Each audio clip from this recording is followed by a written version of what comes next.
Delegates and alternates, ladies and gentlemen, Republicans around the world, have we had a great first 2 days of this 2024 Republican National Committee?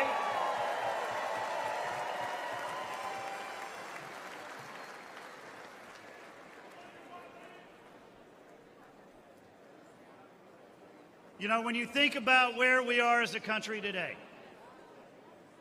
you got to start by thinking about where we were 4 years ago.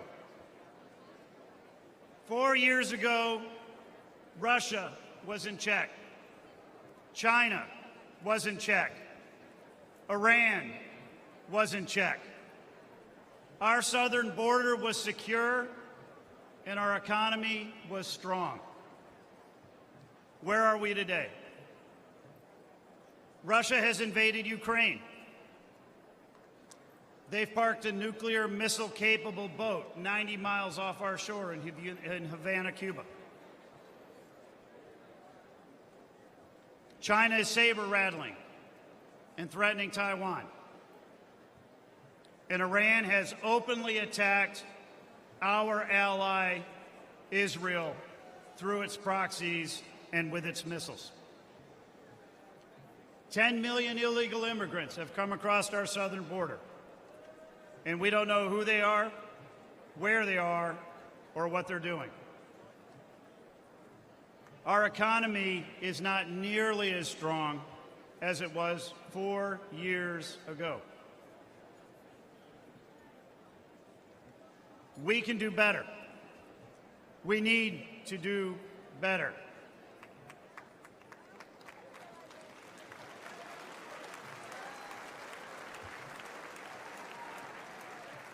Tonight, we are going to hear from great speakers from across the Republican Party. We are going to hear from President Trump's son, Donald Jr.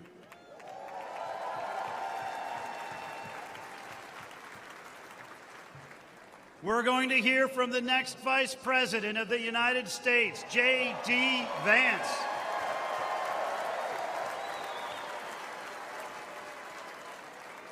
And we are going to hear from real Americans who are going to tell their stories about how we need to make America strong again.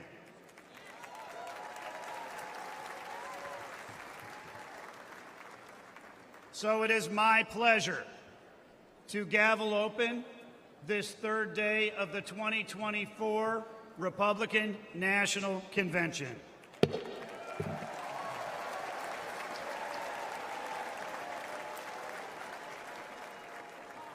Offering today's invocation, please welcome Delegate Evelyn Nunez-Jones from California.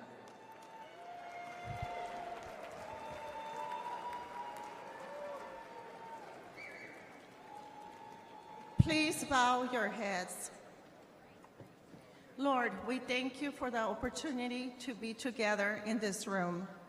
It has been a long journey for many of us, especially for President Trump and his family. Please remember our fellow patriot, Corey Competori. At this time, we invite you, Holy Spirit, to be part of our convention.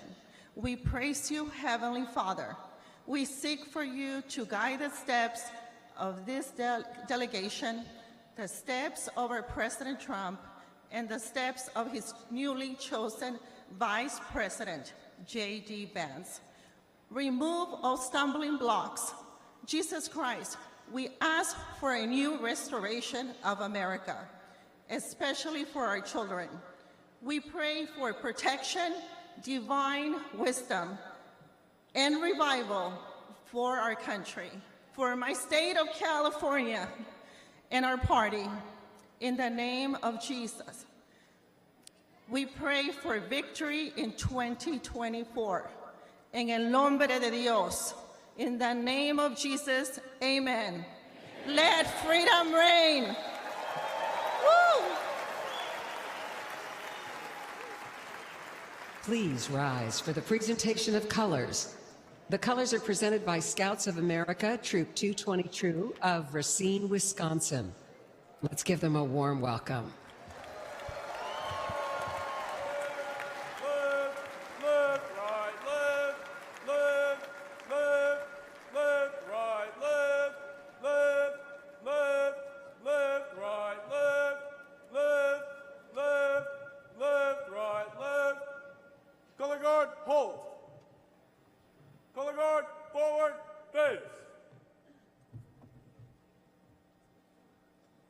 Please remain standing for the Pledge of Allegiance and the National Anthem.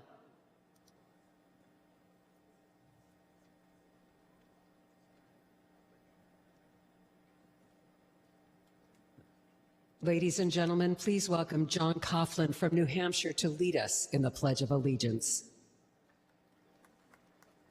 I pledge allegiance to the flag of the United States of America and to the republic for which it stands, one nation, under God, indivisible, with liberty and justice for all. Thank you. Now, to perform the National Anthem, please welcome Jenny Thiel.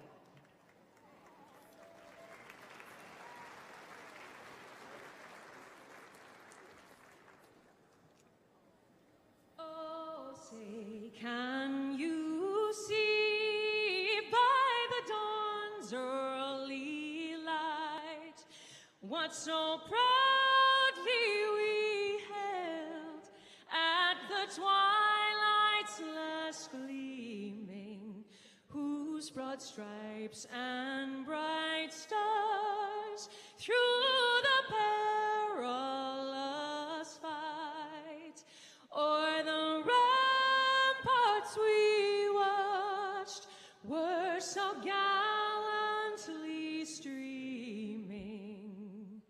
and the rockets' red glare, the bombs bursting in air, gave proof through the night that our flag was still there. Oh, say does that star-spangled banner yet wave o'er the land of the free and the home of the brave?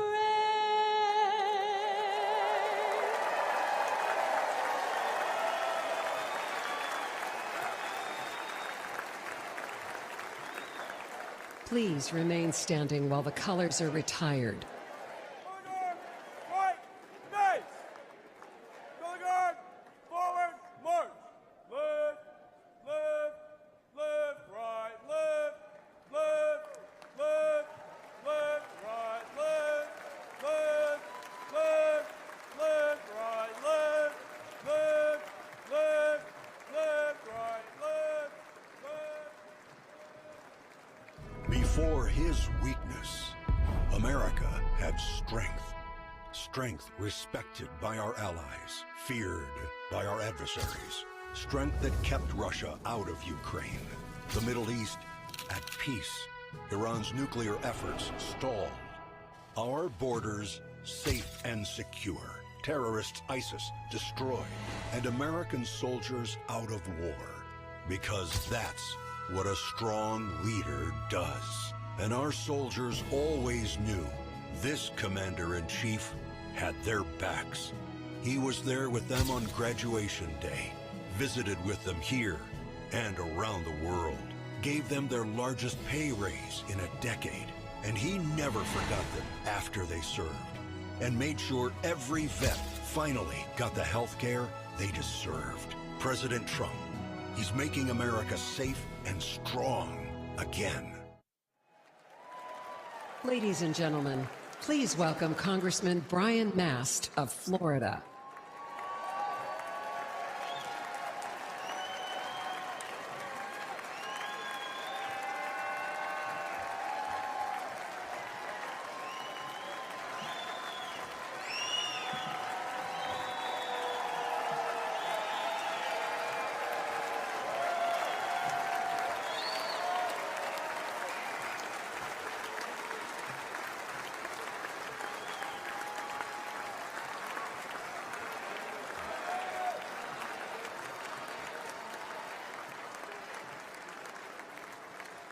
Good evening, America.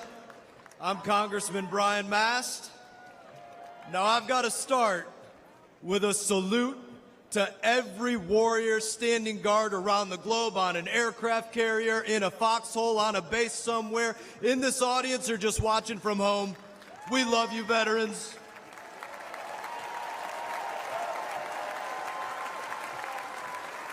We love them.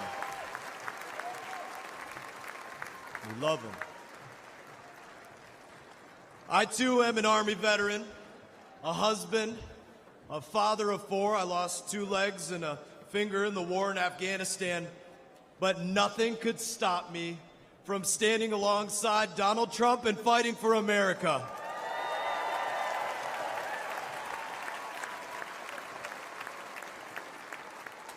Every one of you American service members and every veteran knows the dangers when we join the armed forces, but we risk our lives because we believe in America.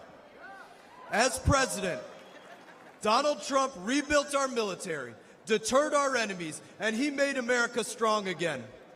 Now, I'm not here to sugarcoat it. Joe Biden and Kamala Harris have once again weakened our armed forces, and through inflation slashed the size of our military budget, just like they slashed the family budget. And at the same time, they've distracted our troops with millions of hours of so-called extremism training, and they've based promotions on adherence to left-wing political ideology rather than merit. They would rather lose a war than use the wrong pronouns, and we've had enough.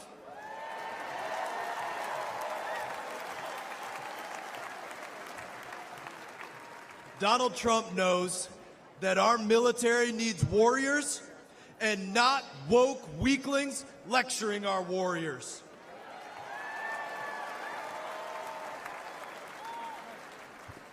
Biden and Harris's weakness invites aggression, and our enemies are on the march. Russia invaded Ukraine, Hamas attacked Israel, Iran is funding terror across the Middle East, and the Chinese Communist Party has Taiwan in their crosshairs. And with his botched withdrawal from Afghanistan, Biden delivered what President Trump rightly called the most embarrassing day in American history. And what's worse is that Joe Biden doesn't even remember that it cost the lives of 13 American heroes. But when their coffins arrived at Dover, he did remember to check his watch, didn't he?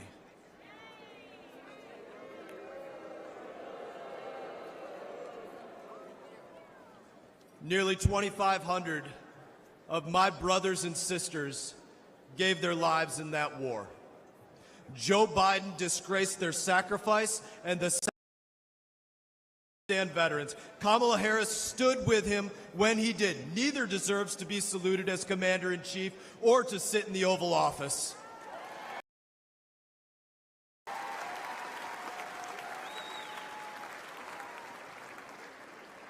American veterans and American service members deserve better. America deserves better. And with Donald Trump, you know that we don't just get better, we get the best. Donald Trump will restore American strength again, and with your vote, we won't just make America strong again, we will make America stronger than it's ever been. May God bless you, God bless our troops, and God bless the United States of America.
My name is Nancy.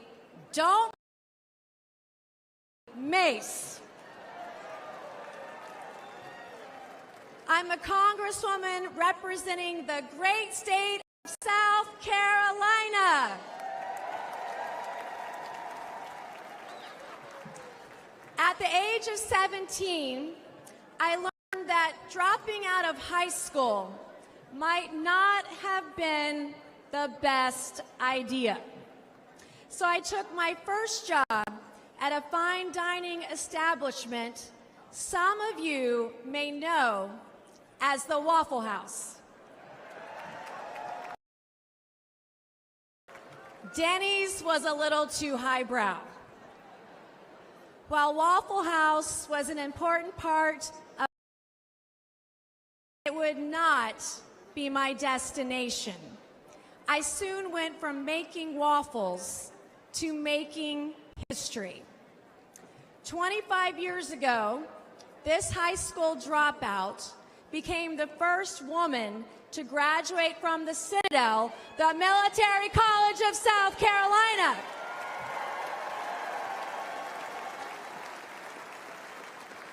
A college campus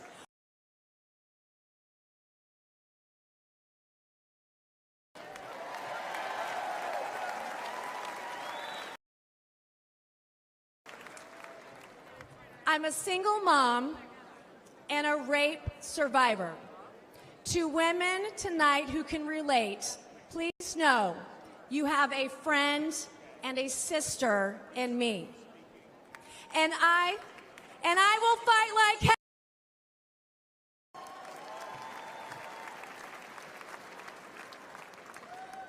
I'm the daughter of an Army Brigadier General and a school teacher. I've admired my dad's Distinguished Service Cross from Vietnam. I've endured the rigors of a Citadel education. And today I represent a district that includes Parris Island, where we make Marines.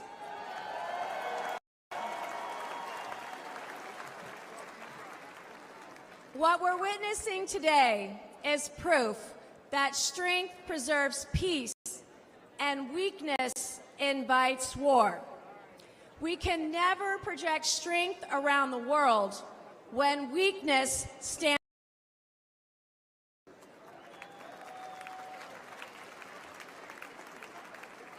Nations like China see weakness as opportunity. China's fentanyl invades our borders. Their arms supply Putin's regime. China supports enemy states like Iran. They oppress their own people, especially their women. The world is watching America, and we must show them what we're made of.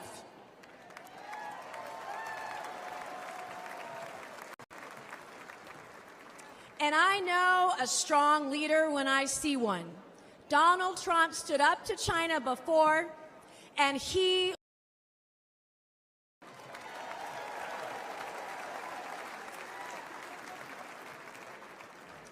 anyone who thinks they can take on Donald Trump or take down America is now on notice. Just as Trump quickly rose a giant fist in the air in Butler Township, Pennsylvania, when we re-elect him as president in November, soon be back on hers. We will be courageous, we will be resilient, united, and we will be prepared to take on the challenges of this historic moment. Thank you.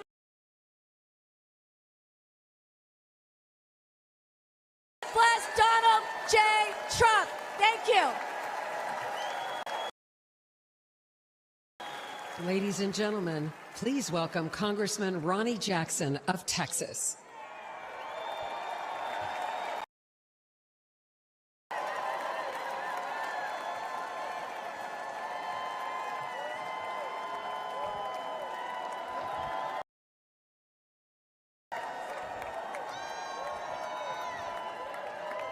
All right. All right, all right. Good evening, everybody. Good evening, and good evening to my delegation from Texas.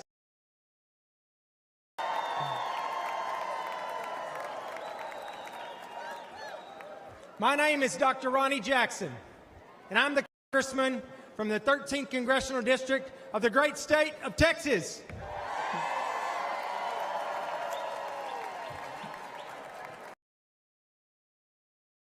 I served on active duty in the Navy for 25 years. I was a Navy deep sea diver, an emergency medical physician in Iraq. During that time, I also had the distinct privilege of serving for 14 House physician. But most importantly, I served as the appointed physician to the greatest president that this country, Trump.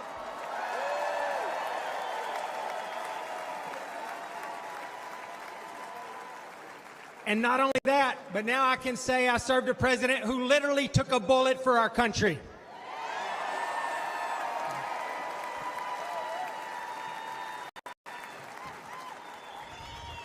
President Trump and I have been through a lot together over the years, but I have never, ever been prouder of his leadership.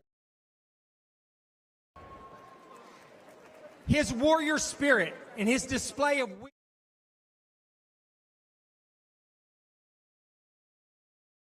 been prouder of his leadership than I was last Saturday. His warrior spirit and his display of will, even after getting shot down, as an all-time, will go down as an all-time moment in American history. From my time at the White House, that being a president is an unrelenting 24/7 job. Time off truly just doesn't. Our president needs to make clear and decisive decisions in a moment's notice. When the phone rings in the middle of the night, the president must be ready. Unfortunately, our current president is not ready for that call. Let's not kid ourselves. Father Time has not been kind to Joe Biden. And China, Russia, Iran, and North Korea, they do not respect Biden's 10 a.m. to 4 p.m. schedule. And we would not be in this situation were it not for Joe Biden's staff and his family. They should have compassion for him, prioritize.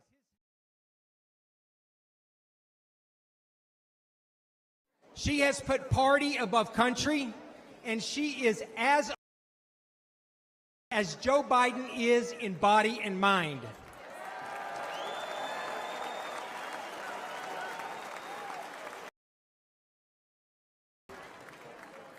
Between the wide open southern border, the botched Afghanistan withdrawal, record high inflation, and the devastating crime in our streets, this administration has now produced a legacy of failure, disappointment, and danger. There is simply too much at stake to have someone who can barely shuffle to a podium be the one that is responsible for the safety and the security of our country.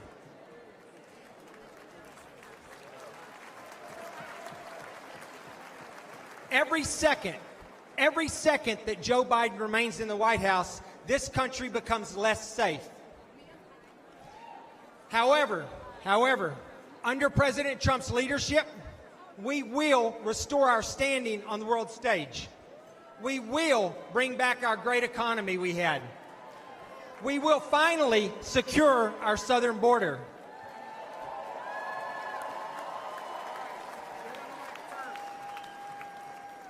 We will rebuild our great military. We will clean up crime in our streets. And most importantly, we will have a president who is respected by our allies and who is feared by our enemies and who leads with strength.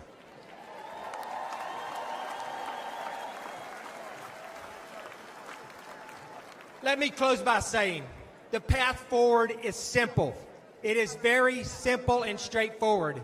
We need to make America great again, and we need to do everything we possibly can to re-elect Donald J. Trump as our president. Thank you all. God bless you. God bless America. And God bless Texas.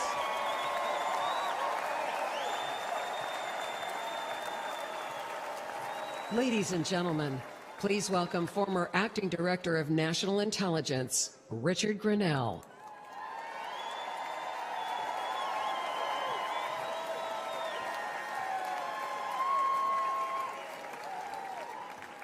Hello, California.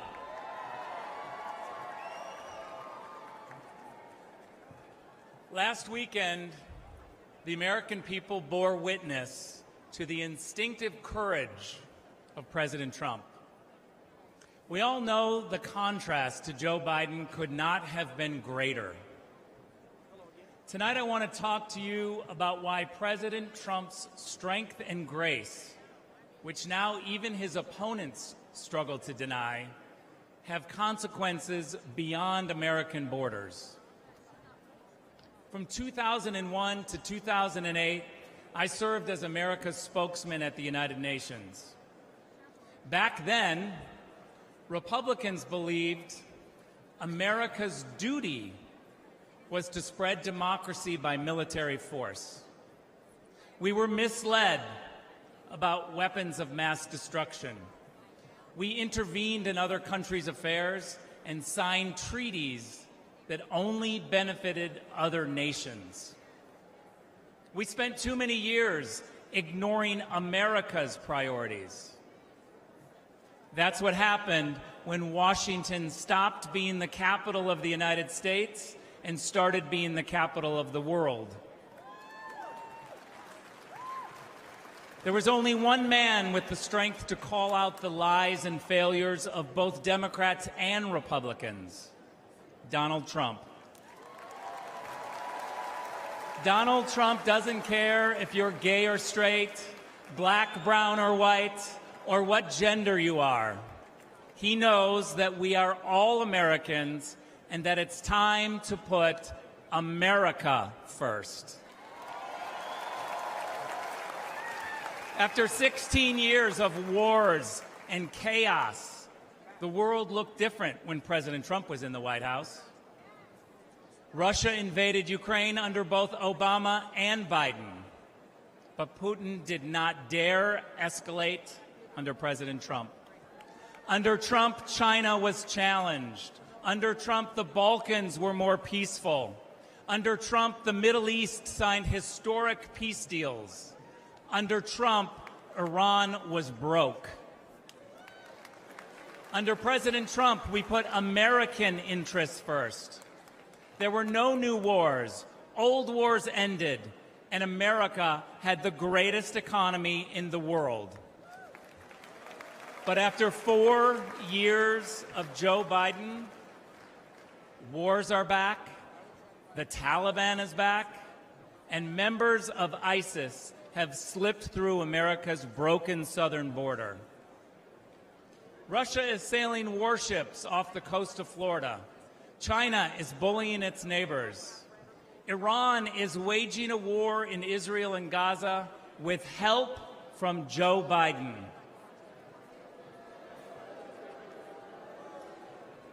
And Joe Biden's radical supporters have overtaken our universities, burning American flags, cheering for terrorists, and calling for violent revolution. The reason the world is on fire is because President Biden is weak in more ways than one. But Donald Trump's opponents here and abroad now see clearly his incredible courage and resilience. They stand in fear and awe at the thought of his return. By voting for President Trump, you are casting a vote for the strength and grace that will bring peace and prosperity back to you, your family, America, and the world.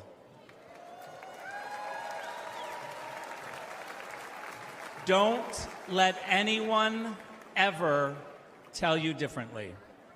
Thank you very much.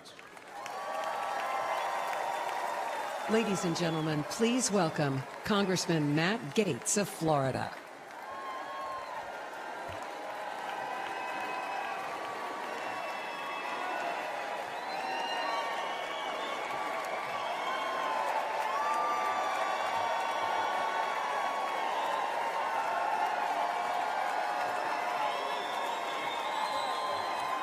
Donald Trump is unstoppable. Elect him president again, and America will be unstoppable too. Meanwhile, Joe Biden's been out of it. Democrats have been hiding the real Biden for years. We saw people in the witness protection program more often than we saw unscripted Biden. Under Biden-Harris, America has fallen sicker, lonelier, and poorer. Under Trump, we prospered, we were richer, inflation was low, and there were 2 genders. Under Biden-Harris, inflation has gotten so bad you can no longer bribe Democrat senators with cash alone. You have to use gold bars just so the bribes hold value. Oh, the swamp draining will recommence soon, and I will be President Trump's strongest ally in Congress to pass term limits, to stop taxpayer funding for political campaigns, to ban members of Congress for life from becoming lobbyists, and for the same reason you don't let the referee bet on the game, ban members of Congress from trading individual stocks. I am proud to stand before you, the only Republican in Congress who takes no lobbyist money, no PAC money. It's not good for me. I work for you, not them. President Trump, he'll never defund our police, but he will defund foreign aid to countries that hate us. And President Trump understands that if it isn't racist to check ID for a hunting license or welfare benefits or a fishing license, then it is okay to demand an ID to vote everywhere in this country in every election that's held.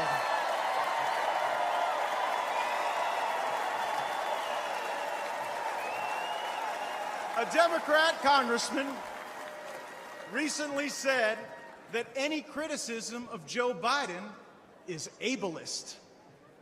I don't think it's too much to ask that the American president be able to do the job. Kamala Harris isn't able to do any job. She was appointed border czar. Appointing Kamala Harris to oversee the border is like appointing Bernie Madoff to oversee your retirement plan. President Trump has shown the world what he is made of, and now we will show the world what America is made of by having his back. And how about the choice President Trump made for a running mate? J.D. looks like a young Abraham Lincoln, but he's from Ohio, like General Grant. And like General Grant, J.D. Vance knows how to fight. So they can run Biden from the nursing home, Harris, George Clooney, Robert De Niro, whoever they want to run. We are on a mission to rescue and save this country, and we ride or die with Donald John Trump to the end. Thank you all so much. Thank you for having my back. Let's go get him. Ladies and gentlemen, please welcome former United States Ambassador to the Holy See, the Vatican, Callista Gingrich.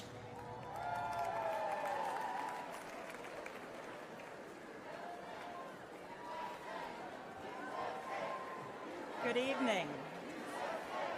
Tonight, we look toward a brighter, safer, and more prosperous future with Donald J. Trump as our next President of the United States.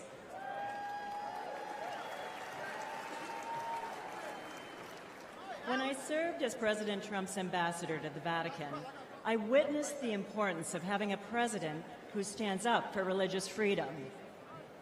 Over the last 4 years, the failed policies of the Biden administration have jeopardized our right to worship freely and weakened our nation. Freedom of religion is one of our nation's most important foundational principles. Throughout our history, the right to practice our faith has been at the heart of the American experience. Today, this fundamental right is under attack. In recent years, the radical policies, rules, and regulations imposed by our own government have threatened people of faith. However, we have reason to hope. In our lifetime, no president has done more to advance and defend religious freedom than President Donald Trump.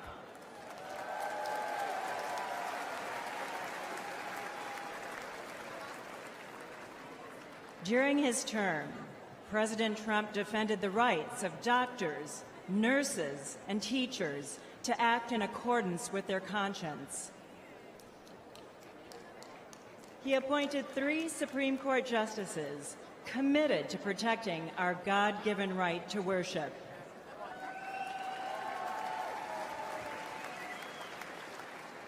He expanded school choice and defended the First Amendment freedom of every student to practice their faith in public schools.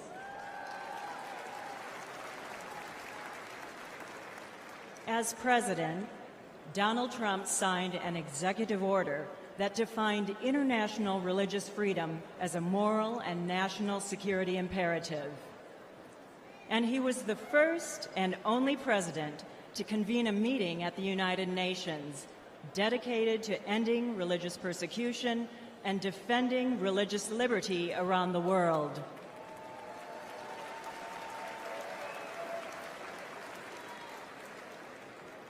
Tragically, many of President Trump's policies have been replaced by the Biden administration's anti-faith agenda that uses the power of the government to impose its far-left ideology on religious believers. Biden's FBI has even stated that practicing Catholics present an elevated risk of domestic terrorism simply because of their faith.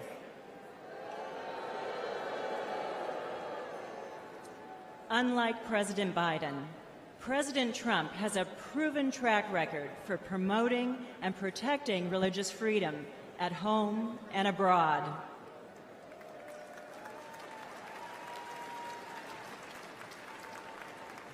Our choice is clear.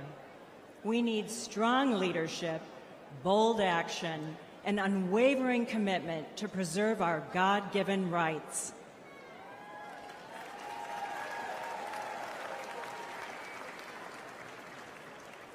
I am confident that President Trump will continue to fight for our founding principles and beliefs when he becomes the 47th President of the United States. Thank you. Please welcome Newt Gingrich.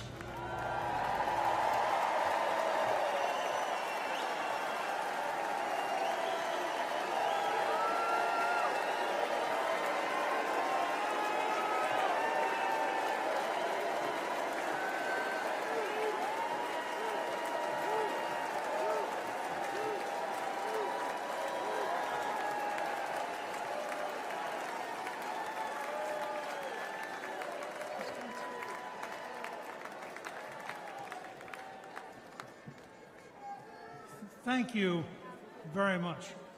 That's a very warm welcome. You know, President Trump understands that the world is dangerous and that it takes an enormous effort to defeat anti-American and anti-freedom forces around the world.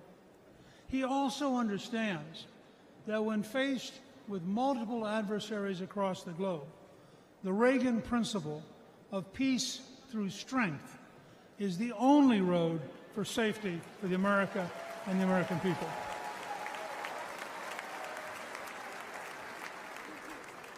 The contrast between President Trump's realistic policy of resolute strength in a dangerous world and President Biden's policies of appeasement, weakness, and self-delusion may be the biggest difference between the Make America Great Again movement and the Make America Weak ideology of the left.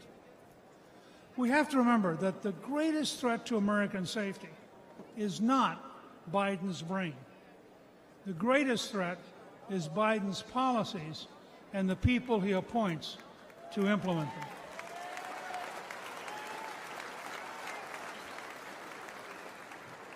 He is working towards appeasement when the world today is incredibly dangerous.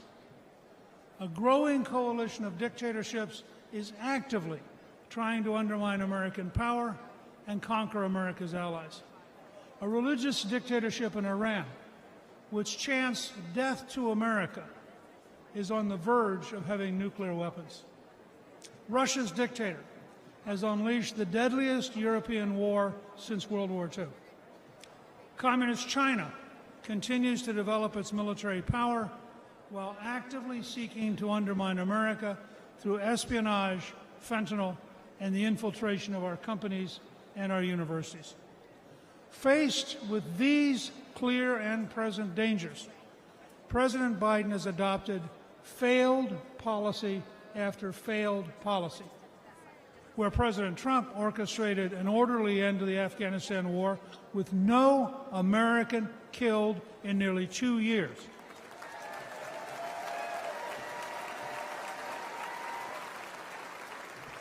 Biden ordered a chaotic, panic-filled withdrawal that left 13 American troops and hundreds of Afghans dead.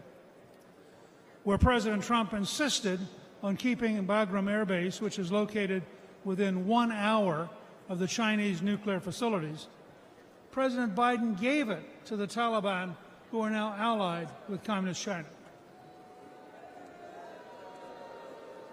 Where President Trump brokered the Abraham Accords and was moving the Middle East toward peace and cooperation, President Biden's weakness and confusion led to a terrible Hamas assault, killing more than 1,200 innocent people in Israel. Under Trump, we achieved peace through strength. Under Biden, we have war, suffering, death, and a world teetering on the edge of World War III. Like Prime Minister Winston Churchill and President Abraham Lincoln, President Trump understands that only a firm, courageous policy of strength will work in a dangerous world. The message for this November is clear. You can vote for weakness and war with Biden, or you can vote for strength and peace with President Trump.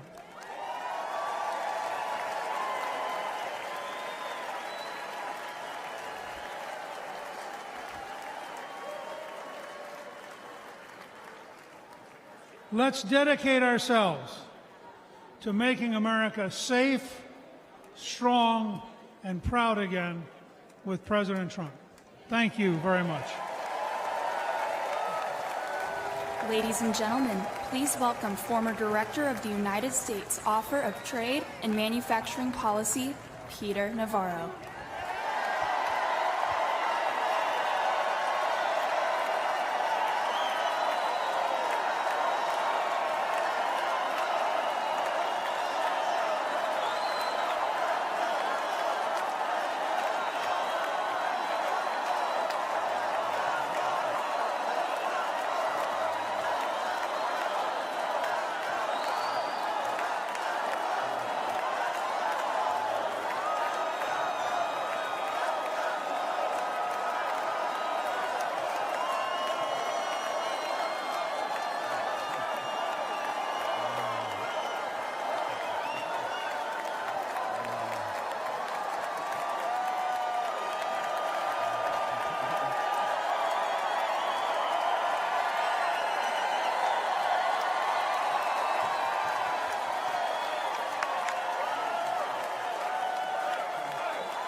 This is a beautiful thing, and I think I think you folks just want to know if you can see my MAGA tattoo I got there.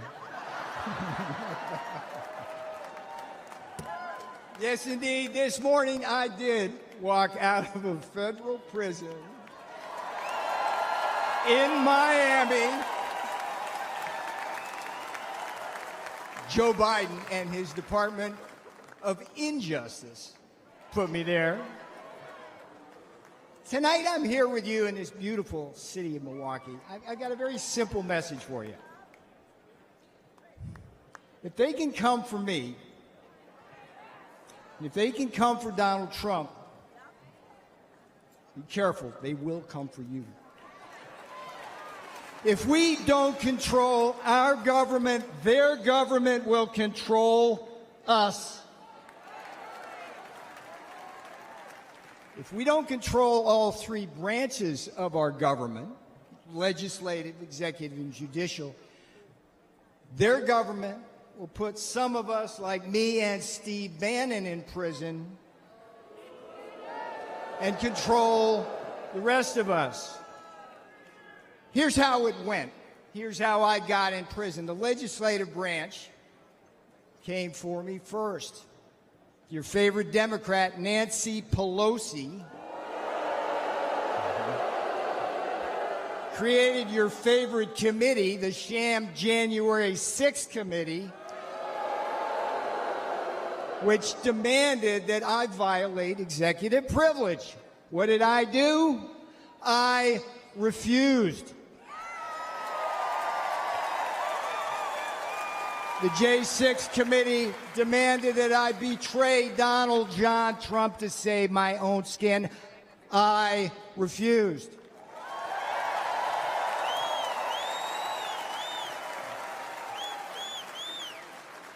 Here's the thing about the Constitution. They demanded that I break the law because they have no respect for it. I refused. And a Democrat majority in the House then voted to hold me in contempt. All right, what happened next? The next jackboot to drop was the executive branch. Another one of your favorite Democrats, Democrat Attorney General Merrick Garland. There's a winner. Him and Jack Smith indicted and prosecuted me for criminal contempt of Congress. Now, here's what's weird about it. It's something that Democrat prosecutors refused to do against one of their own, including two guys with blood on their hands, Eric Holder and Alejandro Mayorkas, the great border czar, right? They've actually gotten people killed. For decades, the Department of Injustice right now, the Department of Justice policy stated, hear me out on this, if Congress slaps a subpoena on a senior White House advisor like me, the advisor's duty is to politely tell them to go pound sand. That's exactly what I did. So far we got two branches, legislative and executive. The judicial branch delivered the final blow. Just as, here's another favorite of yours, just as Democrat Judge Juan Marchand, you know this guy, did to Donald John Trump in his Manhattan kangaroo court, another Democrat judge, a guy named Ahmed Maida, keep your eye on this guy, Ahmed Maida, Obama appointee, they stripped me of every possible defense, and then what? Just like in Manhattan with Donald Trump, they threw me to the wolves of an anti-Trump jury. And where? The D.C. swamp. They convicted me. They jailed me. Guess what? They did not break me.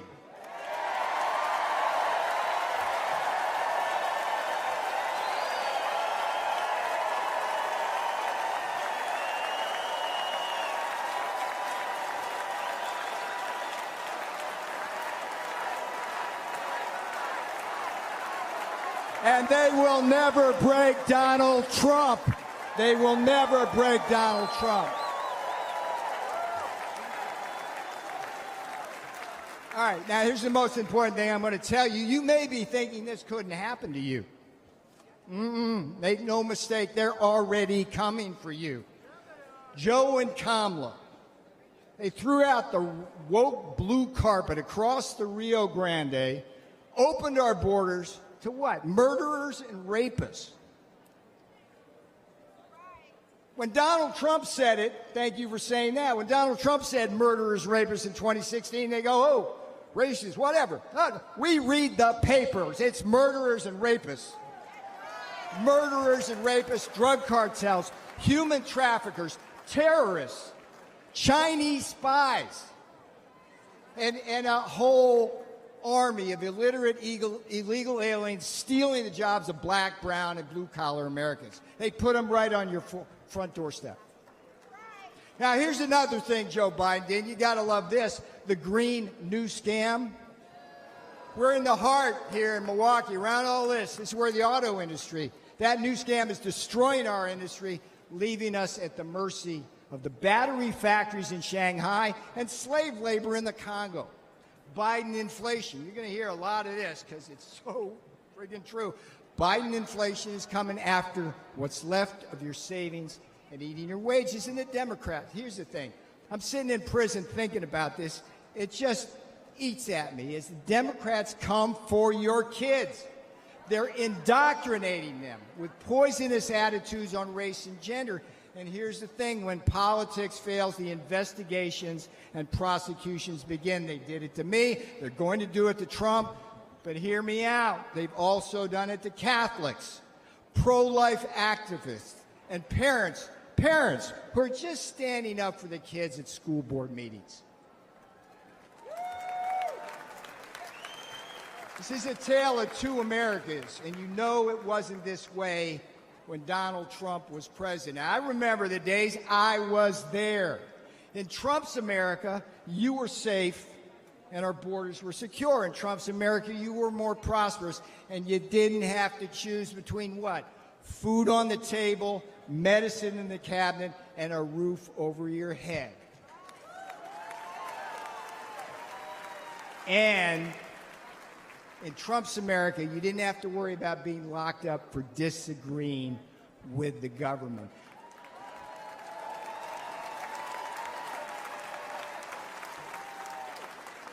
I went to prison so you won't have to.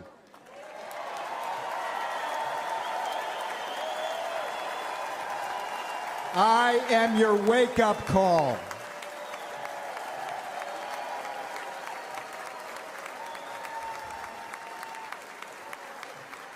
All right, this is where I'm going to have fun now, because I'm going to leave you now with the last three words my beautiful fiancé said when I left that morning for prison.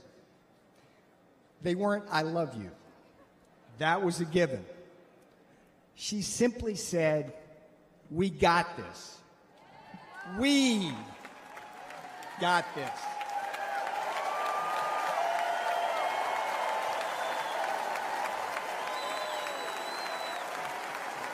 That's what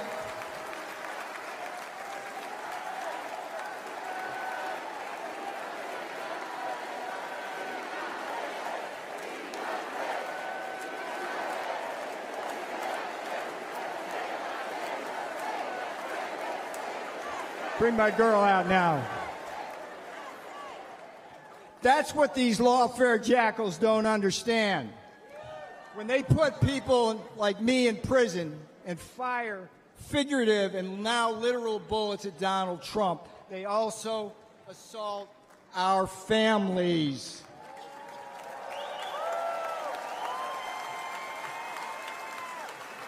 On Election Day, America will hold these lawfare jackals accountable. Now, here's the sweetest thing that's going to come off my lips. Vote Trump Vance. 24 for Trump, 47.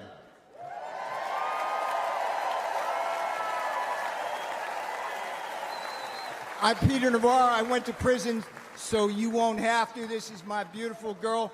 She did the time with me. That's what these friggin' Democrats don't understand. They do this to our families.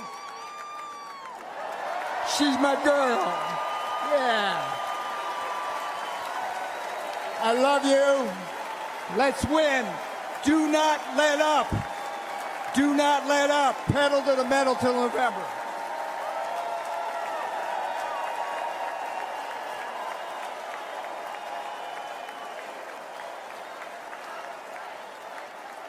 Ladies and gentlemen, please welcome Congresswoman Monica de la Cruz of Texas.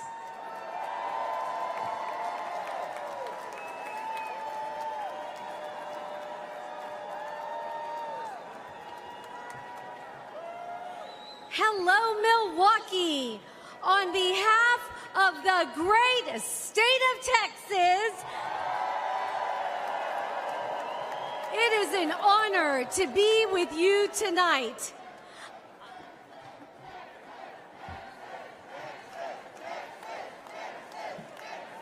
I am the proud granddaughter of Mexican farm workers who came here with little more than faith in God. They never had much money, but they instilled in us strong Texas values. They taught me that through hard work, anything is possible in America. And then I proved it. By getting myself through school and building a successful small business. It wasn't easy, but I'm living proof that the American dream, el sueño americano, can become reality.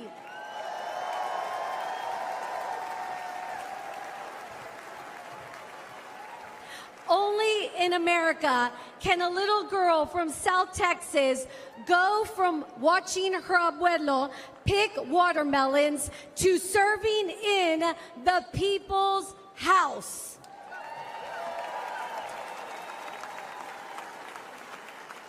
Now, as a mother, I often think about my kids' future, and I'm worried. The American dream is slipping away. Joe Biden and Kamala Harris make it impossible for hardworking Americans like the people in my community to get ahead. Their policies put home ownership out of reach. Wages can't keep up with inflation. They give benefits to illegal immigrants and cut Medicare Advantage for our seniors. They say their immigration policies are compassionate, but there's nothing compassionate about open borders. They threaten our national security, flood our country with deadly drugs, killing our precious children. Biden and Harris don't care about immigrants. They just use them for political gain. We deserve so much better. We must make America strong again by re-electing President Trump.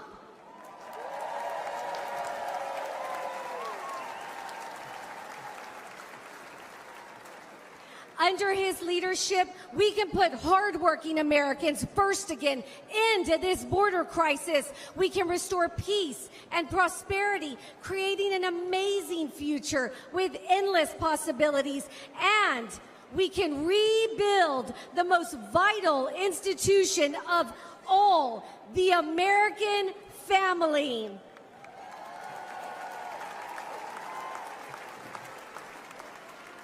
Together, we can turn Joe Biden and Kamala Harris's national nightmare into a revival of the American dream.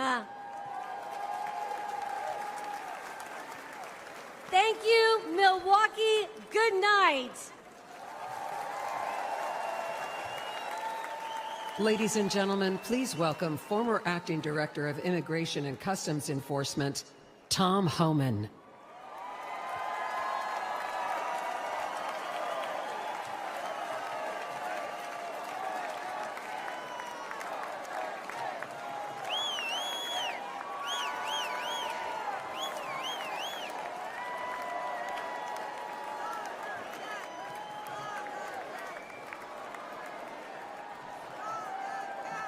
Thank you. How you doing? My home state, New York. Where's New York at? Give me a shout. Damn right. Look, for those who don't know me, my name is Tom Homan. I began my career as a Border Patrol agent in 1984. After 34 years, I became the first director of Immigration and Customs Enforcement, ICE, that actually came up through the ranks. I've worked for 6 presidents, starting with Ronald Reagan. Every president I've worked for said they're going to secure the border. President Trump actually did it.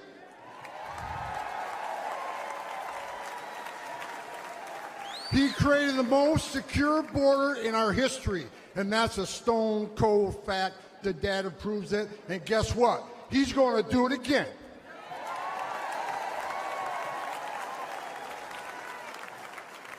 Under President Trump, we cut illegal immigration by 90%, the lowest level in 45 years. Deportations rose to the highest level ever, including historic numbers of illegal alien gang members and criminals. Most importantly, 4 years under President Trump, we had 13 people we arrested on a terrorist watch list. Joe Biden, 381. And let's remember, we got over 2 million known gotaways. How many of them came from a country that sponsored terrorism? God help us. Biden is the first president in American history to come into office and unsecure a border. Who the hell does that? On their first day in office, Joe Biden and Kamala Harris suspended deportations. They stopped the border wall. They canceled Remain in Mexico. They reinstated catch and release. They proposed amnesty for millions, along with free health care.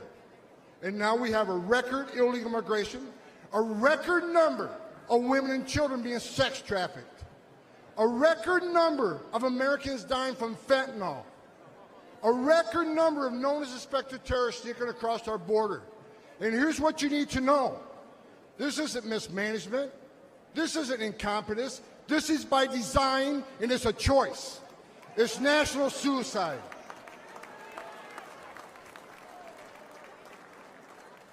But you know what? On November 5th, the American people do have a choice, and they're going to stop this madness. I got a message.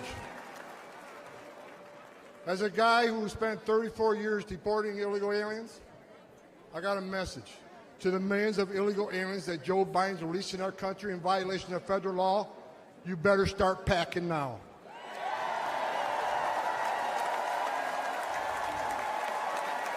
You're damn right. Because you're going home. I got another message to the criminal cartels in Mexico. You smuggled enough fentanyl across this country to kill 148,000 young Americans. You have killed more Americans than every terrorist organization in the world combined. And that's when President Trump gets back in office. He's going to designate you a terrorist organization, and he's going to wipe you off the face of the earth. You're done. You're done.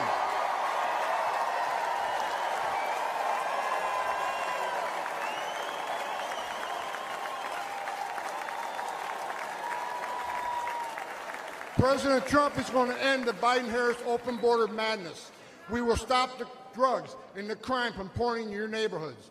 President Trump has proven to the American people that he's a warrior. And he's going to make America safe again, and you can take that to the bank.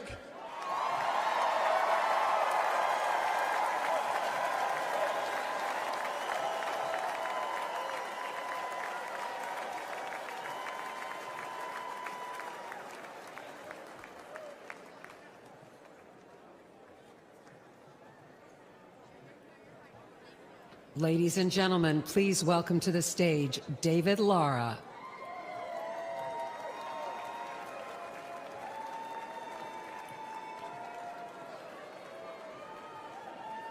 Hello, Milwaukee. Quiero dar un saludo a toda la comunidad y audiencia hispana. I am a proud husband and father of a small business in San Luis, Arizona, a town that sits directly on the U.S.-Mexico border. We are the front line of the Biden's border crisis. Small towns like mine bear the brunt of the chaos. Imagine crowds rushing the port, overwhelming Border Patrol when they know they don't have enough agents to detain everyone. Imagine strangers terrorizing your homes, your neighbors, your yards, and local schools going fearful to let children walk home. Imagine the fire department using off-road vehicles to bring your neighbors to the hospital because the ambulances are taken by so-called asylum seekers. Imagine being treated as second-class citizens, as chaos and crime overwhelm your streets. I don't have to imagine this. I've watched it with my own eyes.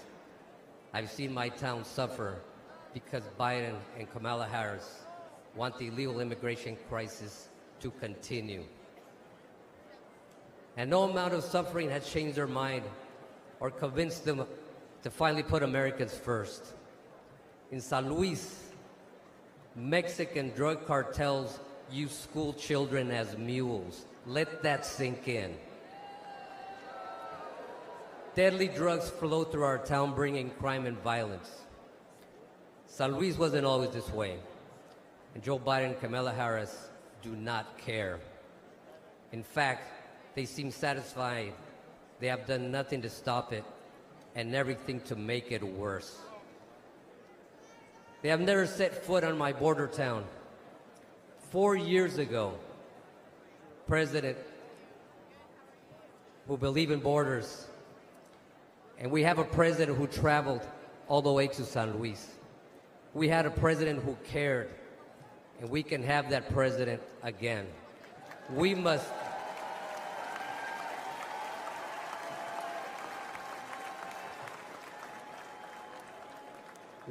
re-elect President Trump to close the border, the crime, and stop the drugs from pouring in.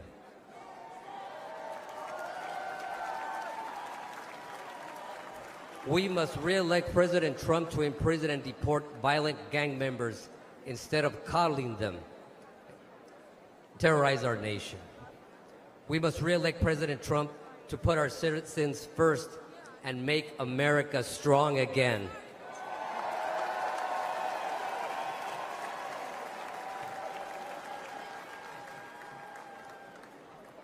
Los Latinos estamos con Trump. Thank you, Milwaukee. American Latinos for Trump.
Wall Street bankers and foreign investors.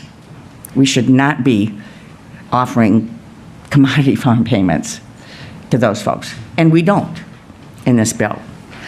Importantly, we focus on beginning farmers.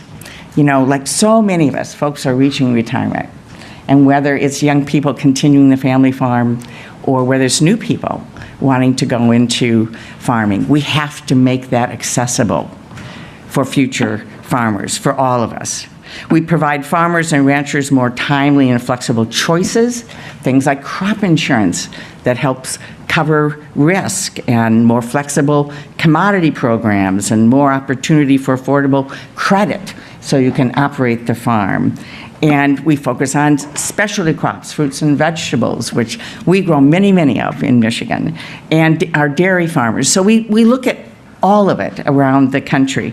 And we are supporting rural communities because we know that supporting communities goes far beyond the farm, far beyond the farm.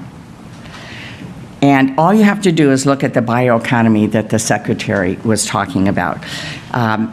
Across the country, bio-based products have grown into a $489 billion industry that supports over 4. In April alone, over 5,000 additional unvetted aliens entered our ranch claiming economic asylum. That Biden's open border is our nation's greatest national security threat.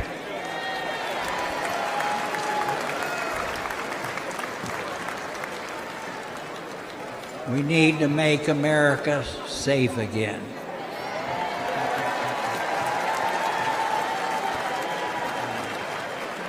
Every time Jim leaves the ranch house, I have to worry that he won't come back alive. Our house has been broken into twice. A Border Patrol agent was shot 5 times by drug smugglers on our ranch.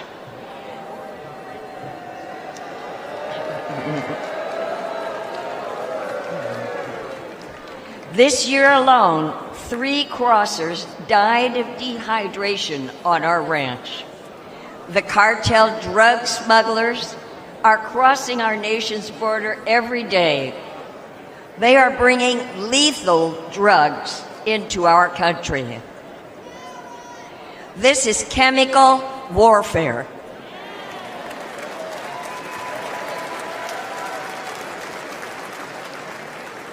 It's killing Americans. Under President Donald Trump, it wasn't like this. And if we bring him back, I know he'll stop it again.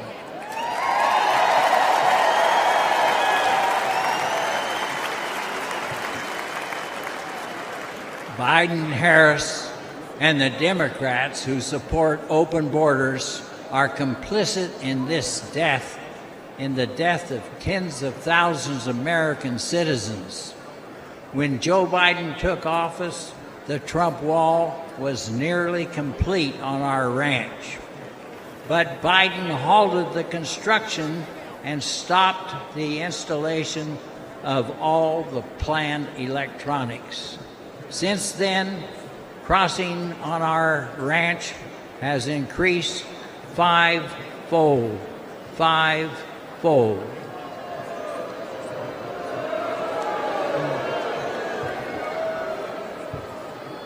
It's like Biden and Harris want the lawlessness.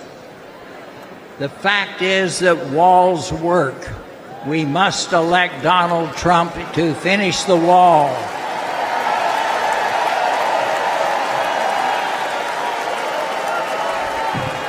To stop the cartels.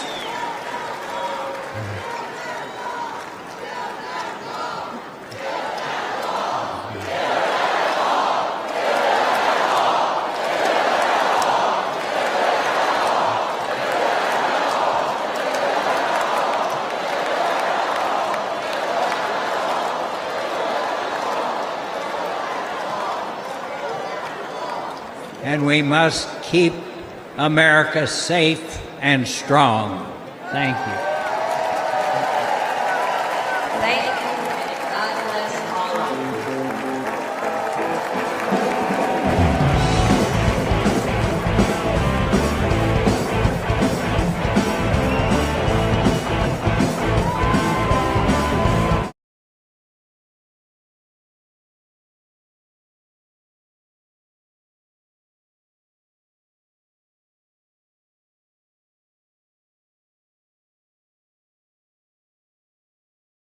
Always there to support them and their families. He kept his promise to keep them out of endless wars and to never forget about them after they served. America learned having a weak leader can tragically lead to American deaths, which is why America needs strength now more than ever. I'm Donald J. Trump, and I approve this message. Ladies and gentlemen, please welcome the Governor of Texas, Greg Abbott.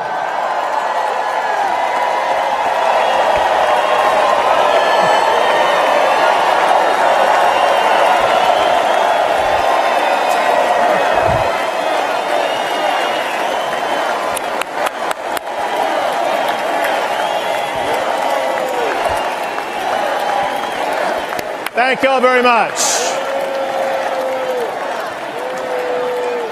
Thank you all very much.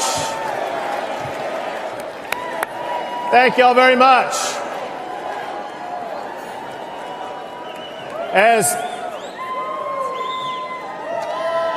Come on, let's go. As governor of the largest border state, the great state of Texas,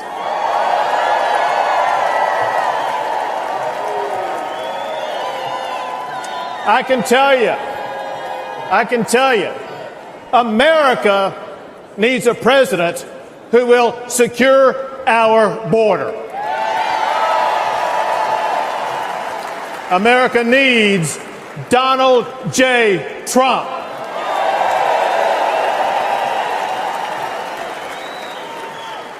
The president's most sacred duty is to secure our country. Donald Trump fulfilled that duty by eliminating illegal immigration.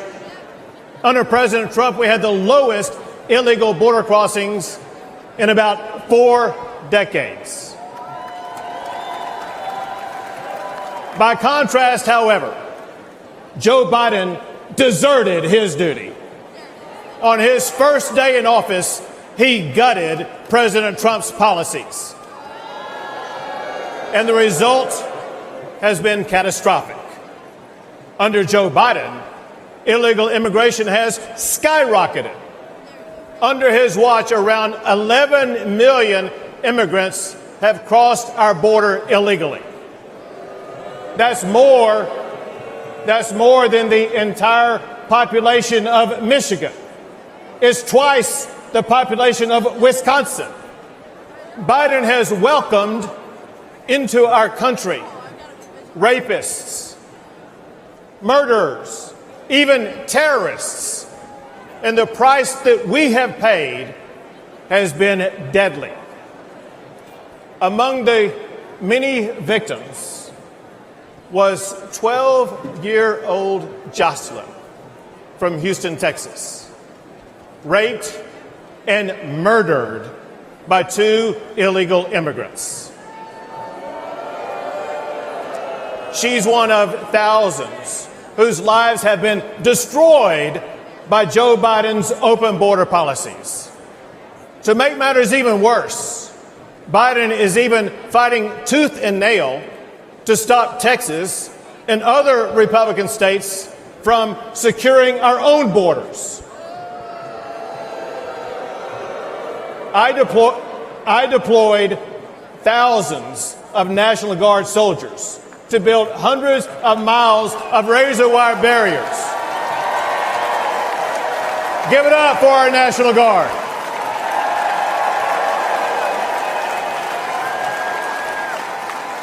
They built those barriers to stop illegal crossings. When Joe Biden ordered to cut that razor wire, I ordered the National Guard to triple the razor wire on the border.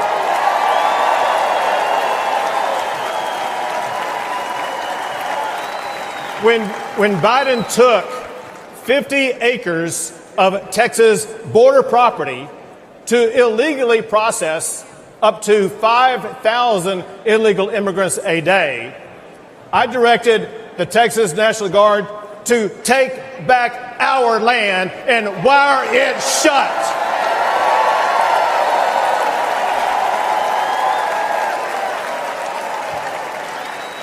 Now, there's no longer 5,000 people crossing the border like there was under Joe Biden. Now that the National Guard wired that shut, on average, there is one illegal immigrant crossing the border at that location a day. When Joe Biden and Kamala Harris refused to even come to Texas and to see the border crisis that they created, I took the border to them. I began busing illegal immigrants to Washington, D.C.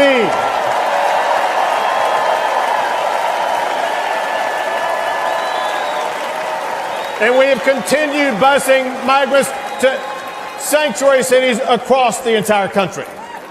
And those buses will continue to roll until we finally secure our border.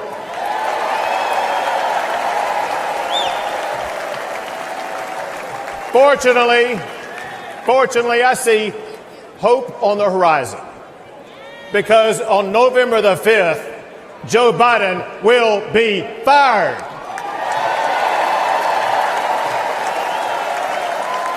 And Donald Trump will once again become the President of the United States of America.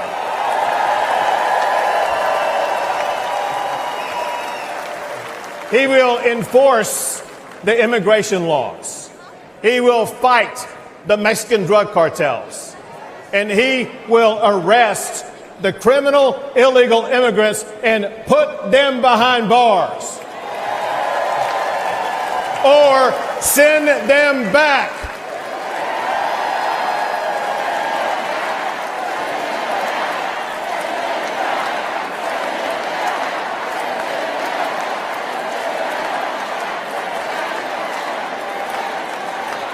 It is time to restore order at the border. It is time to rid our streets of crime and chaos. It is time to secure our nation by returning Donald Trump as President of the United States of America. Thank you all. God bless.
Good evening, Milwaukee.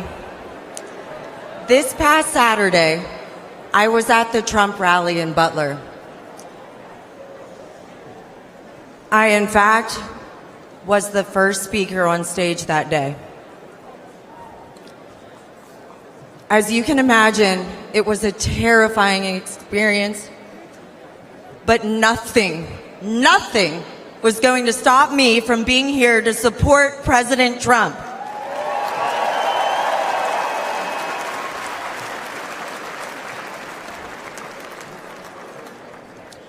Thank God President Trump is alive.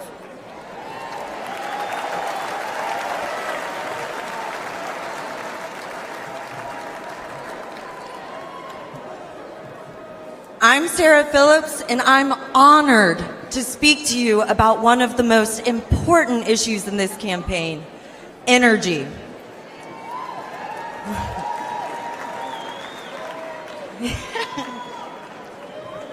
President Trump is high energy and supports energy. Biden is low energy and is against energy. The difference is significant for you and significant for our country.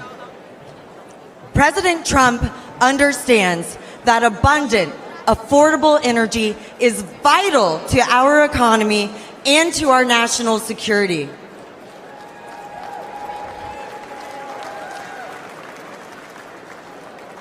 Meanwhile, President Biden is pushing the Green New scam.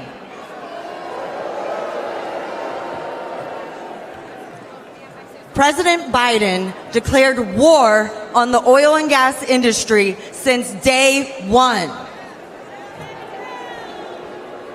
He canceled the Keystone Pipeline, overrode congressionally directed oil lease sales in Alaska, and has proposed massive tax hikes on oil and gas. His campaign against responsible development of oil and gas is crushing everyday Americans like you and me. I know this firsthand. As a petroleum engineer who worked on the front lines as a roughneck, I have witnessed the safe and environmentally responsible way America develops oil and gas resources.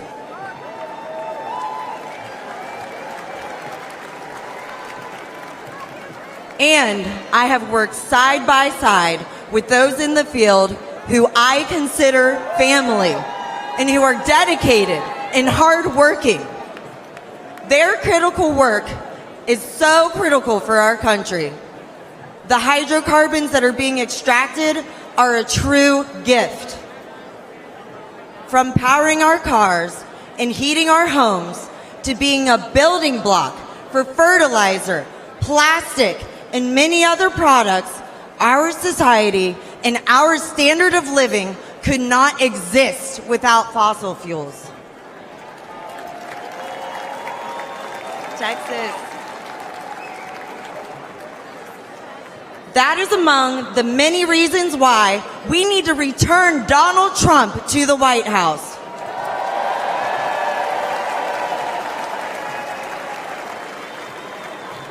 With President Trump back in charge, we'll not only be energy independent, we'll be energy dominant.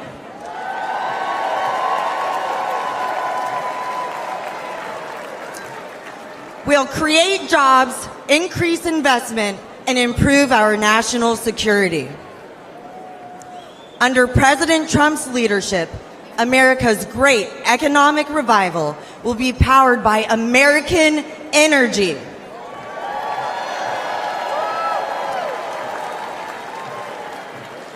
He did it before, and he will do it again. For the sake of our economy, for the sake of our quality of life, and for the sake of America's future, let's return Donald Trump to the White House. Texas.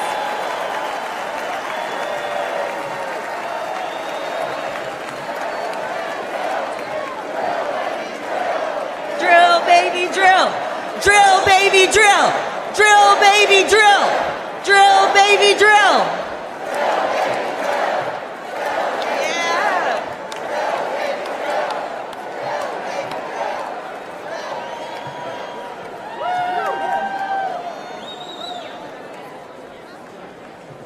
Ladies and gentlemen, please welcome the mayor of East Palestine, Ohio, Trent Conaway.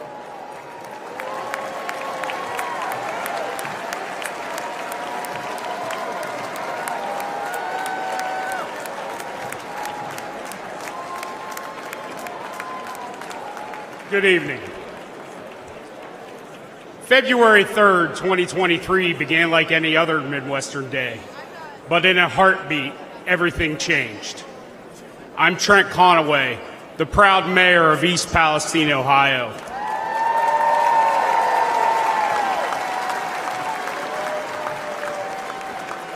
When the train derailed, spewing flames and toxic chemicals to our town, faced a disaster unlike we'd ever seen. And in the chaos, we witnessed a clear contrast between leadership and incompetence. Our first responders didn't hesitate. They raced to the scene, they battled the flames, and evacuated our citizens. And for that, I want to thank every one of them tonight.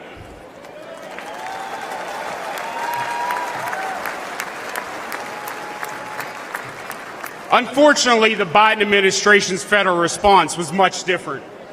It consisted almost entirely of meetings and press events. They talked and talked, but they delivered little help. Then there was the clear difference between former President Trump and President Biden. For the longest time, the White House was silent, and we never heard a word from Vice President Harris. I guess we weren't their type of folks. No Hollywood elites or Wall Street billionaires live in East Palestine, just hardworking Americans.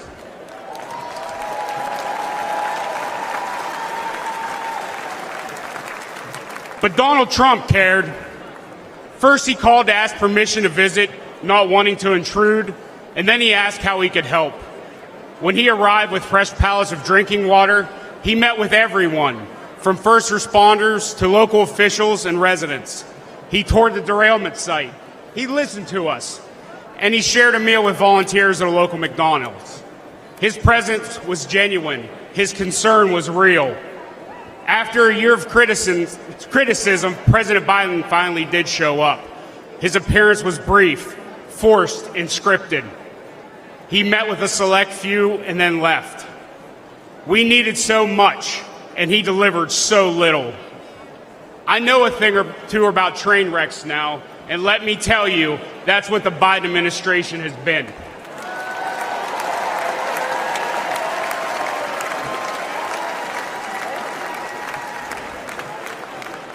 Before President Biden derails our entire nation, we need to act. We need a leader who values small-town communities as much as big cities. We need a president who loves all Americans.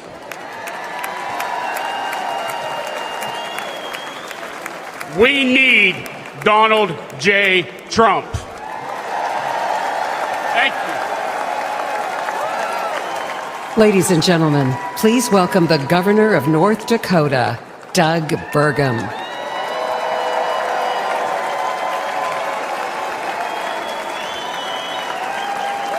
Hello, Milwaukee. And hello, North Dakota. Feels good to be here. The last time I was in Milwaukee, in this building, standing behind a podium was for the debate, and I stood on one leg for 2 hours. You guys might remember I blew my Achilles the day before. But to kick things off, I have a question for you, and I need your help answering so nice and so loud that everyone at home can hear you. Are you ready? Who will make America energy dominant? Again, who will make America energy dominant? Well, that's pretty good, but it's after 4 p.m. in D.C., so how about one more time loud enough to wake up Joe Biden? Who will make America energy dominant? That's right, because when President Trump unleashes American energy, we unleash American prosperity, and we ensure our national security. Serving as a governor with President Trump was like having a beautiful breeze at our back. He cut taxes and he cut red tape. Serving as a governor under Joe Biden has been like a gale force wind in our face. Biden's war on energy hurts every American because the cost of energy is in everything we use or touch every day. Biden's red tape has raised the price of the gas in your car, the cost of food on your table, the clothes on your back, and it's even raised your rent.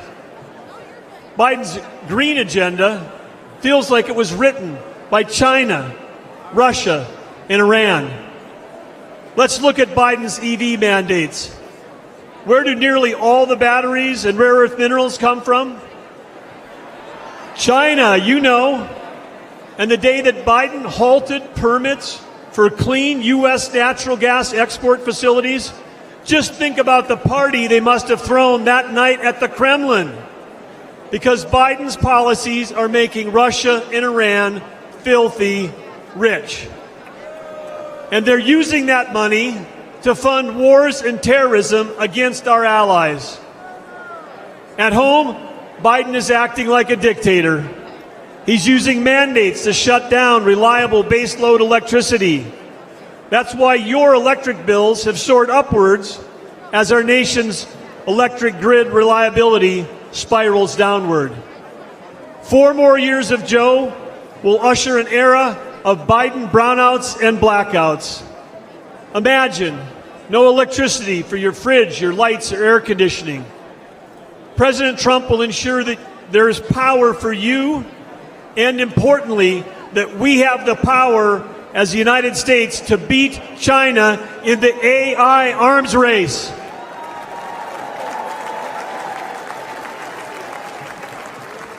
Unleashing American energy dominance is our path back to prosperity and peace through strength.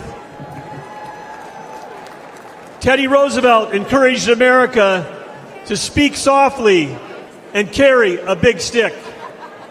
Energy dominance will be the big stick that President Trump will carry.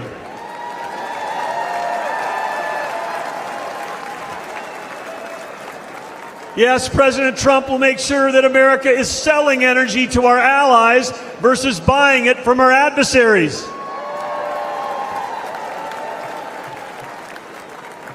Innovation has always been the source of American greatness, and President Trump champions innovation over regulation. Last year, over that whole year, my wife Catherine and I traveled all across America. As all of you know, it's rural America that feeds the world, that fuels the world, and defends the world. Small towns with a huge impact, and rural America is Trump country.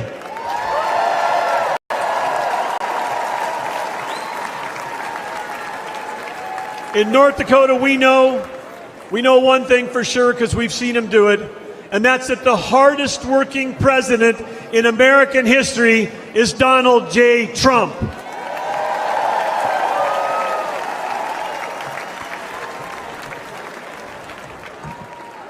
President Trump cares deeply about every American, rig workers, truck drivers, roughnecks, and yes, America's great farmers and ranchers. President Trump cares deeply about you. We know that he'll fight for us, he'll fight for our families, and we know one more thing. He'll let all of you keep driving your gas-powered cars.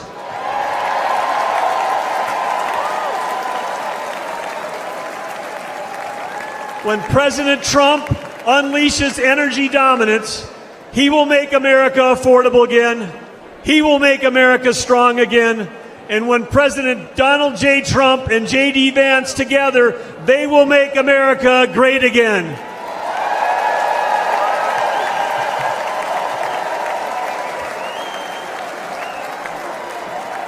Ladies and gentlemen, please welcome former counselor to President Donald J. Trump, Kellyanne Conway.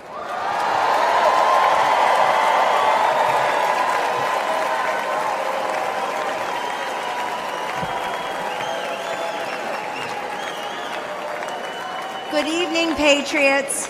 8 years ago, Donald Trump shocked the system and defied the doubters to become the 45th president of the United States. He didn't want fortune or fame, power and position. He already had all of that. Donald Trump and his family made enormous sacrifices to run and to serve as president. He didn't need to do it. He wanted to do it. My relationship with Mr. Trump was forged under fire in a foxhole in 2016 after he asked me to be his campaign manager.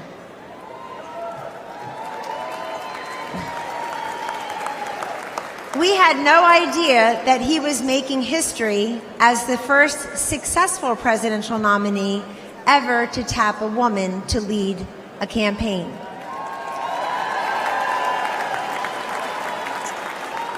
But that was a natural for Donald J. Trump.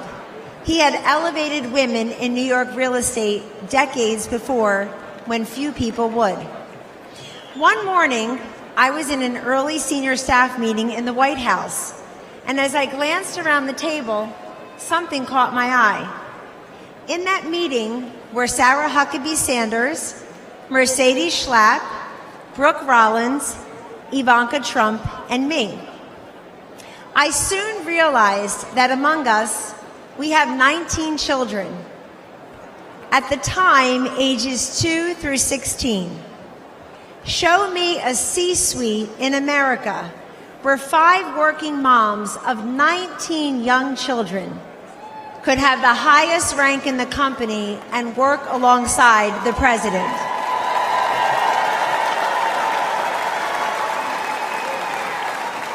In the Trump White House, we lived it. Sure, he saw something in me and the other working moms that perhaps we do not see in ourselves. But more importantly, he sees what's best and what's possible for millions of decent, hardworking Americans. Now, 8 years later, he and his family have made the sacrifice again for him to run and serve as president. Donald Trump could be the envy of former presidents. He's a billionaire who could play golf every day at his own golf courses. He can enjoy a magnificent life with his incredible 5 children, his 10 amazing grandchildren, and that extraordinary, elegant, beautiful, brilliant wife. The former and future First Lady, Melania Trump.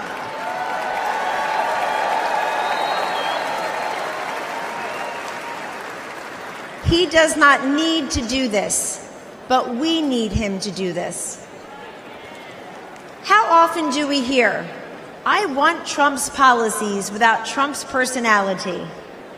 Well, good luck with that. We don't get those policies without that personality.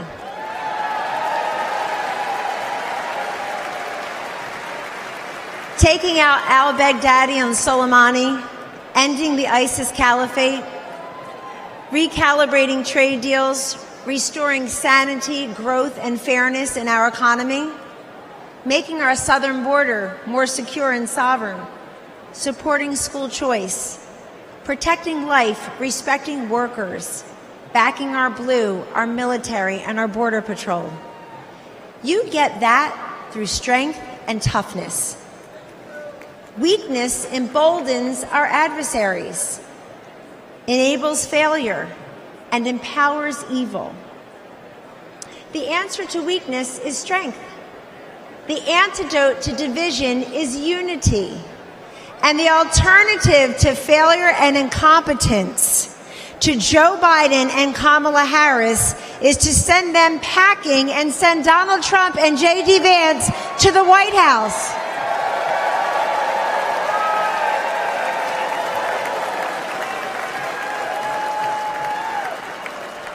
If you know someone who is skeptical about the Republican Party or who is cynical about politics, don't dismiss them.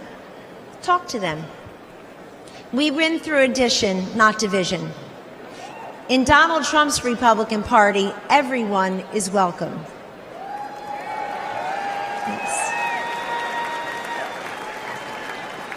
We have been called deplorable, irredeemable, MAGA extremists, and worse. But Donald Trump sees you for who you are. You love your God, you love your family, and you love your country. In 2024, there should be no more hidden, undercover Trump voters. It's time to put that flag on your front porch, that red hat on your head, because we don't cave and we don't cower and we do not capitulate. Instead, we get up, we show up, we stand up, and we speak up. Ladies and gentlemen, this is your movement. This is your moment. And this is the man I know and the president we need for 4 more years. He picks the toughest fights and wins. He has stood by me, and he will always stand up for you. Thank you, God bless you, and God bless the United States of America.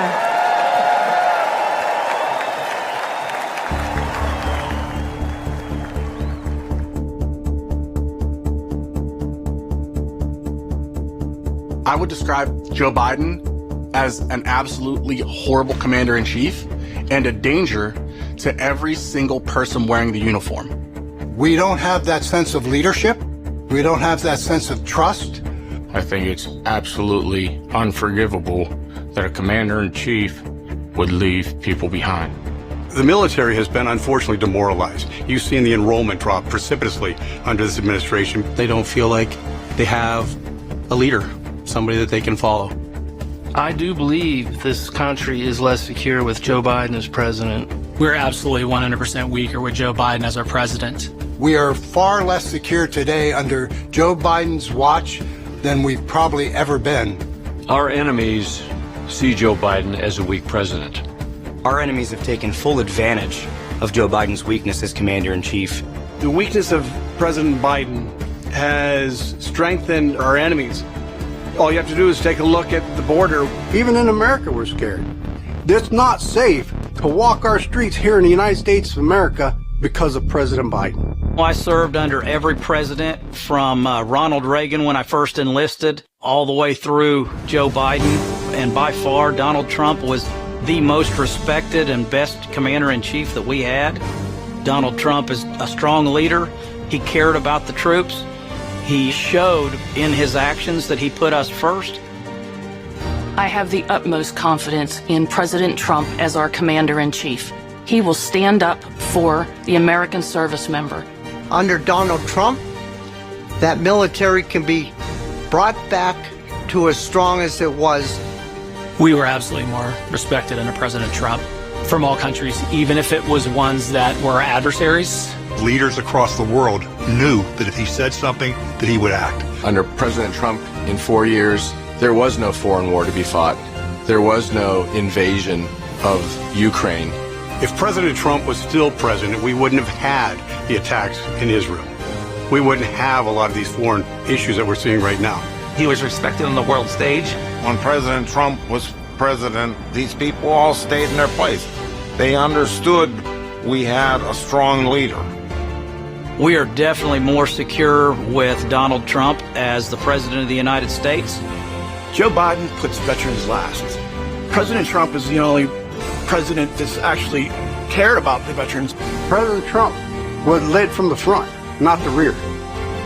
I'm a proud Democrat, but I'm more proud to say that I'm a veteran, and I do wish that all Democrats, all people would vote for President Trump. President Donald J. Trump has been the best commander-in-chief for the men and women in the uniform in the last 20 years. Ladies and gentlemen, please welcome Congresswoman Anna Paulina Luna of Florida.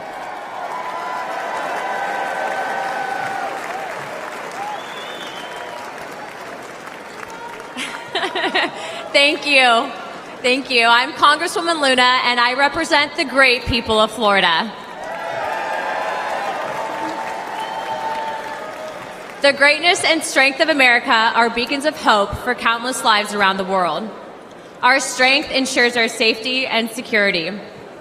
My husband and I knew this when we joined the Air Force.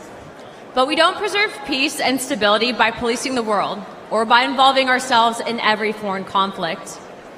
We preserve peace by commanding the world's respect, a respect that is earned through unparalleled military strength and firm, decisive leadership. Over the past 4 years, the Biden administration has failed to uphold this standard. They have misused our resources in foreign wars contrary to our national interests, and they have eroded the lethality and fighting culture of our armed forces. The leadership that we need, that respects our military and understands the true cost of war, is only found in Donald Trump.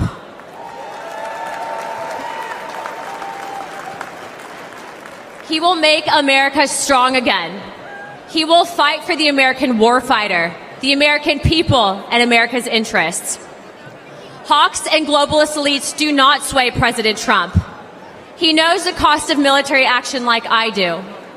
My husband was shot in combat by terrorists and continued to deploy in the fight against America's enemies. I know the fear and anguish of waiting for news about a loved one in harm's way and the pain of losing friends in combat. President Trump knows what it means to put your life on the line. Our service members and their families make immense sacrifices, and they deserve a president who respects that sacrifice and who would lay down his own life in defense of this great nation.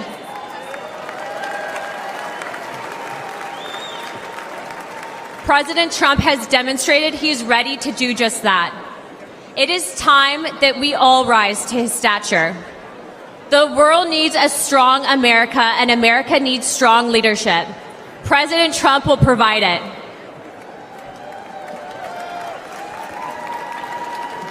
Regardless of race, gender, color, or creed, I urge you to vote for Donald Trump and J.D. Vance on November 5th.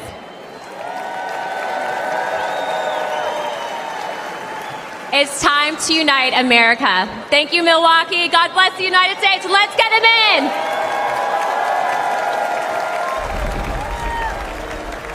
It was Christmas Day. We boarded Air Force One in complete and total darkness, in the pitch black of night.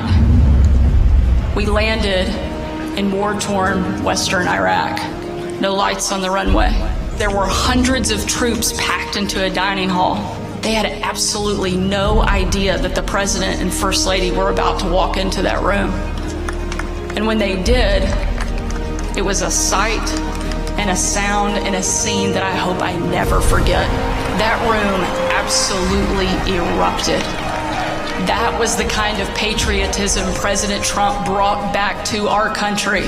One of the young soldiers yelled from the back of the room, "Mr. President, I re-enlisted in the military because of you." And without missing a beat, the president said, "And son, I am here because of you." Ladies and gentlemen, please welcome Medal of Honor.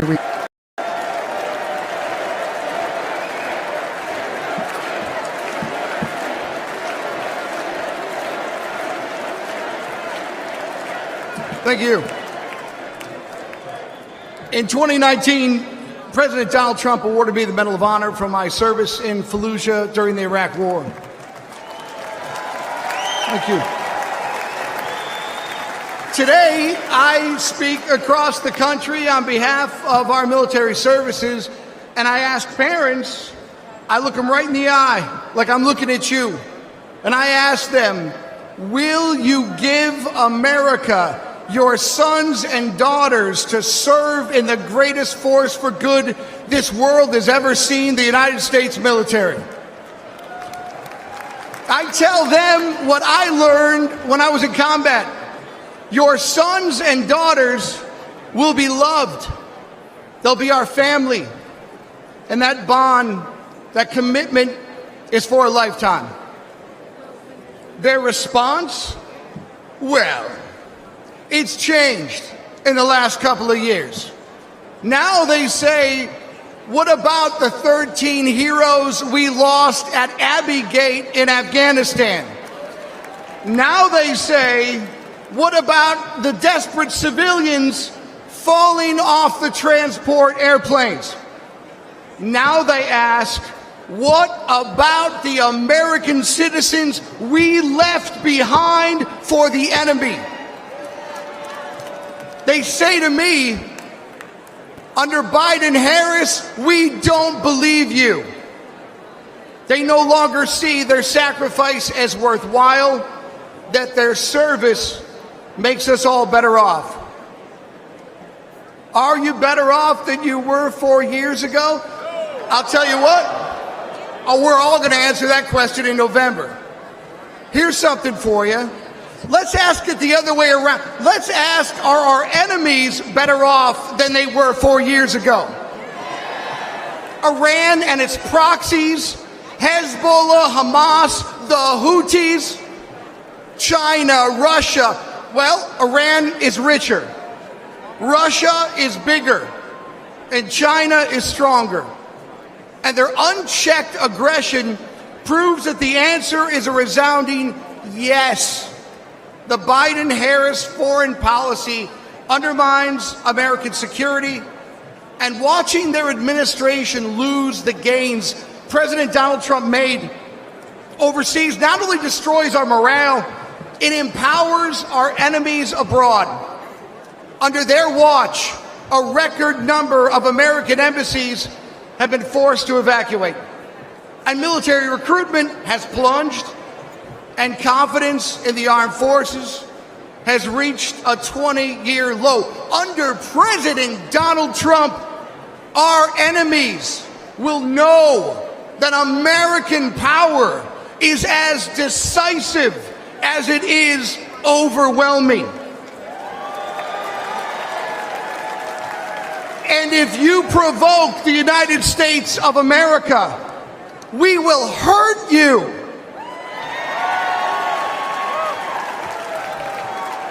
And if you threaten citizens of the United States of America, we will hurt you for generations to come, so help me God.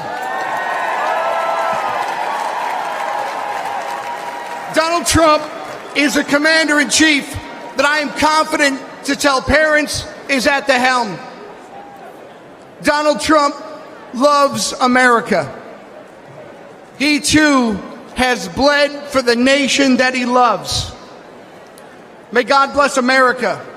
May God bless our Gold Star families. Thank you for what you've given this country. And may God keep President Donald Trump safe and in his hands. May God make America strong. May God make America great again. Join me in voting for Commander-in-Chief Donald J. Trump for President of the United States. Thank you very much.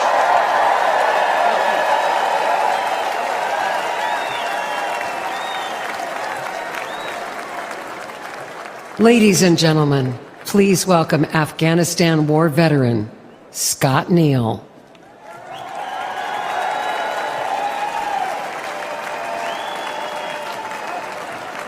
Thank you.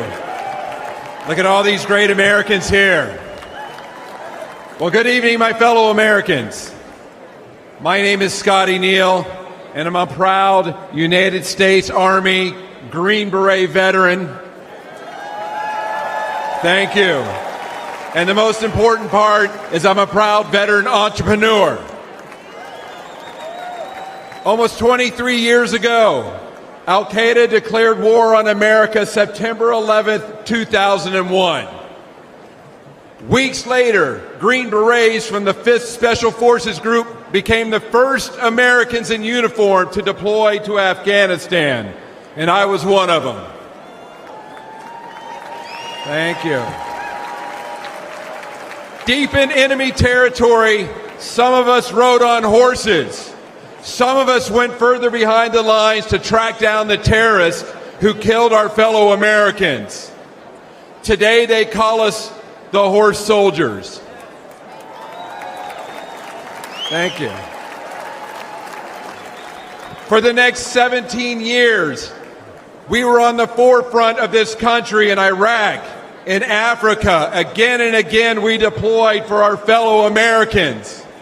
Some of us sacrificed our bodies. Some of us sacrificed our lives for the American people. And for me, America was worth it. Thank you. Thank you. Now, after leaving the military, I wanted to live the American dream I had been defending. And I wanted to start a business with my friends that I served with. Today, my company's known as American Freedom Distillery, and we make horse soldier bourbon.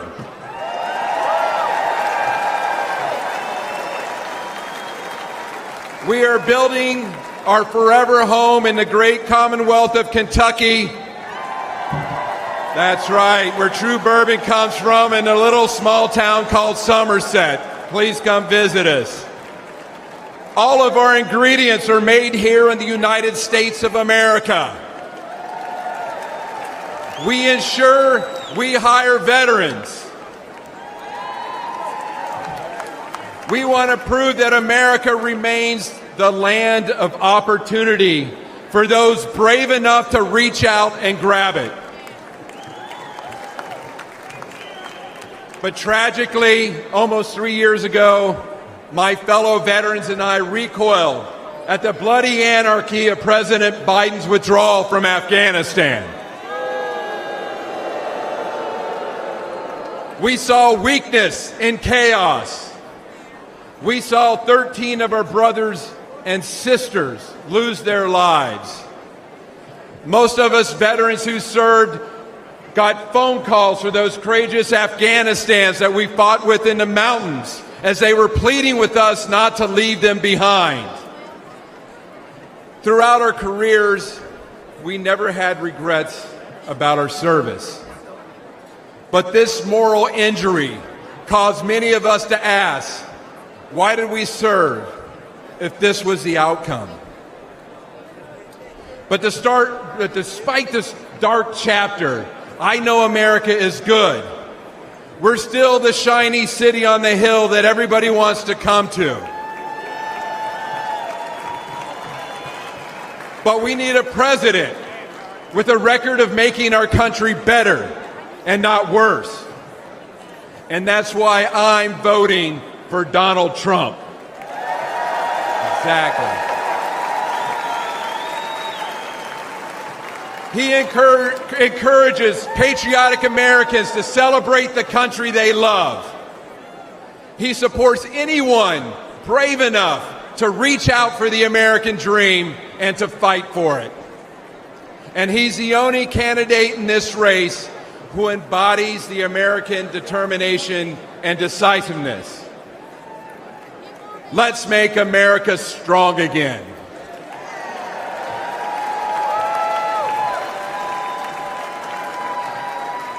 Let's vote for Donald Trump. Thank you. The oppresso libere. God bless America.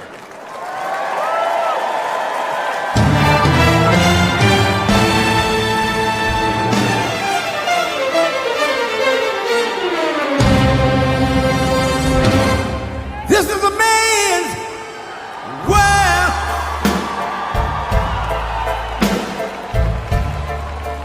This is a man's world.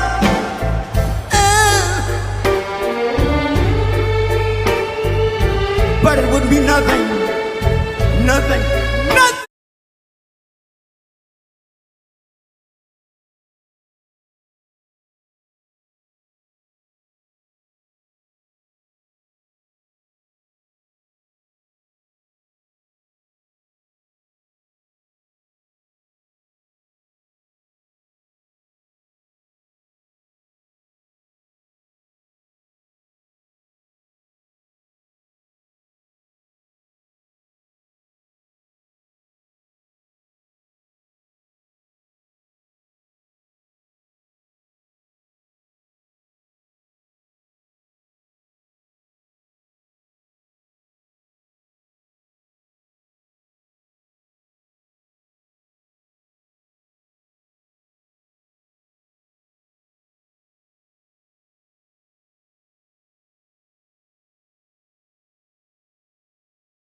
Gentlemen, please welcome Kimberly Guilfoyle.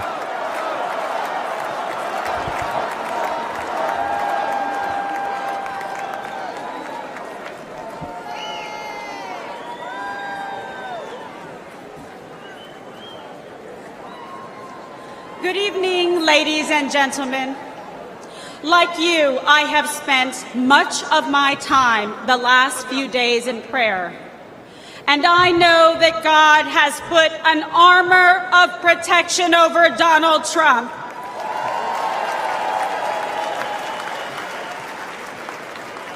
We are all reminded that love for our nation and the beauty of life itself transcends all hatred and political divisions.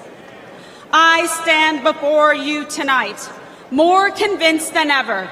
This is the most important election in our lifetime. This election will decide the fate of our great nation. And that is why we must elect President Donald John Trump.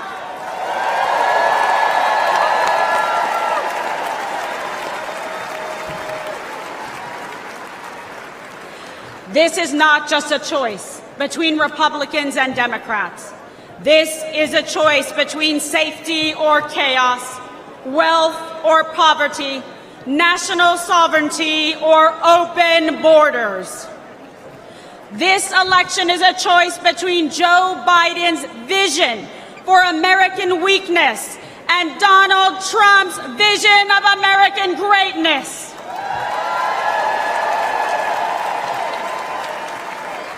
Donald Trump will once again make our country strong, safe, and prosperous. He will make America feared by our adversaries and respected by our friends. And most importantly, he will always put America first.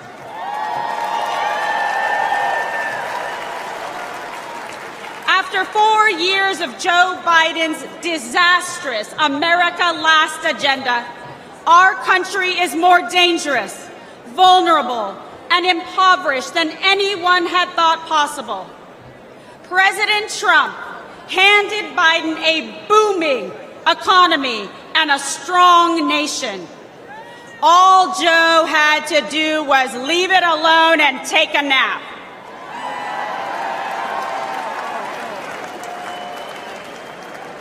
But Joe just couldn't help himself. Joe Biden cannot lead America. He cannot even lead himself off a stage. Now Americans are drowning in inflation. Insanity spreads like a cancer in our schools. We are closer to World War III than any time in my life.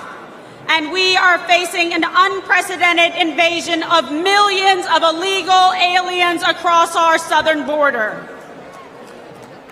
Rioters and looters go free, while Biden and the Democrats persecute American heroes like Donald Trump.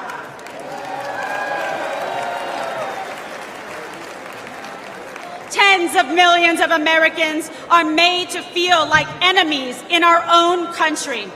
An enemy for wanting to defend our border, for not wanting our children indoctrinated in school, for not wanting to erase our history, for praying to our God, saying what we think, and fighting for what we believe.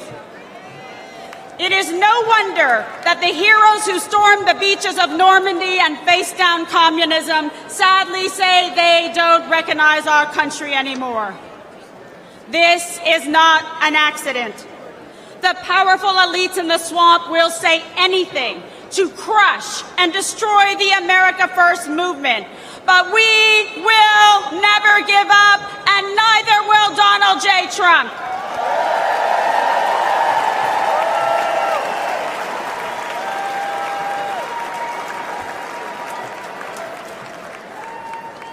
I know I speak for patriots everywhere when I say we are fed up. We are outraged about sex trafficking and drug trafficking across our southern border. We are fed up with the forever wars. We are done being told by the radical left to sit down, shut up, and obey. The Democrat vision for America is governed by fear, hatred, and political oppression. Our vision is defined by a love of our country, love for our fellow citizens, and our love of freedom.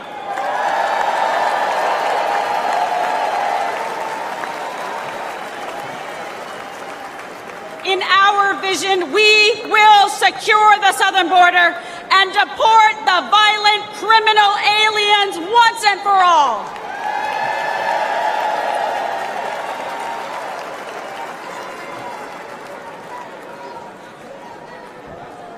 In our vision, America will combat foreign aggressors and ensure our service members are protected, not abandoned, as they carry out their dangerous missions abroad.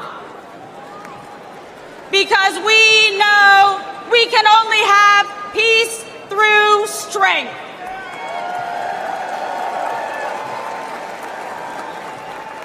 We will restore an era of national pride where freedom of speech is respected and cancel culture is ended. Where high school girls only compete with other girls, not biological men.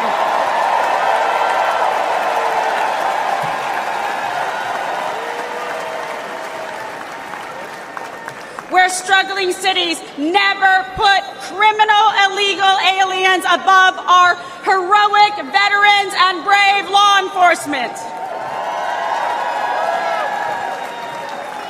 Where our streets are not ruled by gangs and rioters, but governed by law and order.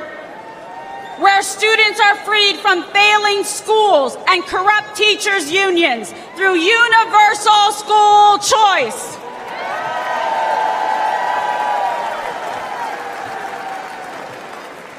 Where our most sacred institutions are not weaponized against political opponents, but are fair, equal, and just. And where we teach our children to love our country, learn our history, and respect our American flag.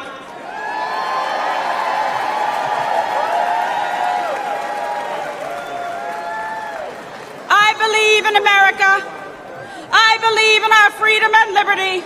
And I believe in Donald John Trump.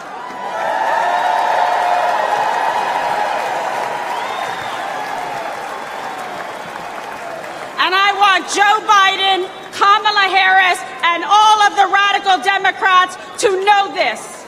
We will not be bullied into obedience. We will not cower in silence. We will fight for America because we love America.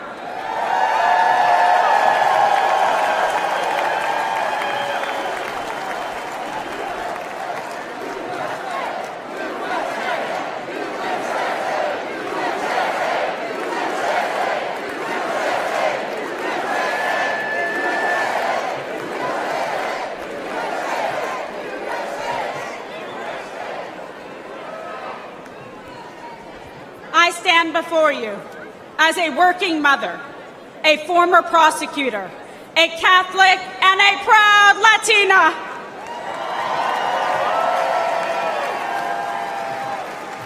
I know personally what every American has now seen with their own eyes. I know the measure of the man that stands before us. Donald Trump will never stop fighting for you.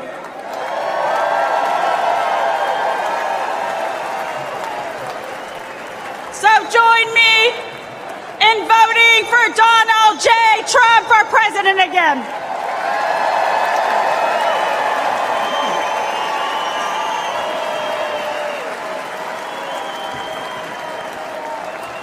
Victory is in our sights.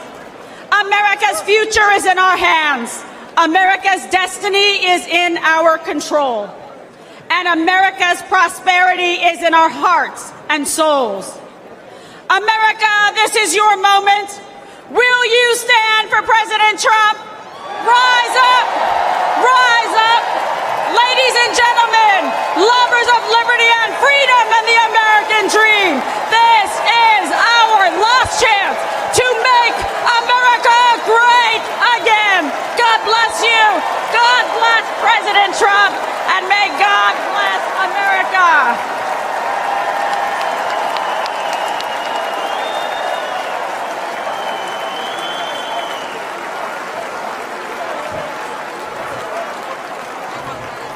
Ladies and gentlemen, please welcome Congressman Michael Waltz of Florida.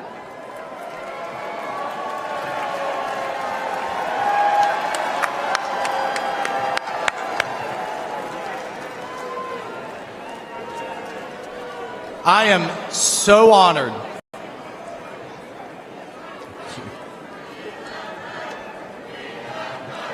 Thank you. Thank you. Thank you. Hello, Patriots. I am so honored to stand before you as a 27-year Army veteran and the first Green Beret ever elected to Congress. And I'm joined tonight by my beautiful wife, Julia, who, oh, by the way, has more combat tours than I do. Look, folks, we have deployed all over the Middle East, all over Africa, all over Afghanistan, and I have never in my lifetime seen the world falling apart like it is under Joe Biden. And that's because under President Trump, we had a president who defeated ISIS, broke Iran, stood with Israel, always stood with our allies, made China pay. You didn't see any spy balloons under President Trump, did you? He deterred Russia. You know what he told Putin? You try anything, and I'll take the tops off the Kremlin. And he didn't dare, did he? He did under Obama, he did under Biden, but not under Donald J. Trump. He diffused North Korea. And importantly, he got our hostages home and didn't pay billions of dollars to get our Americans back. And here's my favorite part about Donald Trump, the commander-in-chief. He sat across the table from the bureaucrats and the generals and said, if you don't give our troops what they need, you know what he told the generals? You're fired. You're out of here. We're cleaning house.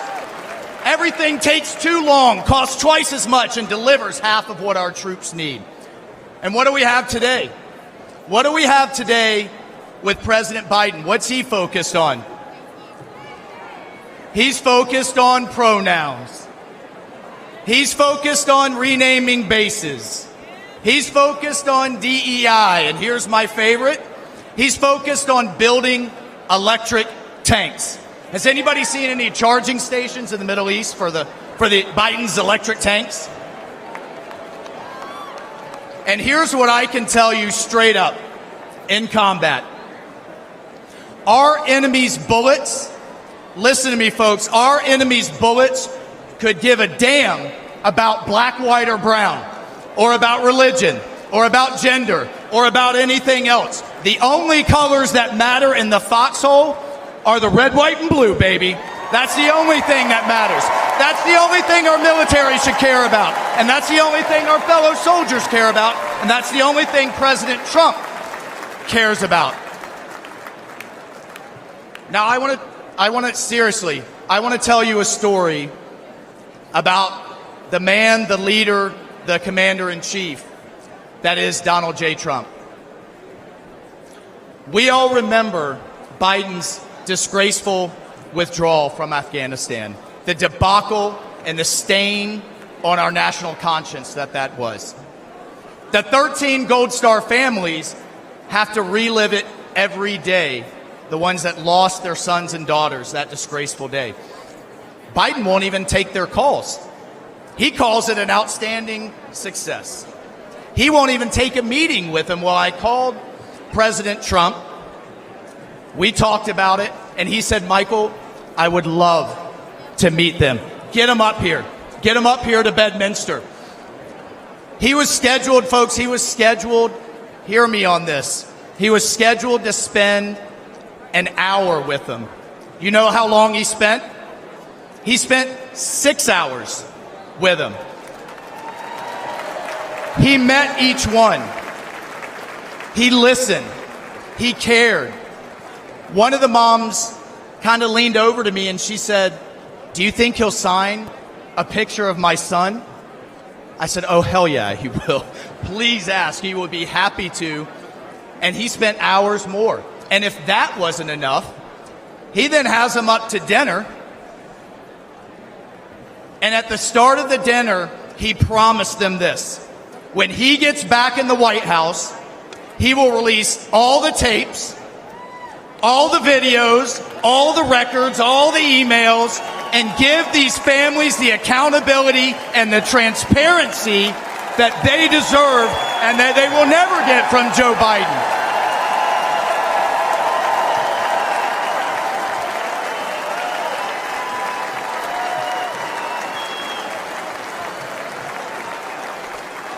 And then God bless this man. This is why I love this man so much. He had them laughing. He had these moms that have been through so much crying. He had them, I love this, we saw DJ Trump in action playing Sinatra, playing Phantom of the Opera. He had these moms dancing with their husbands. 2 of them came up to me afterwards and said, this was the best thing that had happened to them since they had lost their sons. That night with President Trump. Mr. President,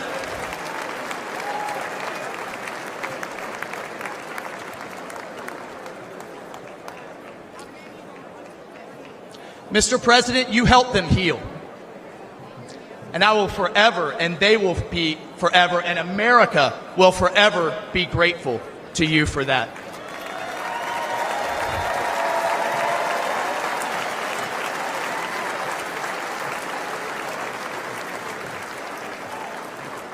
Patriots, that's the Donald Trump that I've come to know. That's the Donald Trump and the Commander-in-Chief we all know. That's the Donald Trump the media never wants you to see. That is the Donald Trump we must have as Commander-in-Chief back in the White House this November. We need it. The country needs it. The world needs it, because we will once again have peace through America's strength. God bless you. I salute you.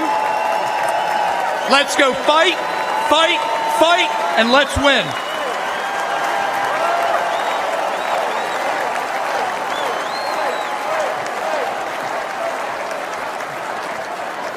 Ladies and gentlemen, please give your solemn attention to the following video presentation honoring our nation's Gold Star families.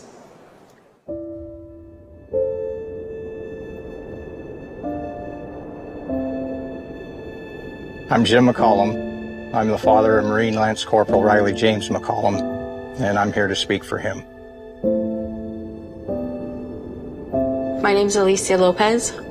I'm Herman Lopez, and we're the parents of our son, Hunter Lopez, a U.S. Marine stationed in Camp Pendleton, San Diego, California, who passed away on August 26, 2021 in Kabul, Afghanistan.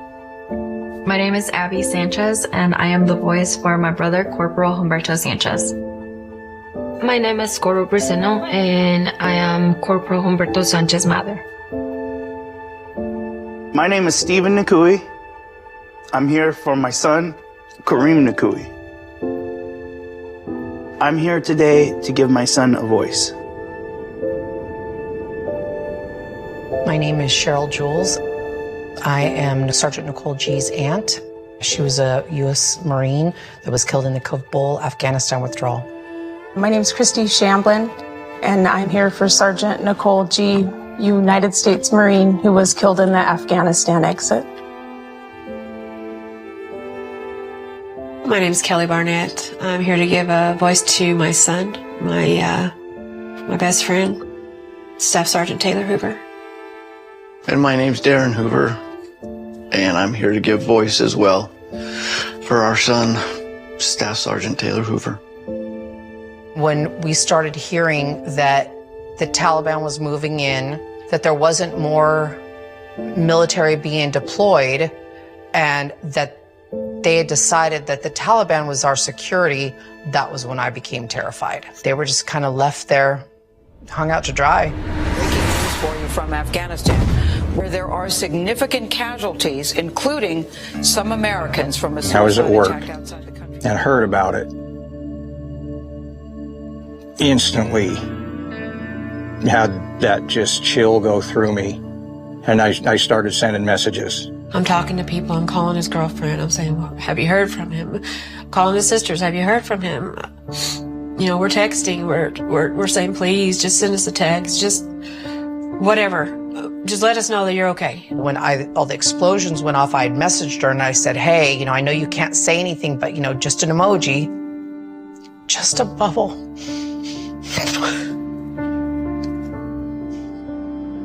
And then 3:30 in the morning that night, I got the knock on the door. You know, there's no other reason 2 Marines are standing on your door. Right away, they told you, we have news about your son, and he just passed away. I just start screaming. I throw myself on the floor. I pull up the street and I see a white van. And once I saw them, I knew.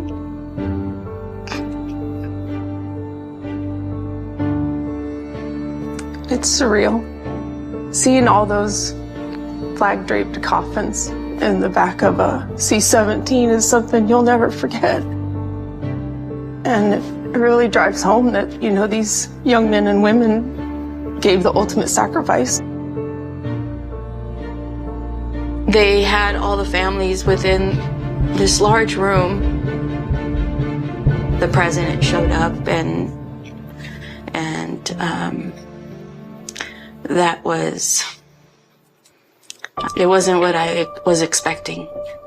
You know, this guy's sitting across from me on that tarmac, and he keeps looking at his watch. Biden did not want to be there. I don't know what he wanted to do, but he did not want to be there. He looked at his watch multiple times. I saw it 3 times. He didn't say anything about Riley. And to this day, he has yet to say those 13 kids' names. And that makes me so upset because those kids were serving their country. Those kids, they were giving their life for this country. And I always said they were thinking that their commander-in-chief was gonna have their back because they were fighting for this country, and that didn't happen. The administration, the White House, our president has never once mentioned their names, not one of them. Honestly, I don't feel like Joe Biden cared. He just had no empathy for us at all. I do think incompetence played a huge factor in what happened. Bad decision, bad leadership, and it all starts at the top. Joe Biden should not be leading this country. There was no point in making that hard deadline August 31st. It was 100% a political stunt. He let my son down. He let the 13 down. He let the 45 wounded down. He let those 174 civilians down. He let our country down. And then what it hurts the most is that they could be here.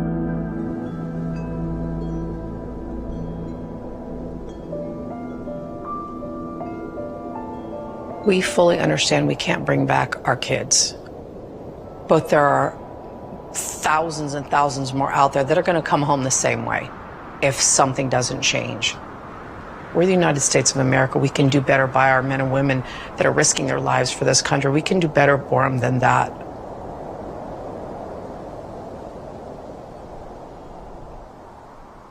To this day, Joe Biden and Kamala Harris have never mentioned these fallen soldiers' names. President Trump will never forget them.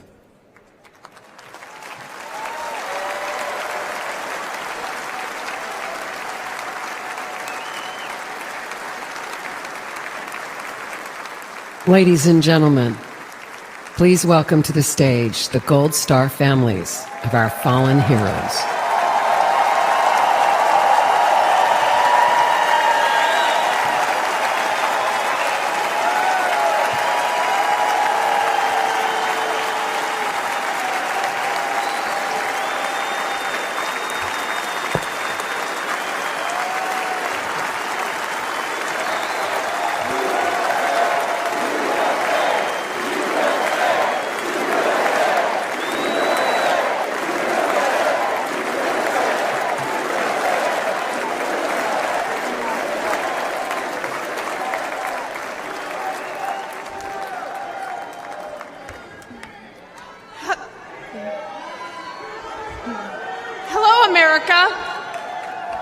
I'm Christy Shamblin.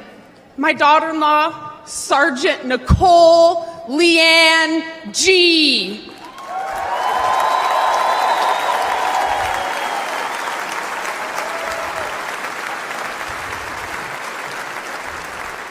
Was a United States Marine, and she was killed at Abbey Gate in Afghanistan, alongside 12 of her brothers and sister-in-arms. While Joe Biden has refused to recognize their sacrifice, Donald Trump spent 6 hours in Bedminster with us.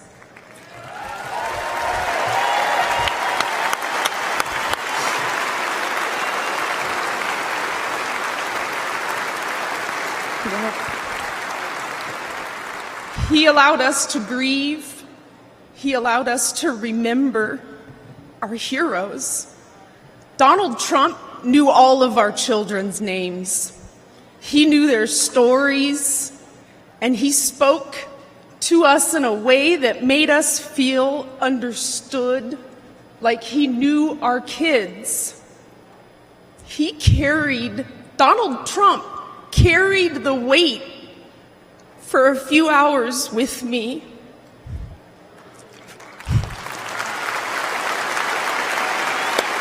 Yeah.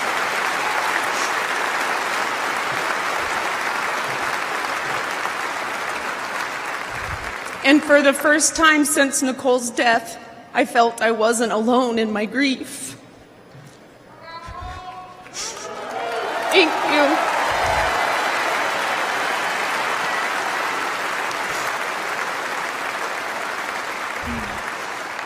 I had expected to meet an arrogant politician. Instead, I met a man who had empathy for us.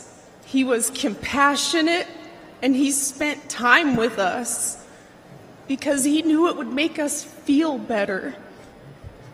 Thank you, President Trump.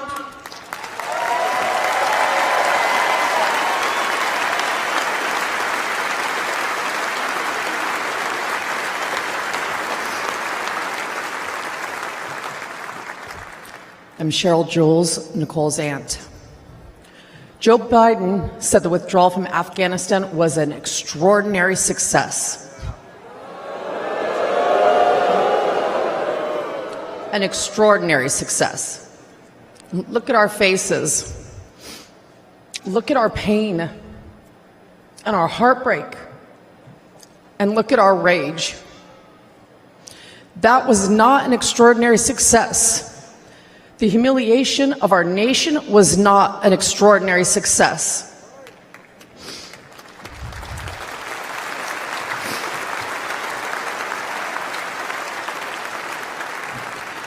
Joe Biden may have forgotten that our children died, but we have not forgotten. Donald Trump has not forgotten.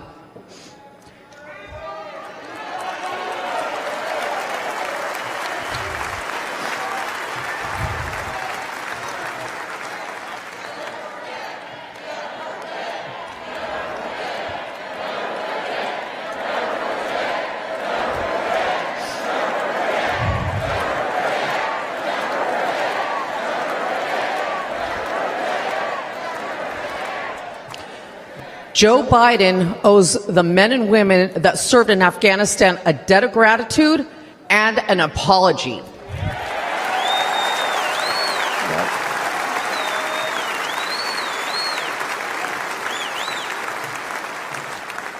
Donald Trump loves this country and will never forget the sacrifice and bravery of our service members. Join us in putting him back in the White House.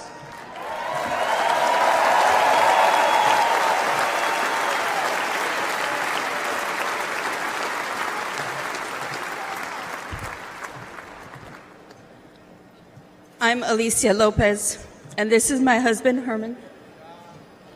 Our son, Corporal Hunter Lopez, whose name Joe Biden has refused to say out loud, was killed on August 26, 2021. He died during Joe Biden's disastrous withdrawal from Afghanistan. Hunter was 22 years old and planned to come home to California after his tour to follow in our footsteps. Herman and I work for the Riverside County Sheriff's Office.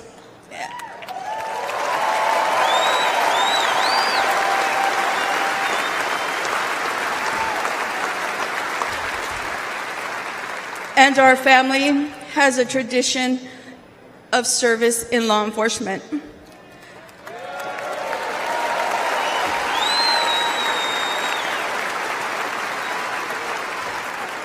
Hunter was excited to carry it on. Instead, in the nearly 3 years since Hunter's been gone, there has been silence. Silence from that empty space at the dinner table, where Hunter would have joined his brothers and sister and us for family gatherings. And there has been a deafening silence from the Biden and Harris administration.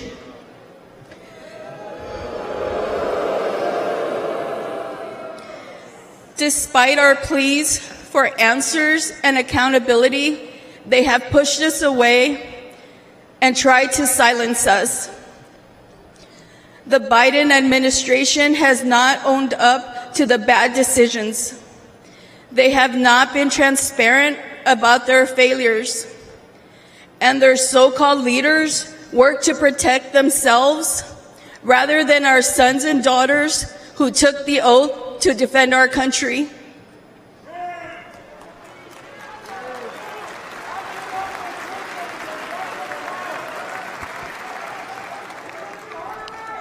Thank you.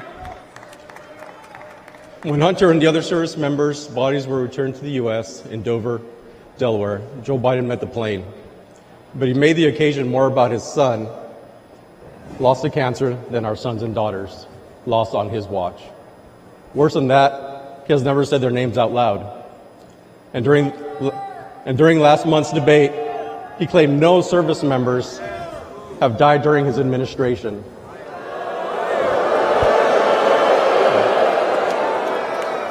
None. That hurt us all deeply. So Alicia and I are here to say the names of all 13 service members who lost their lives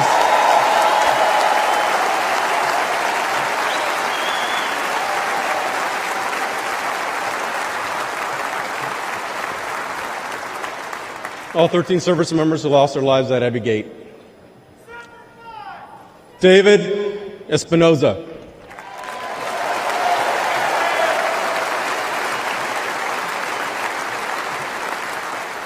Nicole G.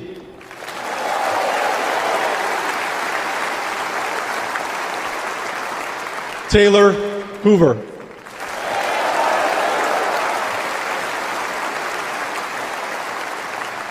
Ryan C. Knaus.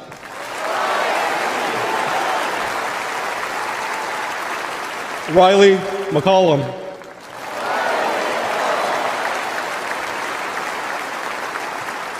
Dylan Marola.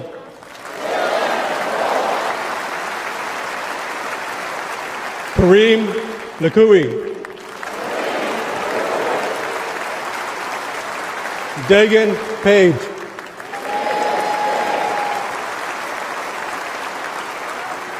Johani Fajardo.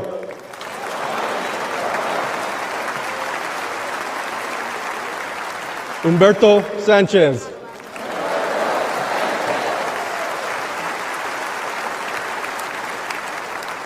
Jared Schmitz.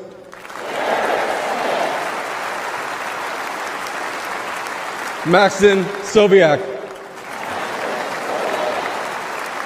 And my son, Hunter Lopez.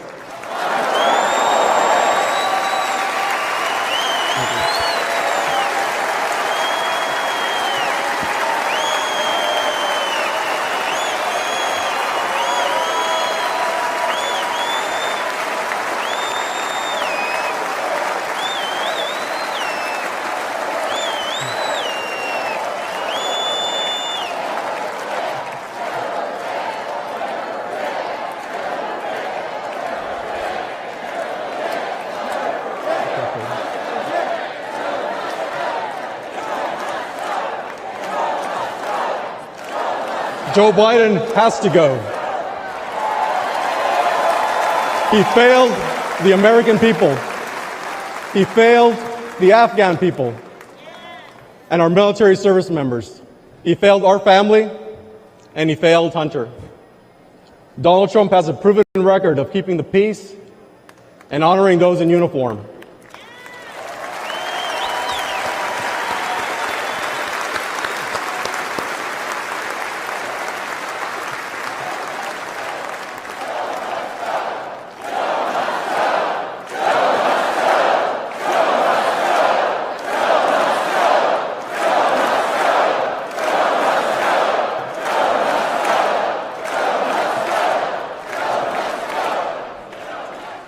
All of us on this stage recognize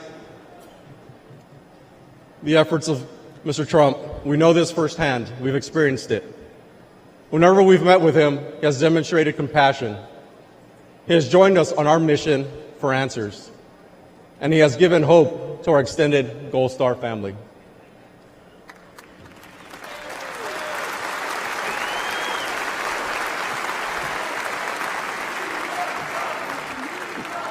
Now, we have another son serving in the Army.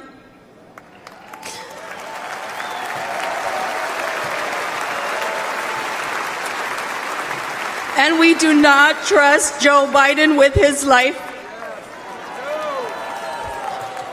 We have faith that Donald Trump to lead our military. Please join us in supporting Donald Trump for President and Commander-in-Chief.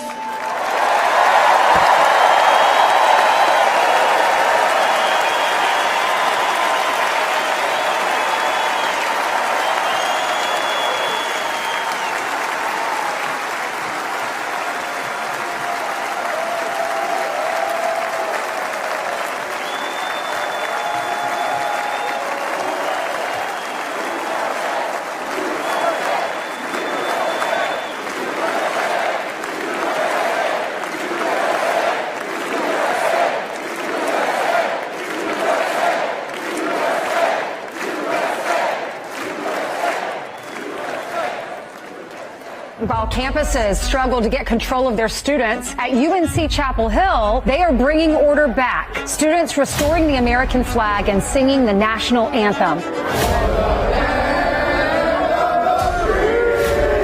Protesters began to take down the American flag, and that's when the guys stepped in. Patriotic fraternity brothers stepped in and said, "Not today, Hamas." The group of frat brothers defended the American flag from anti-Israel protesters. I held the Israeli flag, and they held up the American flag while protesters chanted at us, screamed at us. I was told to kill myself about 50 times, called a white supremacist, a fascist. They protected the flag for an hour. They were pelted with bottles and rocks. But they stood strong. I think the most popular college students right now are the ones at UNC. God bless those UNC frat guys for taking down the Palestinian flag and putting up Old Glory. Giving us some hope woke there, that not all college students have gone woke. They should be celebrated for, and what be more rare is their bravery, their willingness to stand up and exhibit that patriotism and protect America. All is not lost. In every corner of America, there are many people that love this country. I'm very proud of these boys and very, very proud that we have parents that are raising good kids like this in our country. I love America. There are still patriots in this country that actually want to fight and would, sacrifice themselves for this flag, this country. It's good to know that there's some patriotic young men out there supporting the flag still out there. Don't bend the knee to these people.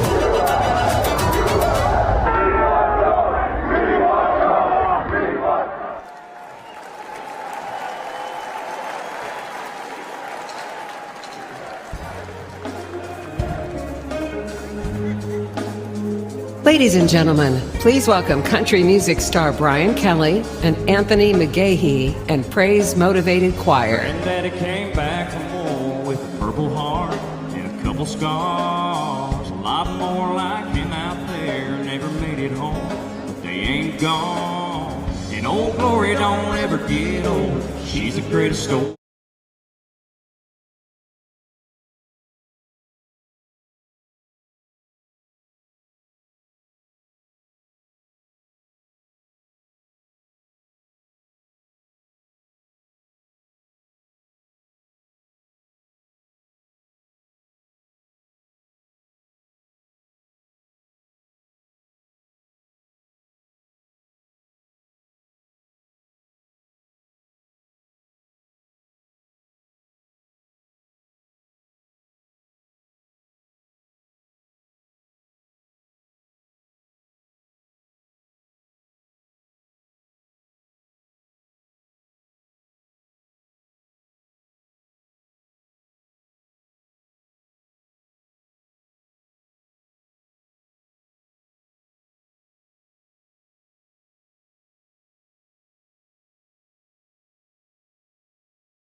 American spirit runs in our blood.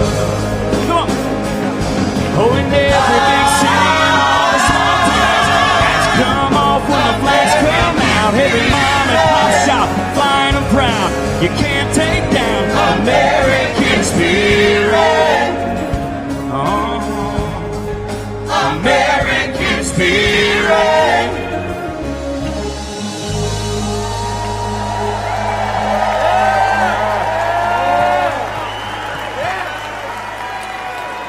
When a mob tried to take down the American flag on our campus, we knew we couldn't let that happen.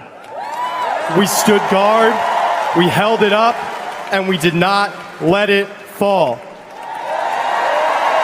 It was all about respect, not just for the cloth, but for everything that the flag stands for. Too many people have sacrificed everything for it. The least we can do was keep it flying. And tonight, we are proud to honor our flag again.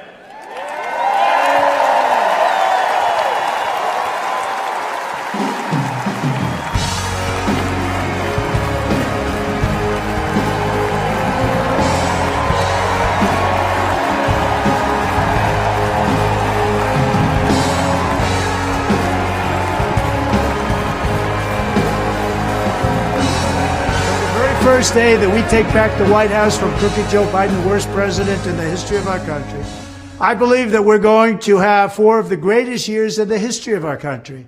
I will once and for all secure our elections. We're going to go to paper ballots. We're going to have same-day voting, voter ID. We're going to do it properly. We're going to have good, secure, beautiful elections. We never want what happened in 2020 to happen again. But until then, Republicans must win. And we must use every appropriate tool available to beat the Democrats. They are destroying our country. Whether you vote early, absentee, by mail, or in person, we are going to protect the vote. That's the most important thing we have to do, is protect the vote. Keep your eyes open, because these people want to cheat, and they do cheat. And frankly, it's the only thing they do well. We will make sure your ballot is secure and your voice is heard. Many Republicans like to vote on Election Day, and we must swamp the radical Democrats with massive turnout on Tuesday, November 5th. The way you win is to swamp them. If we swamp them, they can't cheat. It just doesn't work out. But if you can't make it, you need to make a plan, register, and vote any way possible. We got to get your vote. So with your vote, we will win a victory the likes of which no one has ever seen before. We will evict crooked Joe Biden from the White House, and we will take back our country on November 5th, 2024, the most important day in the history of our country. That's what it's going to go down as. Thank you. Ladies and gentlemen, please welcome recent Harvard University graduate, Shabbos Kestenbaum.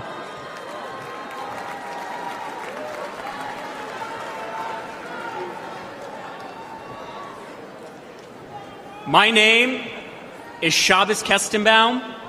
I am a proud first-generation American.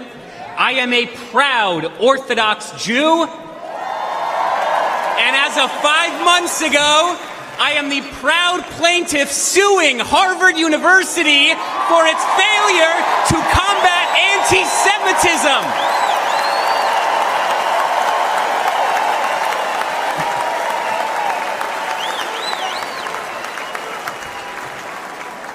I came to Harvard to study religion, the foundation of Western civilization. What I found was not theology, but a contempt for it. My problem with Harvard is not its liberalism, but its illiberalism. Too often students at Harvard are taught not how to think, but what to think. I found myself immersed in a culture that is anti-Western, that is anti-American, and that is anti-Semitic.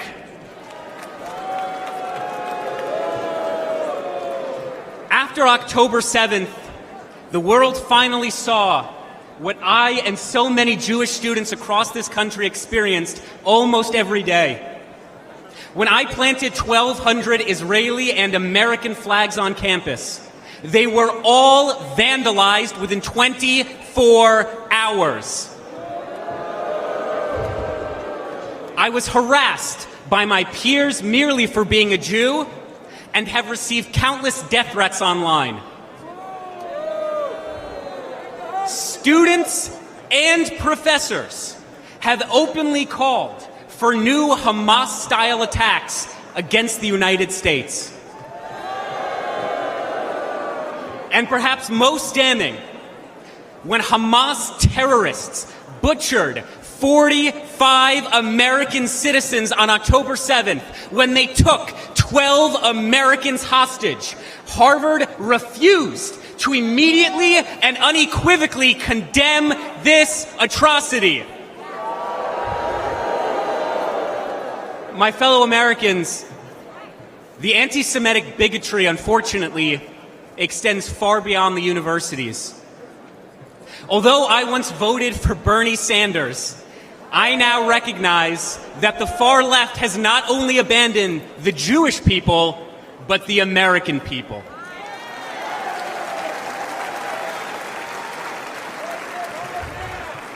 The Democratic Party, the party I registered to vote for the day I turned 18, has become ideologically poisoned. And it is this poison, it is this corruption that is infecting far too many young American students. Let's be clear. The far left's anti-Semitic extremism has no virtue, and the radicalism on our campuses and on our streets has no moral legitimacy.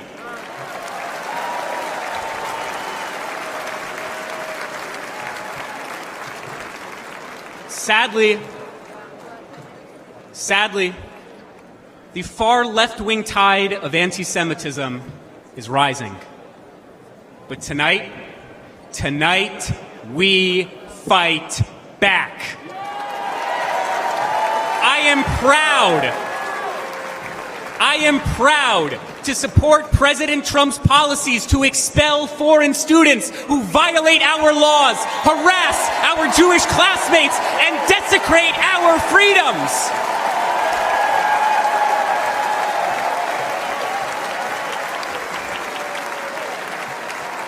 Let's elect a president who will instill patriotism in our school once again. Let's elect a president who will confront terrorism and its supporters once again. Let's elect a president who recognizes that although Harvard and the Ivy Leagues have long abandoned the United States of America, the Jewish people never will, because Jewish values are American values, and American values are Jewish values. God bless the United States. God bless the land of Israel.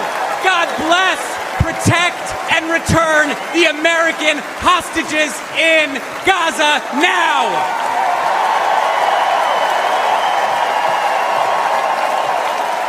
Ladies and gentlemen, please welcome the parents of an American hostage held in Gaza, Orna and Ronan Nutra.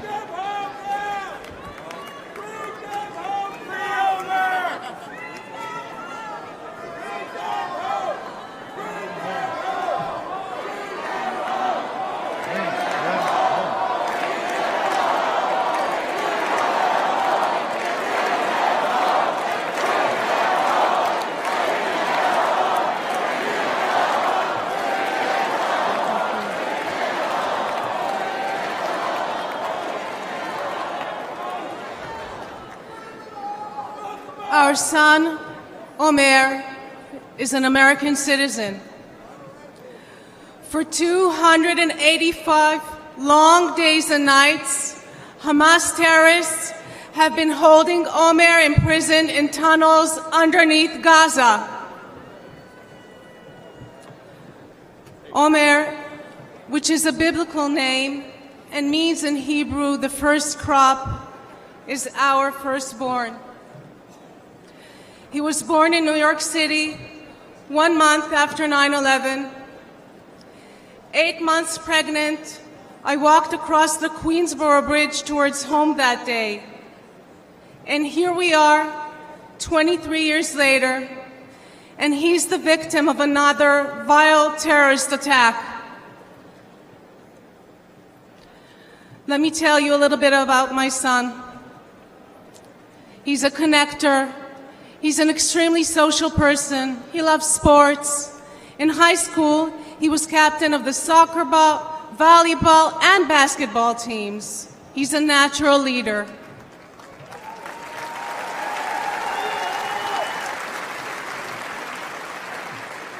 And he cares deeply about others and about helping them grow.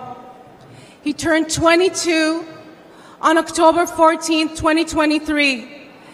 And instead of celebrating with us and with his friends, he spent his birthday as the hostage of Hamas terrorists. Imagine, over 9 months, not knowing whether your son is alive, waking up every morning, praying that he too is still waking up every morning, that he is strong and is surviving. I recite Psalm 23 in his merit every single day. Gam ki elech begaetz al mavet, lo erara ki ata imadi. I walk through the shadow of the valley of the shadow of the death. I will fear no evil, for thou art with me. Thy rod and thy staff, they comfort me. Bring them home. Bring them home. Bring them home. Bring them home. Bring them home.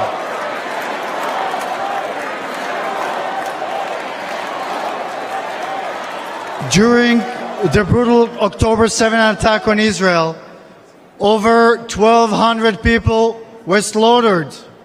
Of them, 45 were American citizens. Where is the outrage? Where is it? This was not merely an attack on Israel. This was and remains an attack on Americans. Omer is one of 8 American hostages and one of 120 hostages still left in Gaza. Citizens of 24 countries and 5 different religions, still held by Hamas, denied basic human needs, their lives threatened every day. President Trump called us personally right after the attack when Omer was taken captive. We know he stands with the American hostages. We need our beautiful son back. And we need your support. We need your support to end this crisis and bring all the hostages back home.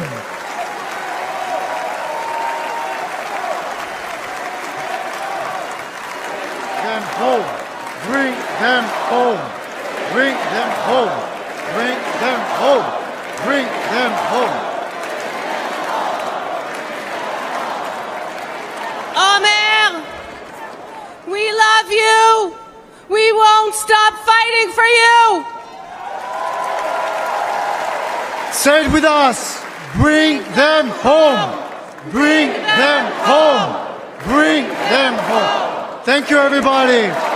God bless Israel and God bless America.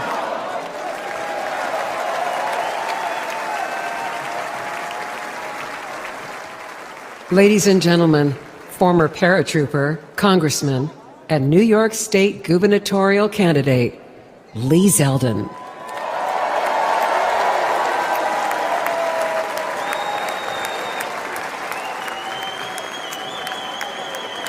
Hello, Wisconsin. I'm Lee Zeldin from New York.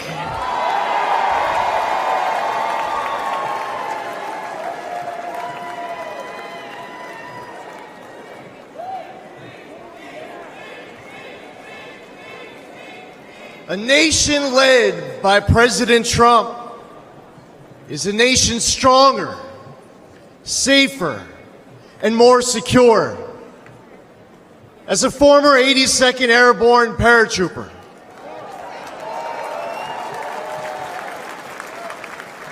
I want a military focused on being the world's greatest fighting force, not its biggest social experiment.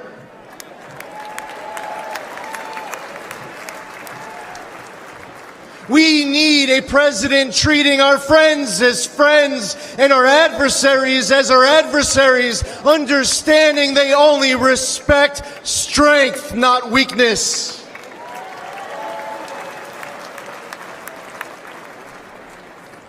I was on the House Foreign Affairs Committee under 3 presidents, but only one ended wars without starting new ones. President Donald Trump.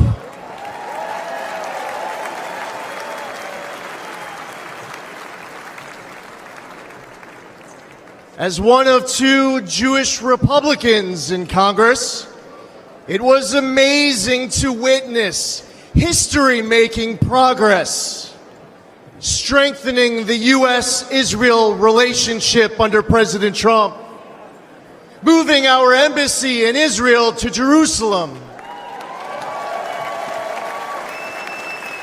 recognizing Israel's sovereignty over the Golan Heights, and launching the Abraham Accords, which no one said was possible.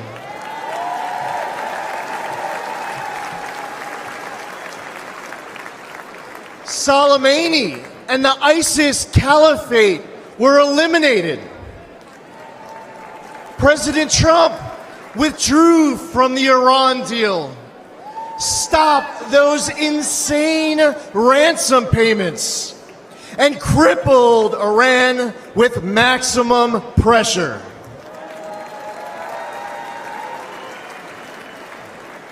But then everything went downhill under Biden. Yes, the guy who advised Obama not to take out Osama, Joe Biden advised against the mission that killed Osama bin Laden.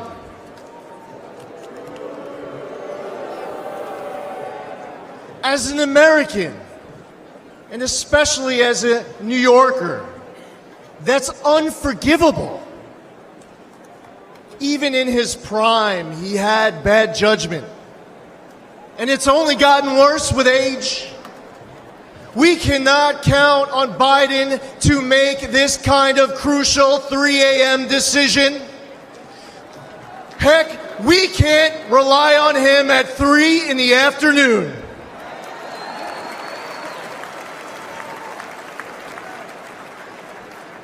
He has refilled Iran's coffers.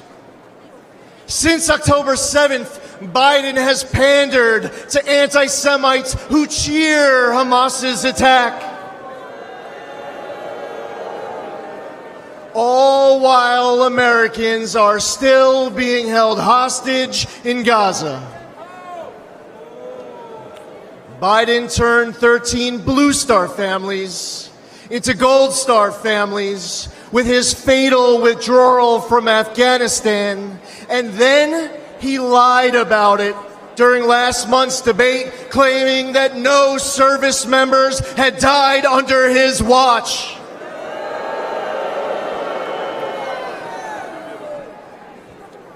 We must elect President Trump.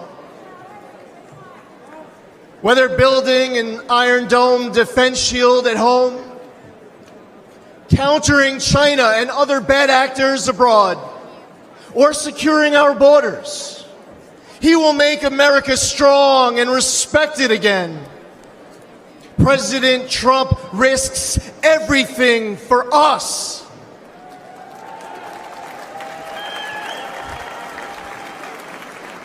We need him back in the White House now more than ever before.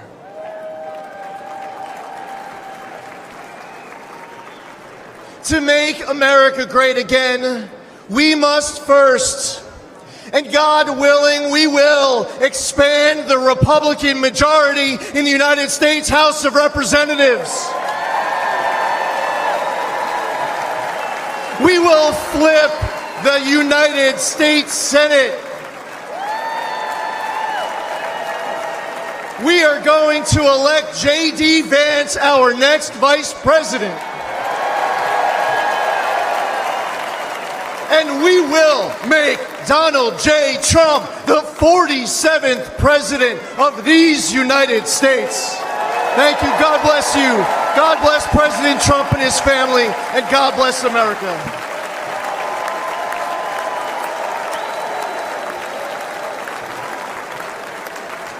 We are gathered here on freedom's altar, on these shores, on these bluffs, on this day 75 years ago. 10,000 men shed their blood and thousands sacrificed their lives for their brothers, for their countries, and for the survival of liberty. Those who fought here won a future for our nation. They won the survival of our civilization. These men ran through the fires of hell, moved by a force no weapon could destroy. The fierce patriotism of a free, proud, and sovereign people. And they showed us the way to love, cherish, and defend our way of life for many centuries to come. And our children and their children will forever and always be free.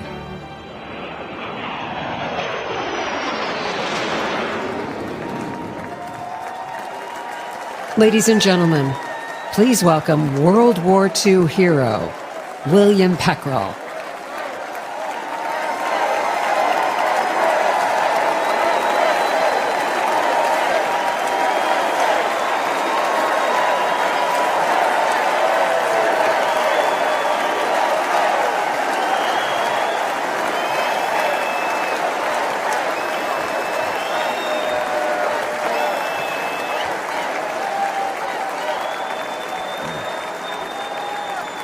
Thank you very much. My name is Bill Peckrell. I'm a proud Wisconsinite. I'm a proud husband of 76 years old to my wife, Rosemary. I'm a father of 11 children.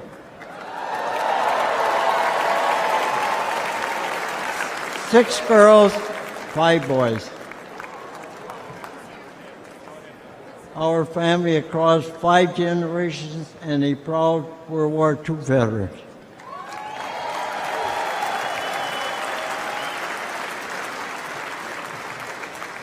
I'm 98 years old.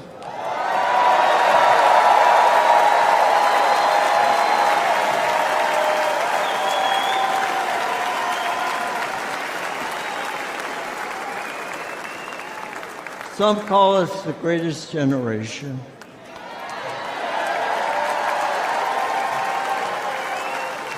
That's an honor, considering America is the greatest nation in the history of the world.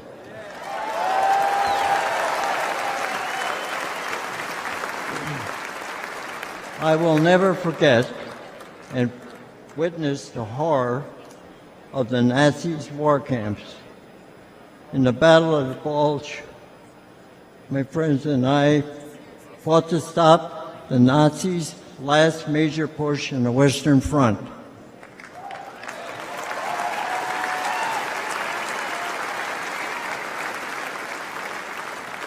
A few months later, Hitler was dead. The Nazis were defeated.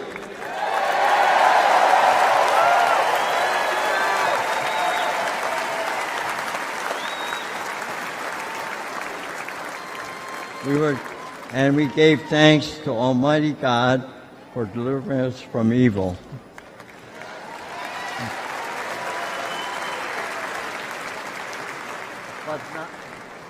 But not many of us came home. I still miss a lot of my friends on that beach. And there were many of us left. There aren't many of us left today. But for us, those of us who are here, that America is still worth fighting for.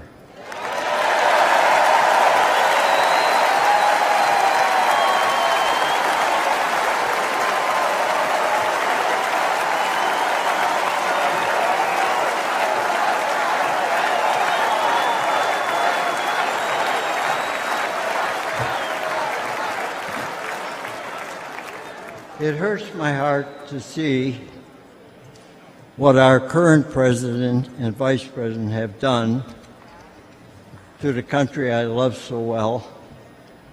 They humiliated us in Afghanistan. We pushed around in China. Terrorists run wild in the Middle East. And they let our own southern border get overrun.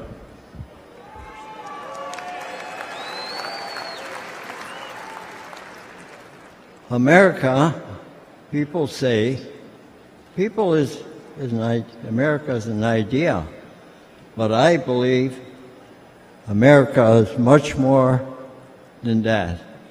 America is our home.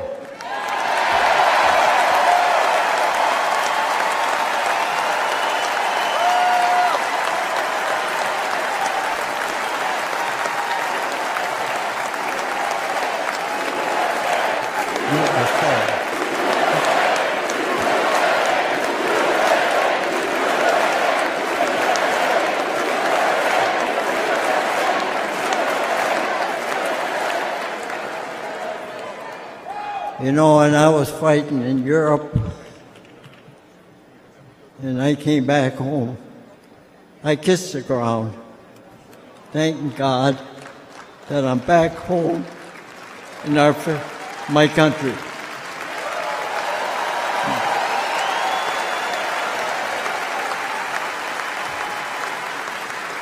And where I come from, when somebody comes for me or my home, you dig in your boots in the ground and never look back.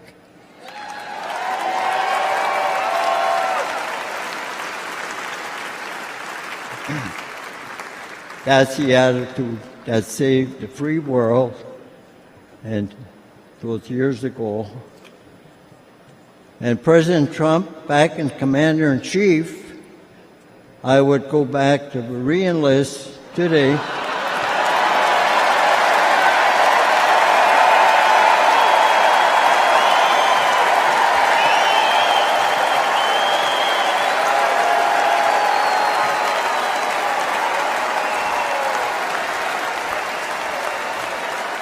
And I would storm whatever beach my country needs me to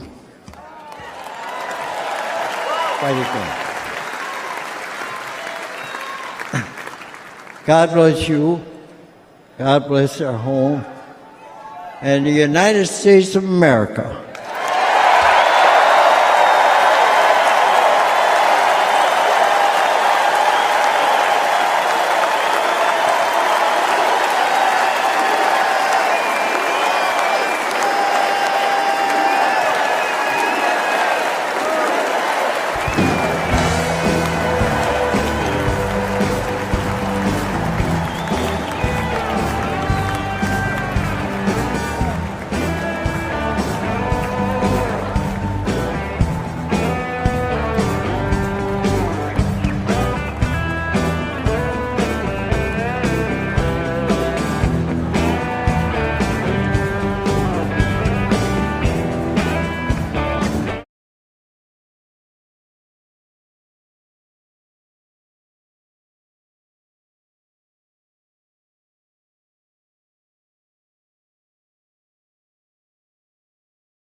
Good evening, America.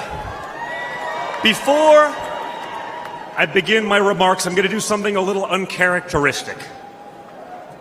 A Trump is going to give up the microphone. Doesn't happen often. You may never see it again. But I got a call on Monday morning from a young lady who said, "Dad, I want to speak at the RNC."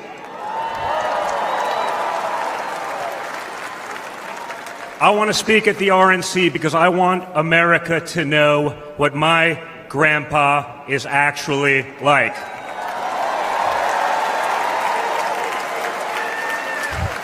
So for the first time ever on a stage, first time ever giving a speech, I want to bring out my eldest daughter and the eldest granddaughter of the President of the United States, your favorite president, Madison Trump.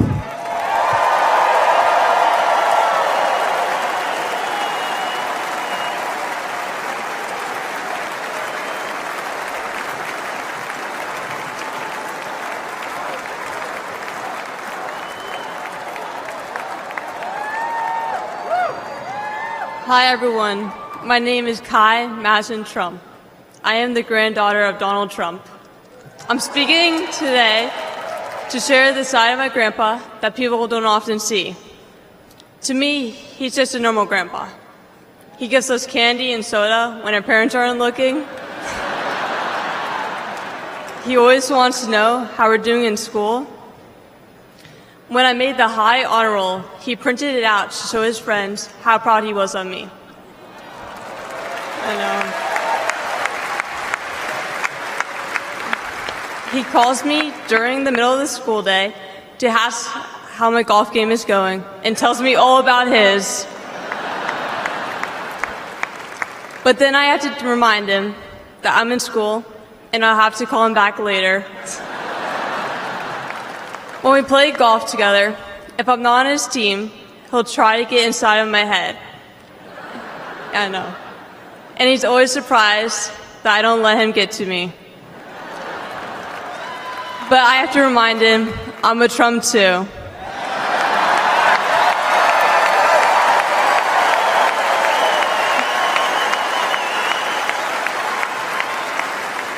Even when he's going through all these court cases, he always asks me how I'm doing.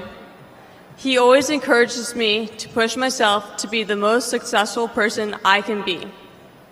Obviously, he sets the bar pretty high, but who knows, maybe one day I'll catch him. On Saturday, I was shocked when I heard that he has been shot, and I just wanted to know if he was okay.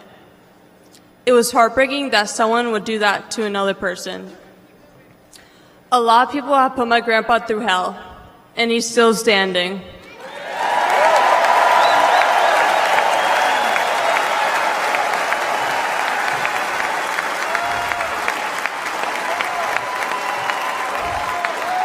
Grandpa, you are such an inspiration, and I love you.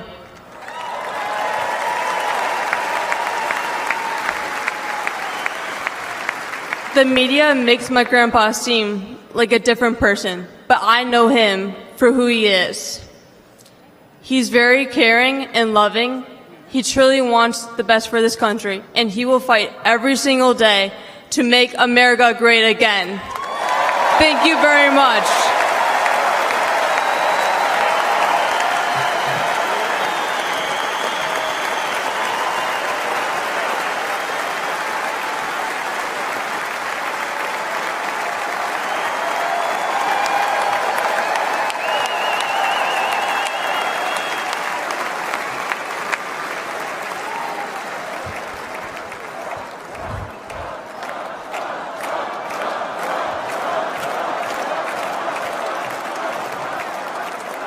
A lot of proud moments this week from my family. Thank you again, guys. Really appreciate that. That's not easy. That's the first time. I mean, this is what we call a large crowd for a speech, so incredible work, Kai. Now, back to business. Guys. Thank you, sir. Tonight we gather here in Milwaukee at one of the most crucial moments in American history. Just days ago, something that once seemed unimaginable became a terrifying reality. My father came under literal fire as an incredible patriotic rally turned into a tragedy. On a field in Butler, Pennsylvania, a brave firefighter died. Others were injured, and as those bullets rained down, we came millimeters away from one of the darkest moments in our nation's history. But we did lose an American hero that day. We wish that he were with us tonight. But his memory will live on forever in the hearts of his family, his community, and the nation that he loved.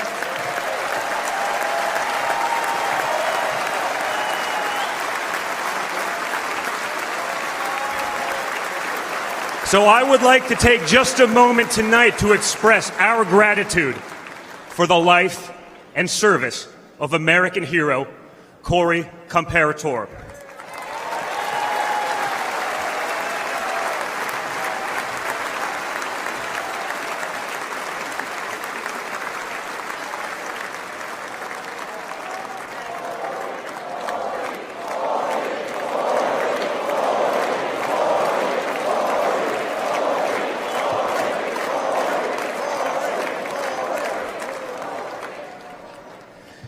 They say you can't truly know how you'll respond in a moment of danger until you're actually confronted with it.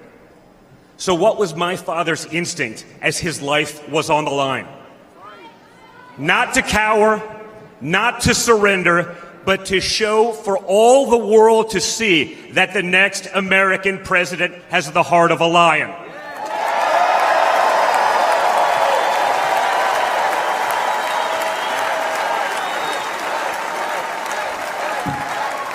That the next American president has the courage to put the American people first once again.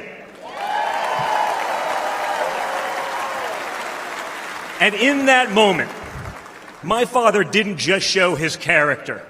He showed America's character. When he stood up with blood on his face and the flag at his back, the world saw a spirit that could never be broken.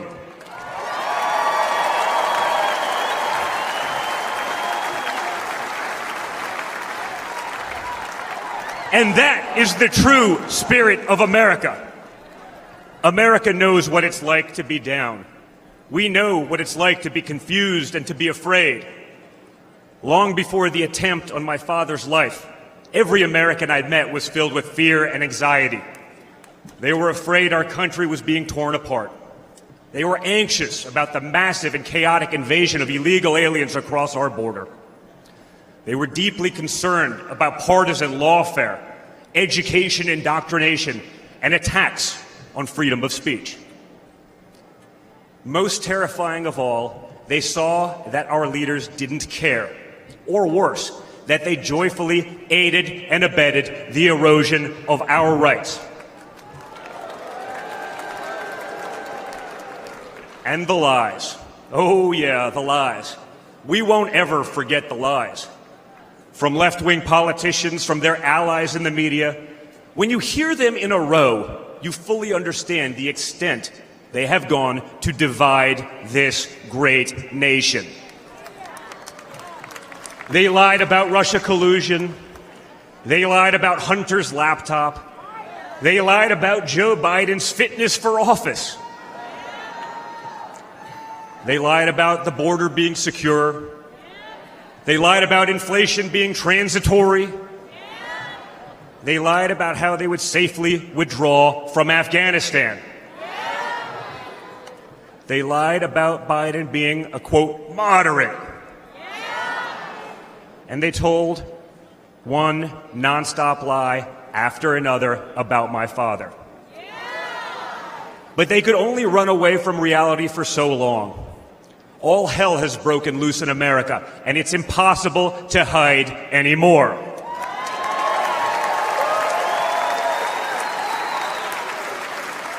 Remember Build Back Better? Instead, we got broke, bumbling Biden. Nothing is built, nothing is back, and nothing is better. Bridges are collapsing. Our credibility is crumbling, and our money is worth less and less every single day. It was just one giant bait and switch, and normal Americans are the ones left holding the bag. Housing costs, gasoline prices, grocery bills just keep going up. Wave after wave of illegal aliens, deadly drugs keep pouring across our border. Meanwhile, pro-crime district attorneys have turned our cities into giant crime zones. They've turned criminals into victims, prosecutors into criminal defense attorneys, and police into public enemies. Left-wing activists are pretending to be educators, teaching our kids that there are 57 genders, but they can't even define what a woman is. On one hand, they think free speech protects their right to expose your children to explicit drag shows. On the other hand, they want to put you in jail for making a meme. It's like the entire world has been turned upside down. Does any of this sound like a country that's going in the right direction? And honestly, who is actually running the country anyway?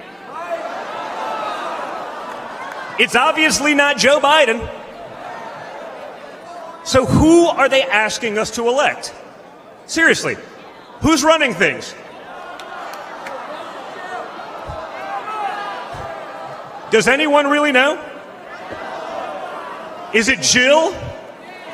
Is it Hunter? Barack Obama? Maybe it's the ghost of Corn Pop.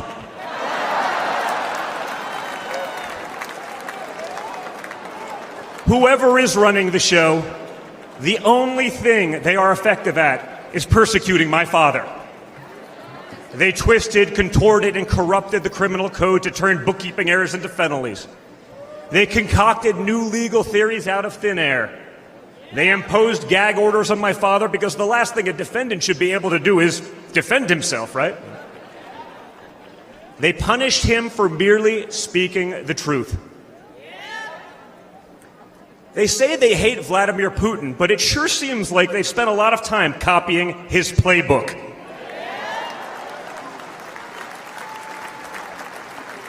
In this country, we don't criminalize political differences. We debate them. We vote on them. But we don't make you choose between picking a party or picking a jail cell.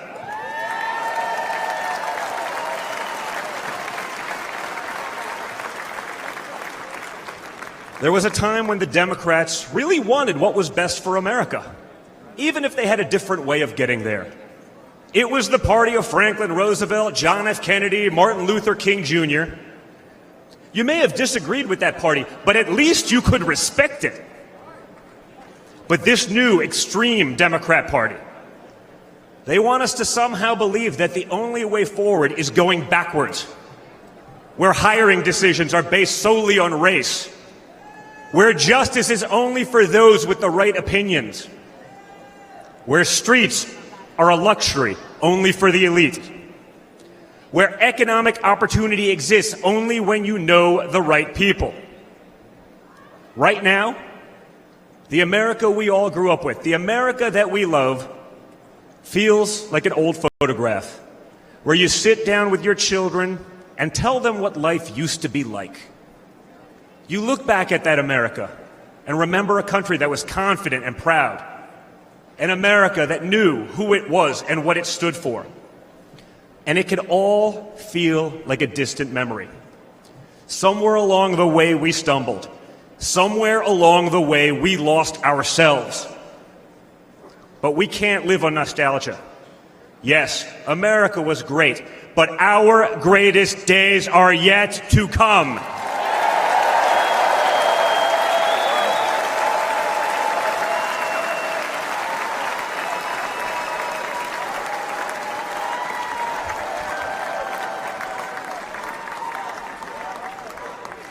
Because no matter how far off that old photo may feel, it's not the end of our story.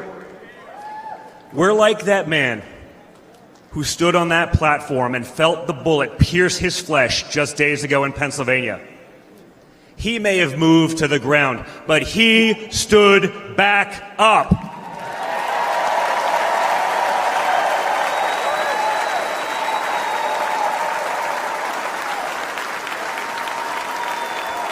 And when he did, my father raised his fist into the air. He looked out at the crowd. And what did he say?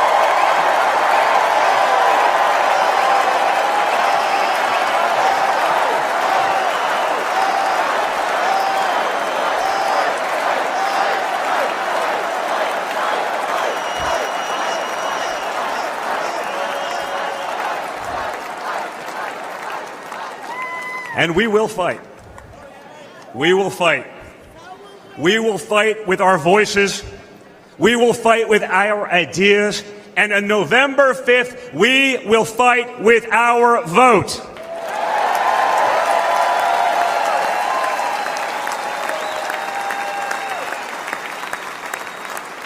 I've always been proud of him, but I've never been prouder of my father than I was in that moment.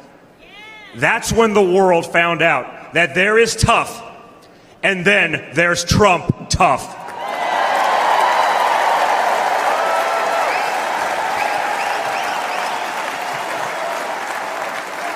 And the good news is, America is Trump tough.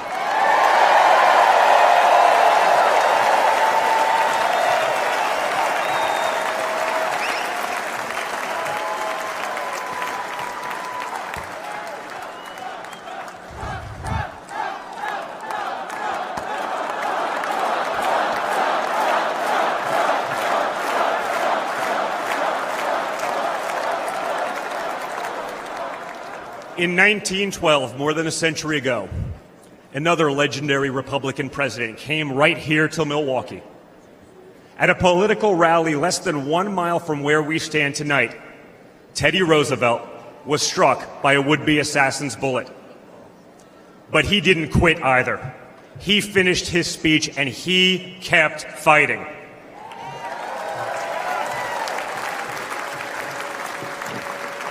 My friends, I don't believe in coincidences, but I do believe in God's plan.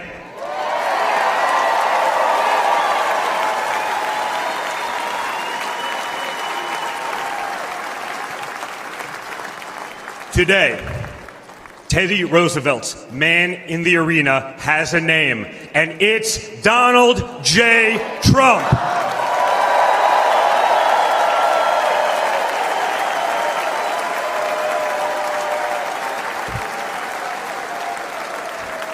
Remember, my father didn't have to run for re-election this year.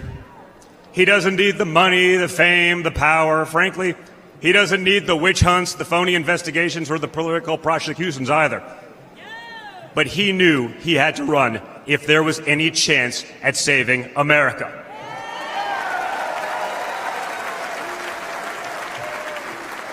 He's not doing it for himself. He's doing it for everyone here tonight, for everyone watching at home.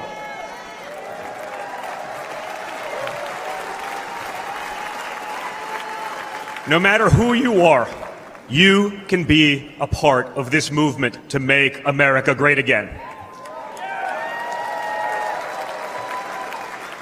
Look at me and my friend J.D. Vance. A kid from Appalachia and a kid from Trump Tower in Manhattan.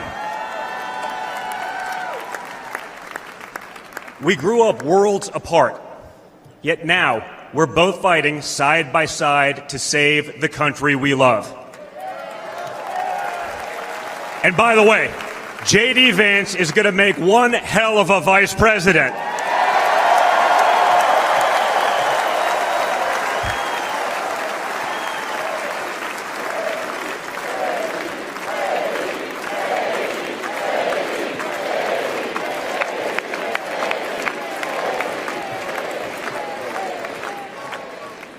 For those of you who have tuned out politics or have never even voted, I want you to know, if you're looking for a better life, a more prosperous future, a safer, more wholesome and patriotic place to call home, there's room for you in this party and in this movement.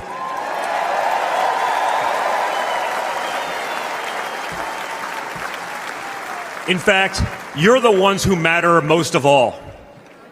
My father has always said that the people he gets along with best are the people who really work for a living.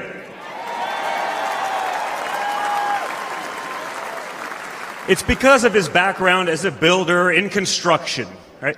In construction, it doesn't matter how smart your architect is if you don't have the best guys laying the bricks. People with grit, people who get their hands dirty. That's a big problem with Washington, D.C. Most of the bureaucrats who rule over us have never built anything in their lives. It's time to build something real, something tangible, something that will last and leave this country better off for our children. That's my father's mission.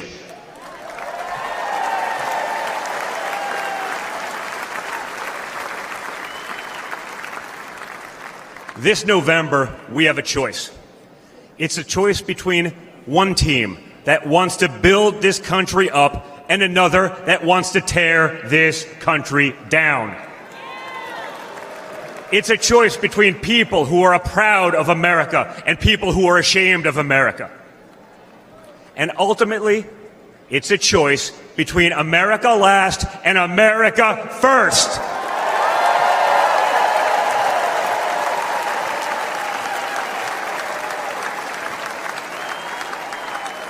So if you love this country from the bottom of your heart, if you want to bring back common sense, if you want to save the American dream, if you want to stand up and fight for the future of our nation, you must re-elect my father, Donald J. Trump.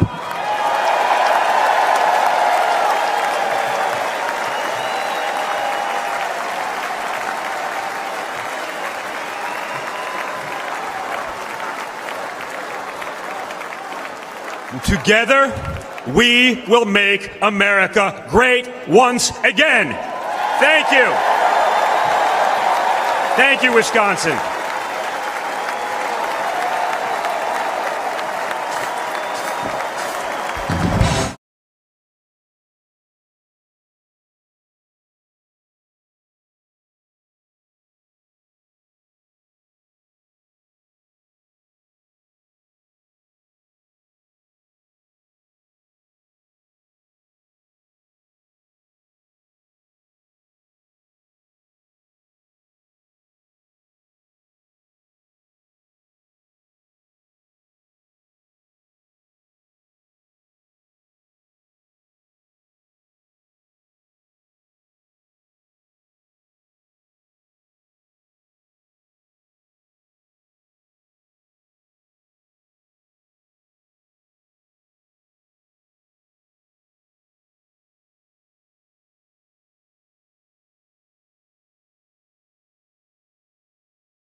our next vice president. But here he is, born into poverty. His family torn apart by drug addiction. No money, no prospects, no future. J.D. joined the Marine Corps, used the GI Bill to attend college, then went to Yale and earned a law degree and shared his heartbreaking story in a best-selling book. Only in America is this story possible. But today, for many families, the American dream is now gone. And this is the team tough enough to bring it back. J.D. Vance understands that working families have become the forgotten families. Under Biden, wages are going down while prices skyrocket, forcing the majority of Americans to live paycheck to paycheck. Working families will have J.D. Vance fighting for them. Seniors, J.D. will have your backs too. No more deciding between putting food on your table and paying for the prescriptions you need. As a husband and father, J.D. knows the importance of fighting for a parent's right to protect their children. And you can count on this Marine to stand up for our soldiers who put their lives on the line for their country every day. J.D. Vance's story is one of perseverance, of duty, of commitment to what's right. It's an American story, and it's just getting started.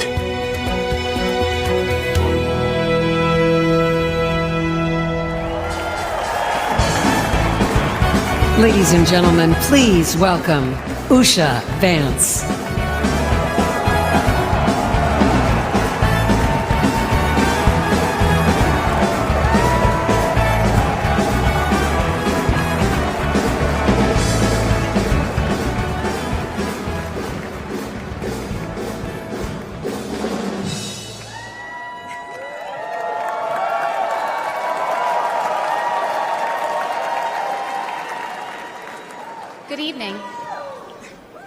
Good evening. When I was asked to introduce my husband, J.D. Vance, to all of you, I was at a loss. What could I say that hasn't already been said before? After all, the man was already the subject of a Ron Howard movie. J.D. has shared much of his life through his own eloquent words. In his book, Hillbilly Elegy, during his Senate campaign, and now as a sitting United States Senator. It occurred to me that there was only one thing to do: to explain from the heart why I love and admire J.D. and stand here beside him today, and why he will make a great Vice President of the United States.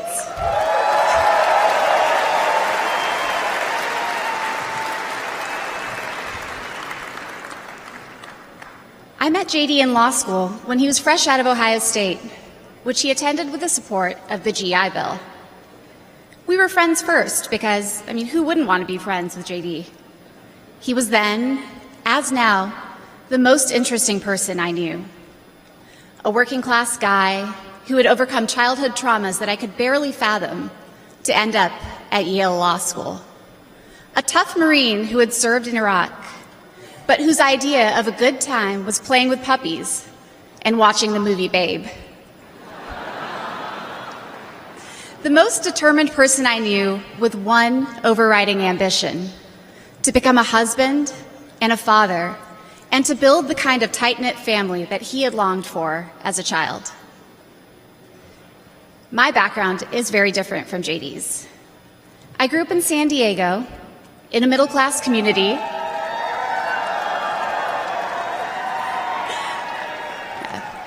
with two loving parents, both immigrants from India, and a wonderful sister.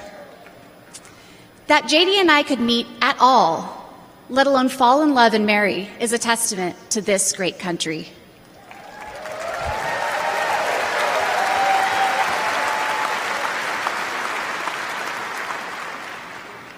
It is also a testament to J.D., and it tells you something about who he is. When J.D. met me, he approached our differences with curiosity and enthusiasm. He wanted to know everything about me, where I came from, what my life had been like. Although he's a meat and potatoes kind of guy, he adapted to my vegetarian diet and learned to cook food from my mother, Indian food.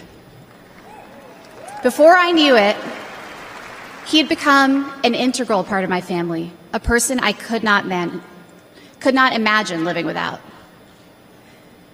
The JD I knew then is the same JD you see today, except for that beard. And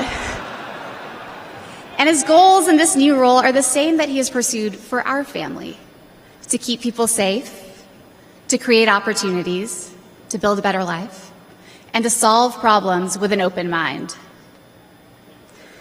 It's safe to say that neither JD nor I expected to find ourselves in this position, but it's hard to imagine a more powerful example of the American dream. A boy from Middletown, Ohio.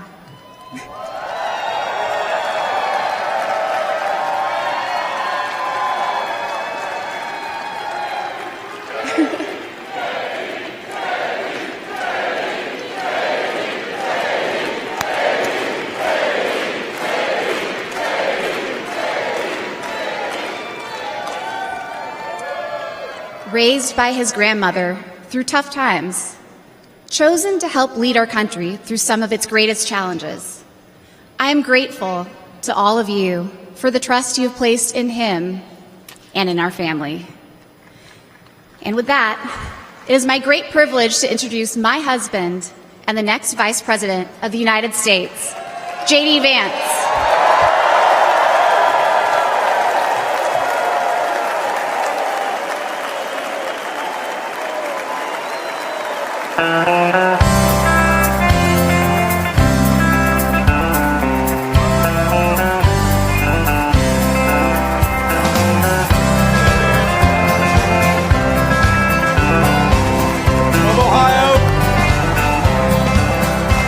Why don't we liberate these United States? We're the ones who need it worst. Let the rest of the world help us for change, and let's rebuild America first. Thank you. Who's blessed? Who has been cursed? There's things to be done. Thank you. Wow. Wow.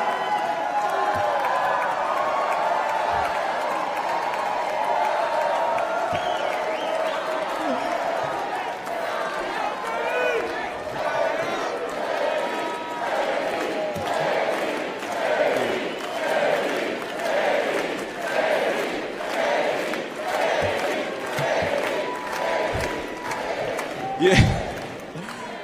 First of all, aren't I a lucky guy? Isn't she lovely and amazing?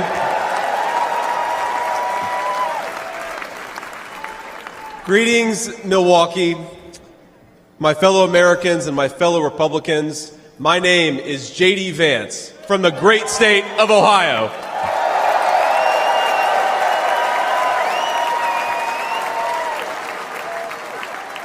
Tonight,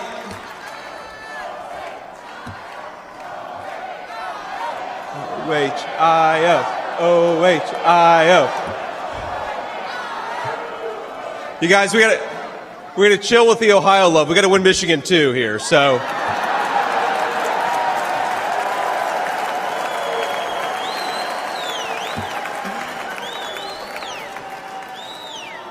My friends, tonight is a night of hope, a celebration of what America once was, and with God's grace, what it will soon be again.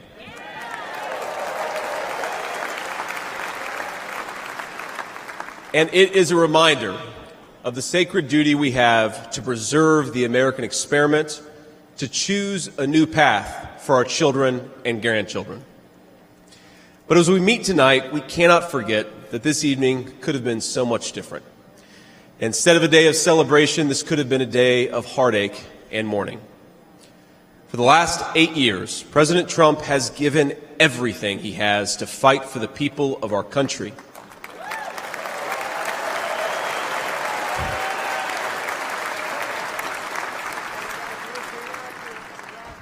He didn't need politics, but the country needed him. Did it? Now, prior to running for president, he was one of the most successful businessmen in the world. He had everything anyone could ever want in a life. And yet, instead of choosing the easy path, he chose to endure abuse, slander, and persecution. And he did it because he loves this country.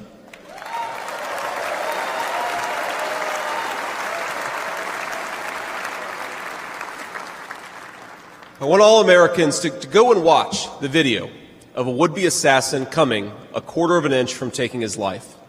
Consider the lies they told you about Donald Trump, and then look at that photo of him, defiant, fist in the air, when Donald Trump rose to his feet in that Pennsylvania field. All of America stood with him.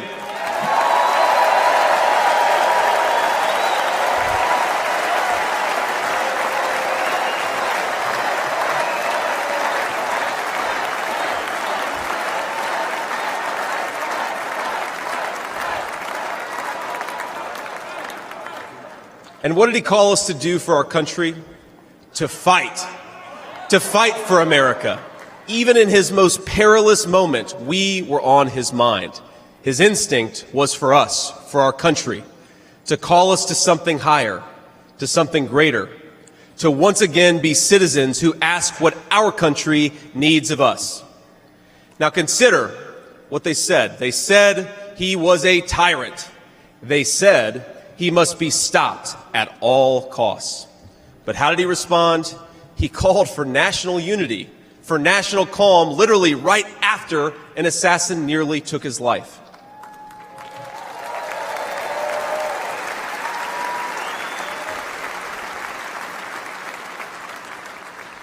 He remembered the victims of the terrible attack, especially the brave Corey Compertori, who gave his life to protect his family. God bless him.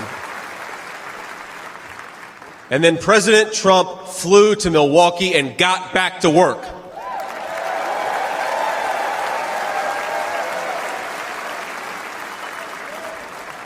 Now that's the man I've gotten to know personally over the last few years. He is tough, and he is, but he cares about people. He can stand defiant against an assassin one moment and call for national healing the next. He is a beloved father and grandfather, and of course, a once-in-a-generation business leader. He's the man who is feared by America's adversaries, but 2 nights ago, and I'll share a moment, said goodnight to his 2 boys, told them he loved them, and made sure to give each of them a kiss on the cheek. And I will say, Don and Eric squirmed the same way my 4-year-old does when his daddy tries to give him a kiss on the cheek. Sorry, guys. He is all those things, but tonight we celebrate he is our once and future President of the United States of America.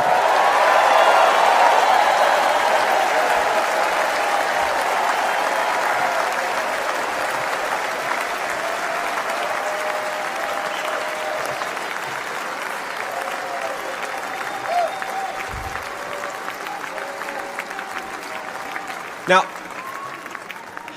I want to respond to his call for unity myself. We have a big tent in this party on everything from national security to economic policy. But my message to you, my fellow Republicans, is we love this country and we are united to win.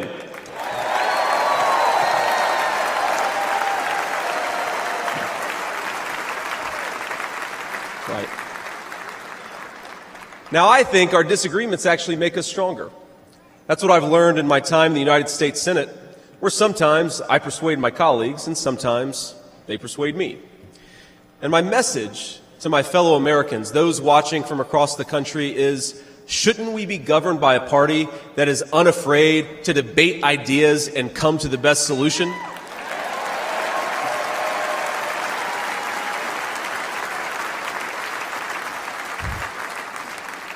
That's the Republican Party of the next 4 years, united in our love for this country and committed to free speech and the open exchange of ideas.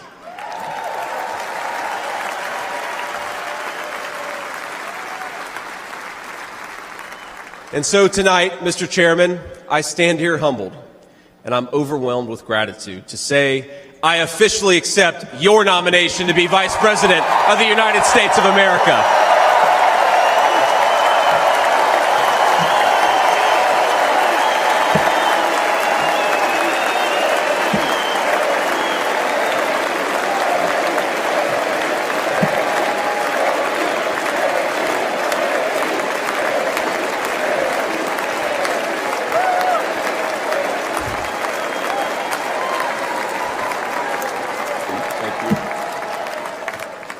Now, never in my wildest imagination could I have believed that I'd be standing here tonight. I grew up in Middletown, Ohio, a small town where people spoke their minds, built with their hands, and loved their God, their family, their community, and their country with their whole hearts. But it was also a place that had been cast aside and forgotten by America's ruling class in Washington.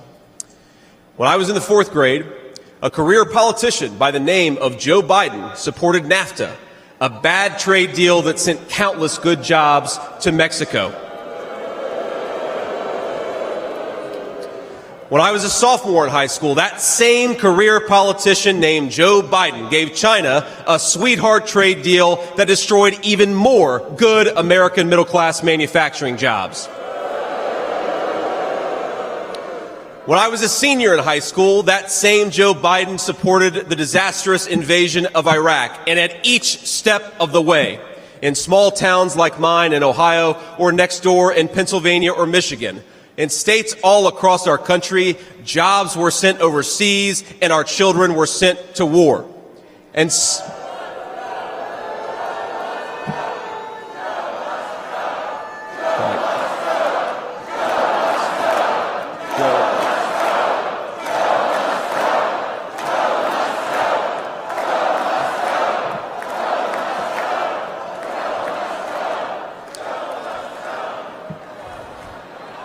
I agree.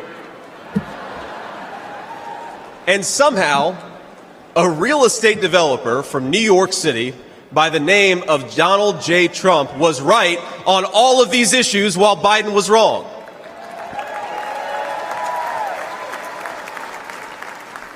President Trump knew even then that we needed leaders who would put America first.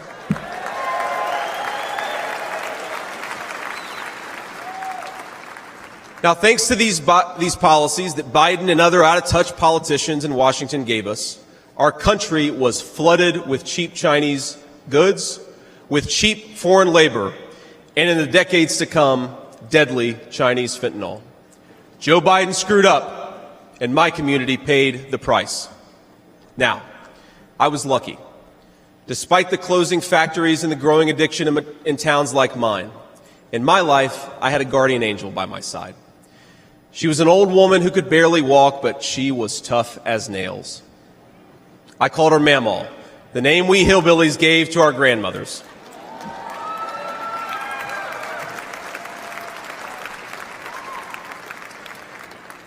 Mamaw raised me as my mother struggled with addiction. Mamaw was in so many ways a woman of contradiction. She loved the Lord, ladies and gentlemen. She was a woman of very deep Christian faith.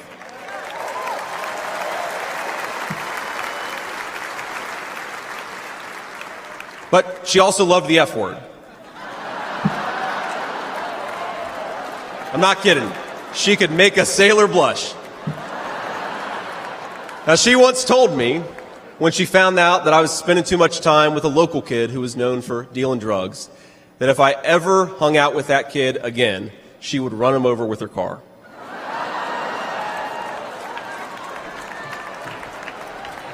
That's true. And she said, J.D., no one will ever find out about it.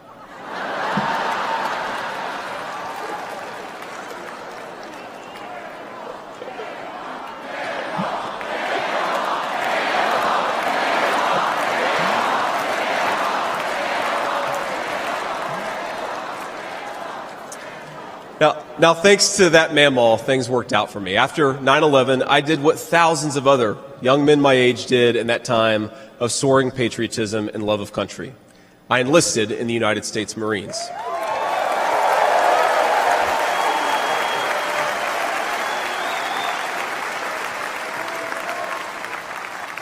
Semper Fi to my fellow Marines. Now, I left the Marines after 4 years and went to the Ohio State University.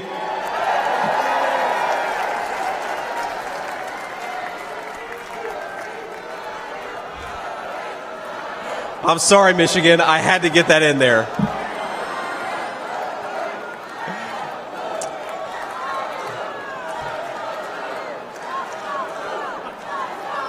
Come on, come on. We've had enough political violence. Now, after Ohio State, I went to Yale Law School, where I met my beautiful wife. And then I started businesses to create jobs in the kind of places that I grew up in. Now, my work taught me that there is still so much talent and grit in the American heartland. There really is. But for these places to thrive, my friends, we need a leader who fights for the people who built this country.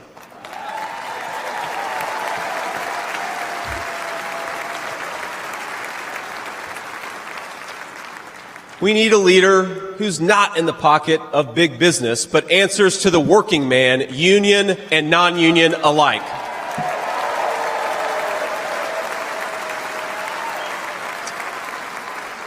A leader who won't sell out to multinational corporations, but will stand up for American companies and American industry.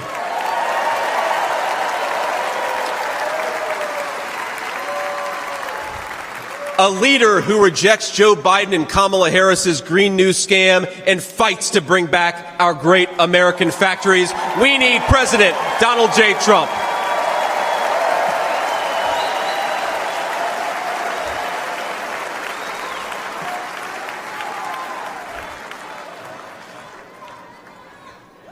Some people tell me I've lived the American dream, and of course they're right, and I'm so grateful for it.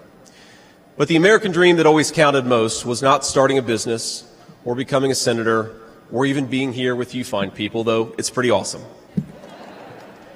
My most important American dream was becoming a good husband and a good dad, of being able to give. Thank you.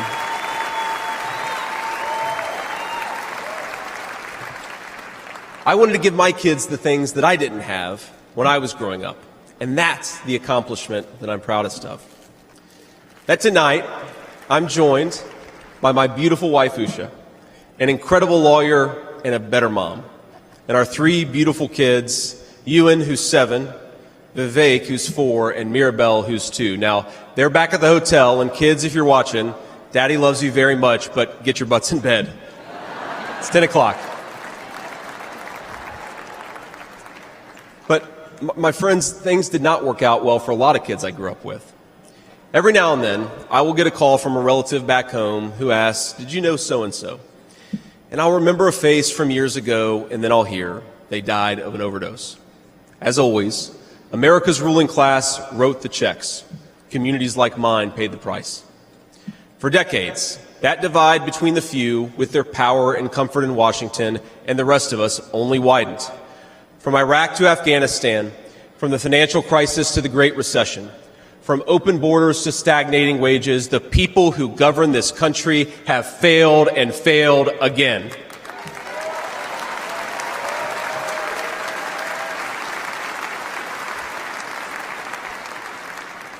That is, of course, until a guy named Donald J. Trump came along.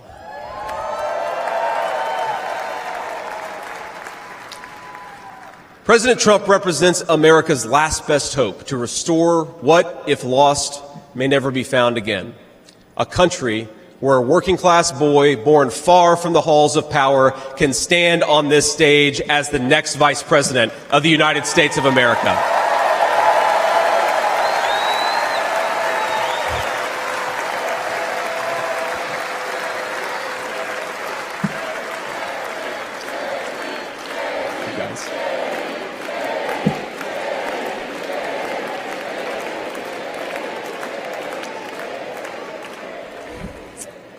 But, my fellow Americans, here in this stage and watching at home, this moment is not about me. It's about all of us, and it's about who we're fighting for.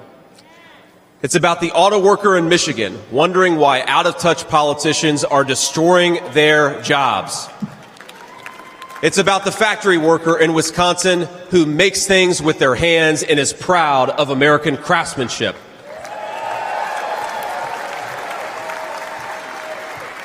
It's about the energy worker in Pennsylvania and Ohio who doesn't understand why Joe Biden is willing to buy energy from tin-pot dictators across the world when he could buy it from his own citizens right here in our own country.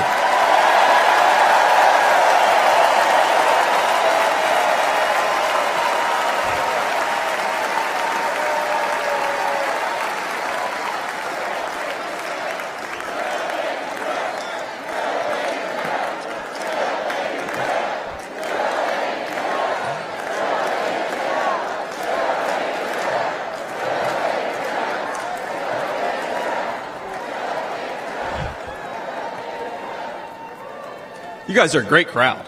Wow. And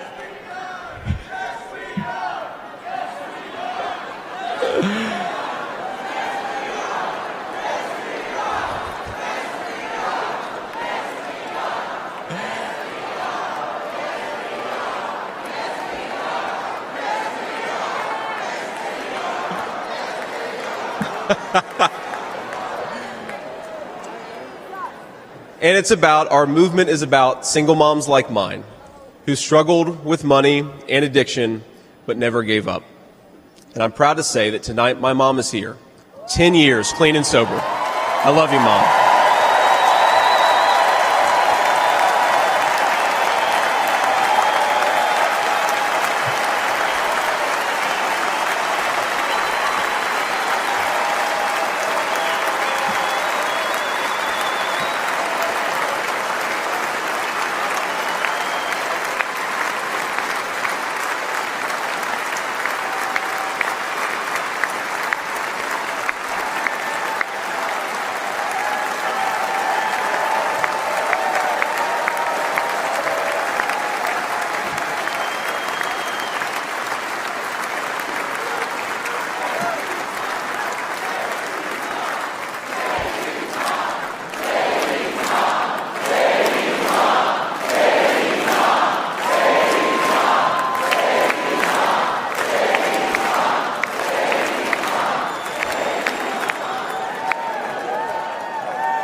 And you know, Mom, I was thinking, it'll be 10 years officially in January of 2025. And if President Trump's okay with it, let's have the celebration in the White House.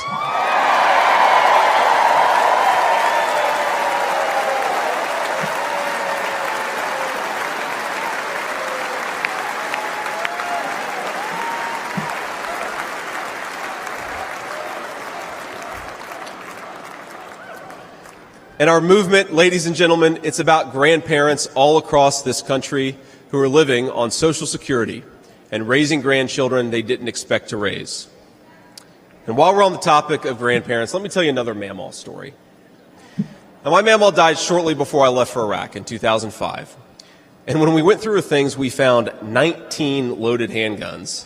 They were...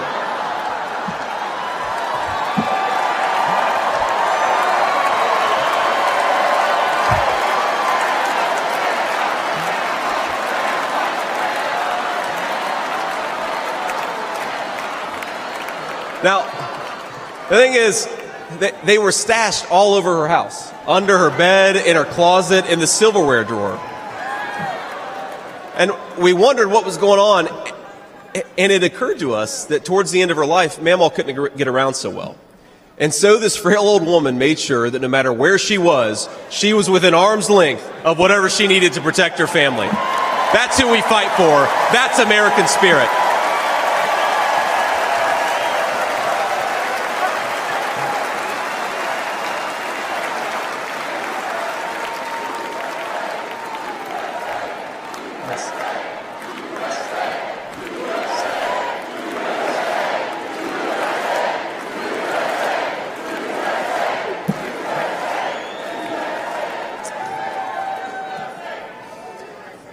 Now, Joe Biden has been a politician in Washington for longer than I've been alive, 39 years old.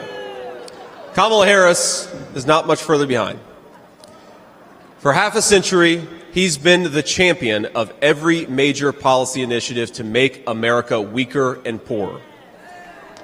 And in 4 short years, Donald Trump reversed decades of betrayals inflicted by Joe Biden and the rest of the corrupt Washington insiders.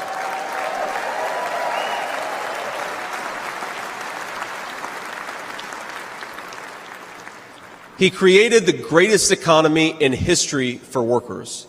It really was amazing. There's this chart that shows worker wages, and they stagnated for pretty much my entire life until President Donald J. Trump came along. Workers' wages went through the roof.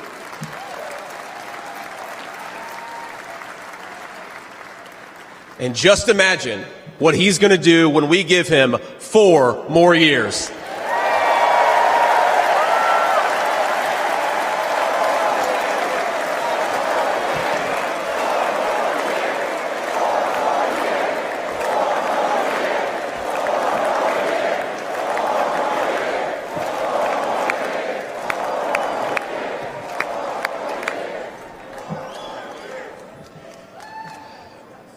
Months ago, I heard some young family member observe that their parents' generation, the baby boomers, could afford to buy a home when they first entered the workforce. But I don't know, this person observed, if I'll ever be able to afford a home. The absurd cost of housing is the result of so many failures, and it reveals so much about what's broken in Washington. Now, I can tell you exactly how it happened. Wall Street barons crashed the economy and American builders went out of business. As tradesmen scrambled for jobs, houses stopped being built. The lack of good jobs, of course, led to stagnant wages. And then the Democrats flooded this country with millions of illegal aliens. So citizens had to compete with people who shouldn't even be here for precious housing. Joe Biden's inflation crisis, my friends, is really an affordability crisis. And many of the people that I grew up with can't afford to pay more for groceries, more for gas, more for rent, and that's exactly what Joe Biden's economy has given them.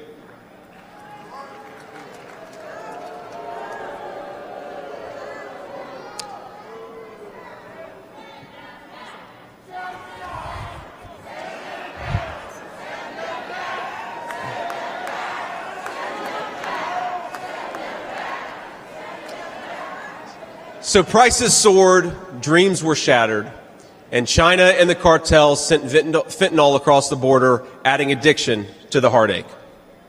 But ladies and gentlemen, that is not the end of our story. We've heard about villains and their victims. I've talked a lot about that, but let me tell you about the future.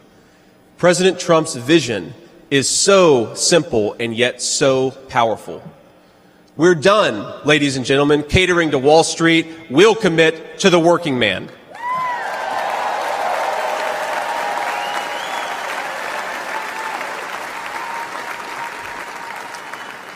We're done importing foreign labor. We're going to fight for American citizens and their good jobs and their good wages.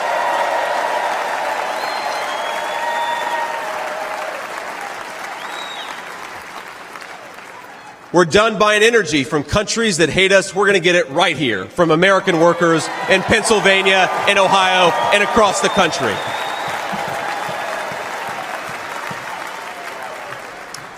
We're done sacrificing supply chains to unlimited global trade, and we're going to stamp more and more products with that beautiful label, Made in the USA.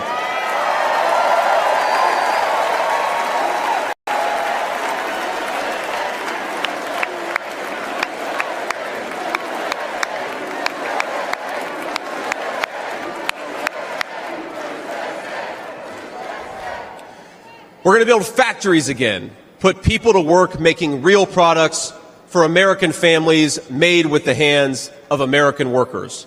Together, We will protect the wages of American workers and stop the Chinese Communist Party from building their middle class on the backs of American citizens.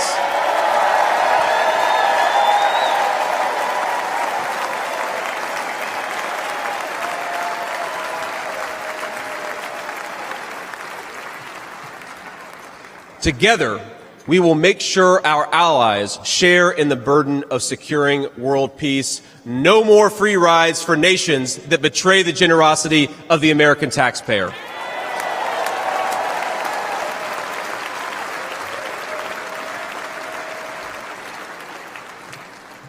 Together, we will send our kids to war only when we must. But as President Trump showed with the elimination of ISIS and so much more, when we punch, we're going to punch hard.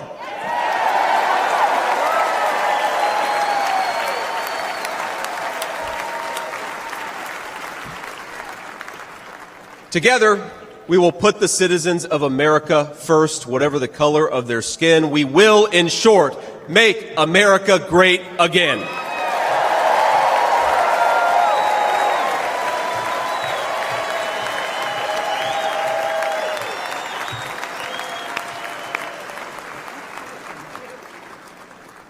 You know, one of the things that you hear people say sometimes is that America is an idea. And to be clear, America was indeed founded on brilliant ideas like the rule of law and religious liberty, things written into the fabric of our Constitution and our nation. But America is not just an idea. It is a group of people with a shared history and a common future. It is, in short, a nation. Now, it is part of that tradition, of course, that we welcome newcomers. But when we allow newcomers into our American family, we allow them on our terms.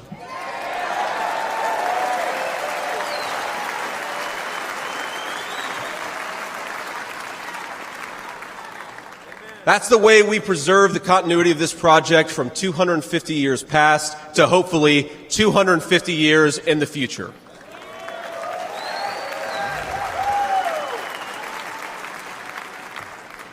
And let me illustrate this with a story, if I may. I'm, of course, married to the daughter of South Asian immigrants to this country. Incredible people. People who genuinely have enriched this country in so many ways. And, of course, I'm biased because I love my wife and her family, but it's true. Now, when I proposed to my wife, we were in law school, and I said, honey, I come with $120,000 worth of law school debt and a cemetery plot on a mountainside in eastern Kentucky.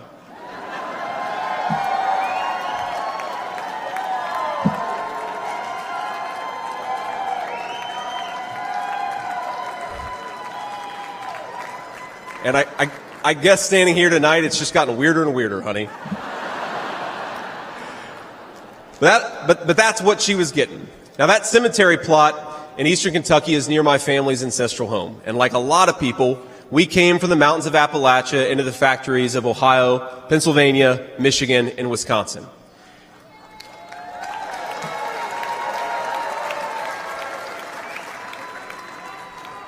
Now, that's Kentucky coal country, one of the 10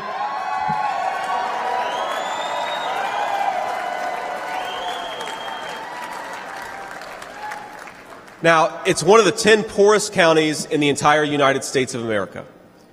They are very hardworking people, and they're very good people. They're the kind of people who would give you the shirt off their back even if they can't afford enough to eat. And our media calls them privileged and looks down on them. But they love this country not only because it's a good idea, but because in their bones they know that this is their home, and it will be their children's home, and they would die fighting to protect it.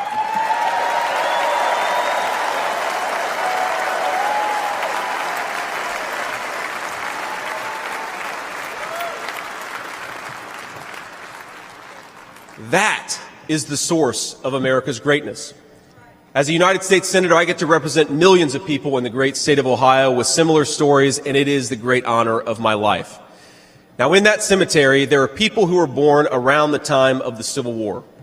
And if, as I hope, my wife and I are eventually laid to rest there, and our kids follow us, there will be 7 generations just in that small mountain cemetery plot in eastern Kentucky. 7 generations of people who have fought for this country, who have built this country, who have made things in this country, and who would fight and die to protect this country if they were asked to.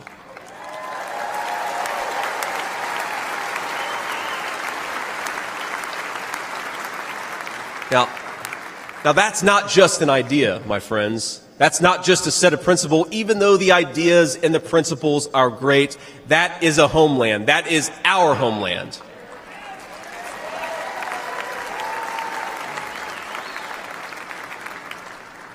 People will not fight for abstractions, but they will fight for their home. And if this movement of ours is going to succeed, and if this country is going to thrive, our leaders have to remember that America is a nation and its citizens deserve leaders who put its interests first.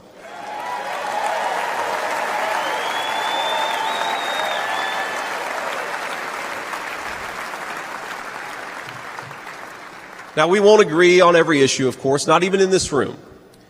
We may disagree from time to time about how best to reinvigorate American industry and renew American family. That's fine. In fact, it's more than fine. It's good. But never forget that the reason why this united Republican Party exists, why we do this, why we care about those great ideas and that great history, is that we want this nation to thrive for centuries to come.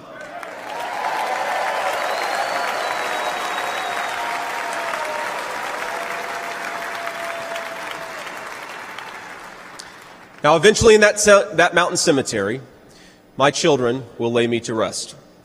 And when they do, I would like them to know that thanks to the work of this Republican Party, the United States of America is as strong and as proud and as great as ever.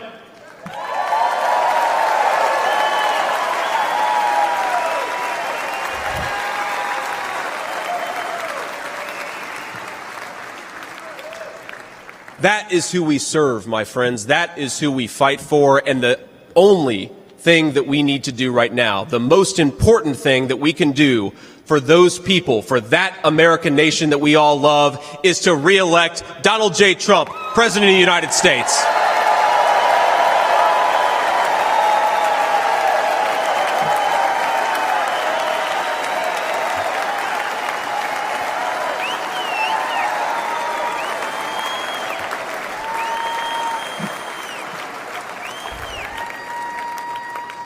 Mr. President, I will never take for granted the trust you have put in me.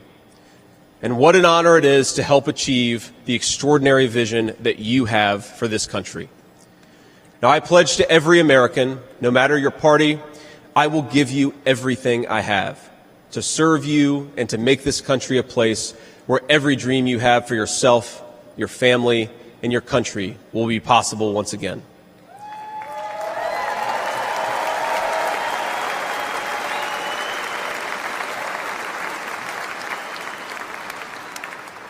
And I promise you one more thing.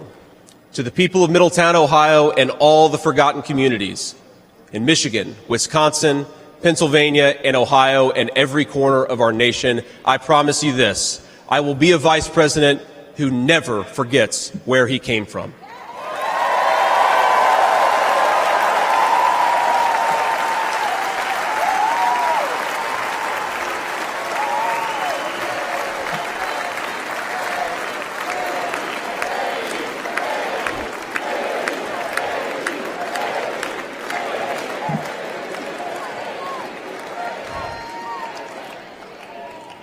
And every single day for the next 4 years, when I walk into that White House to help President Trump, I will be doing it for you, for your family, for your future, and for this great country. Thank you. God bless all of you, and God bless our great country.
Chairman of the Republican National Committee, Michael Whatley of North Carolina.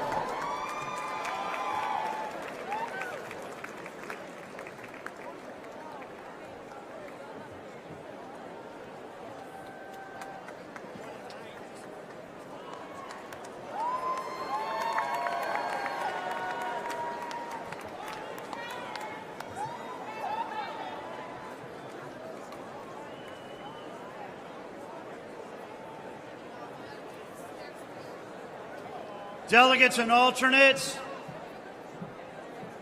Republicans around the world, tonight in this hall, we had a chance to see what strength is like.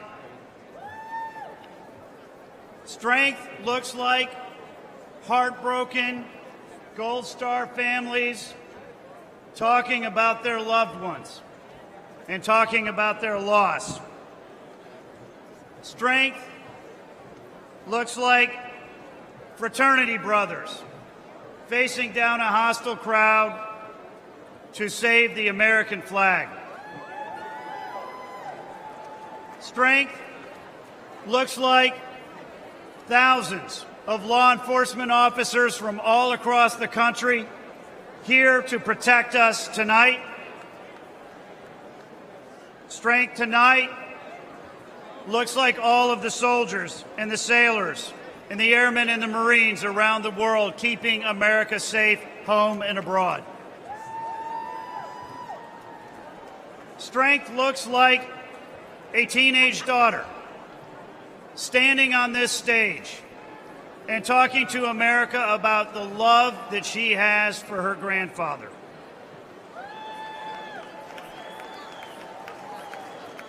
Strength looks like a kid born in rural Appalachia who put himself through school and answered a call to service when America needed him and joined the Marines, and has answered another call to serve as our next vice president.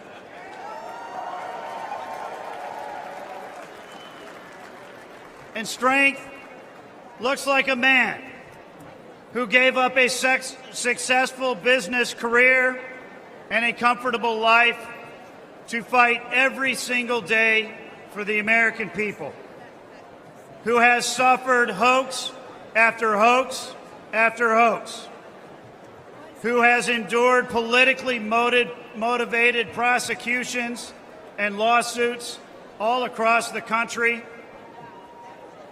and who, when he was knocked down by a would-be assassin's bullet, got back up and encouraged America to fight, fight, fight.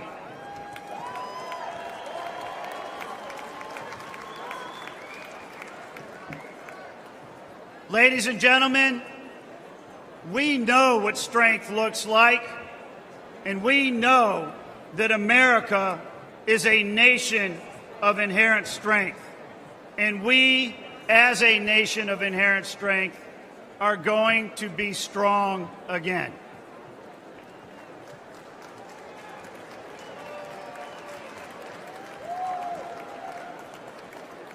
For tonight's benediction, please welcome the lead pastor at Bayou Blue Assembly in Houma, Louisiana, Pastor Packy Thompson.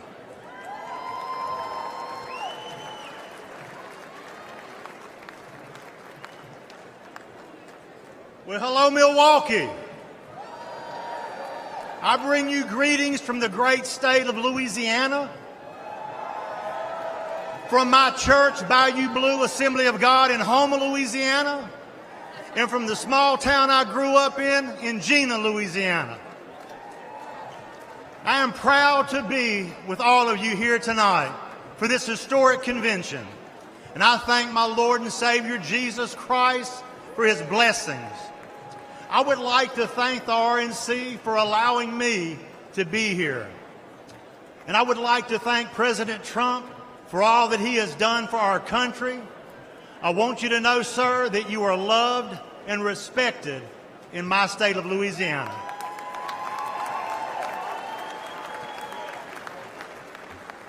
Would y'all stand and pray with me, please? Heavenly Father, we are grateful for your mercy and your protection here tonight. Father, we give you glory and honor because you alone deserve to be honored.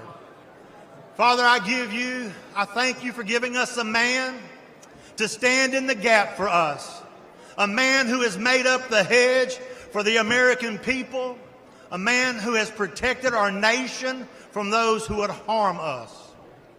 Father, we thank you for raising up President Donald J. Trump to be the 47th President of the United States of America.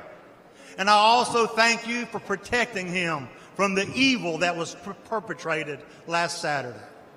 Father, I ask that you would unite our country once again, a nation, Lord God, under your leadership.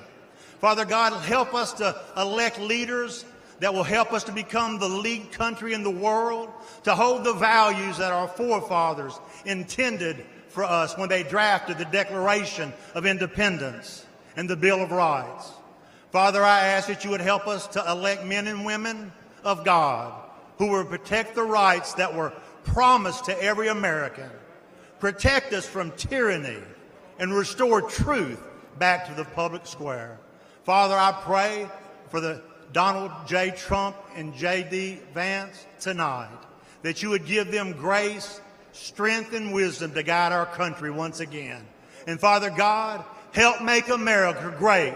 Once again, I ask it in Jesus' name. And everybody said, amen. Amen. Yes.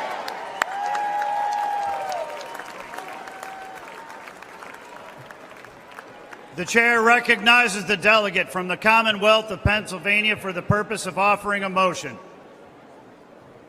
Mr. Chairman, I am Fred Keller from the Commonwealth of Pennsylvania, the birthplace of America.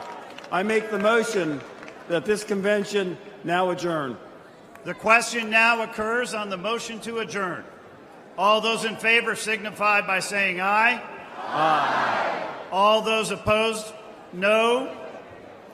In the opinion of the chair, the ayes have it and the motion is adopted. Accordingly, this convention stands adjourned until 5 p.m. tomorrow. Thank you.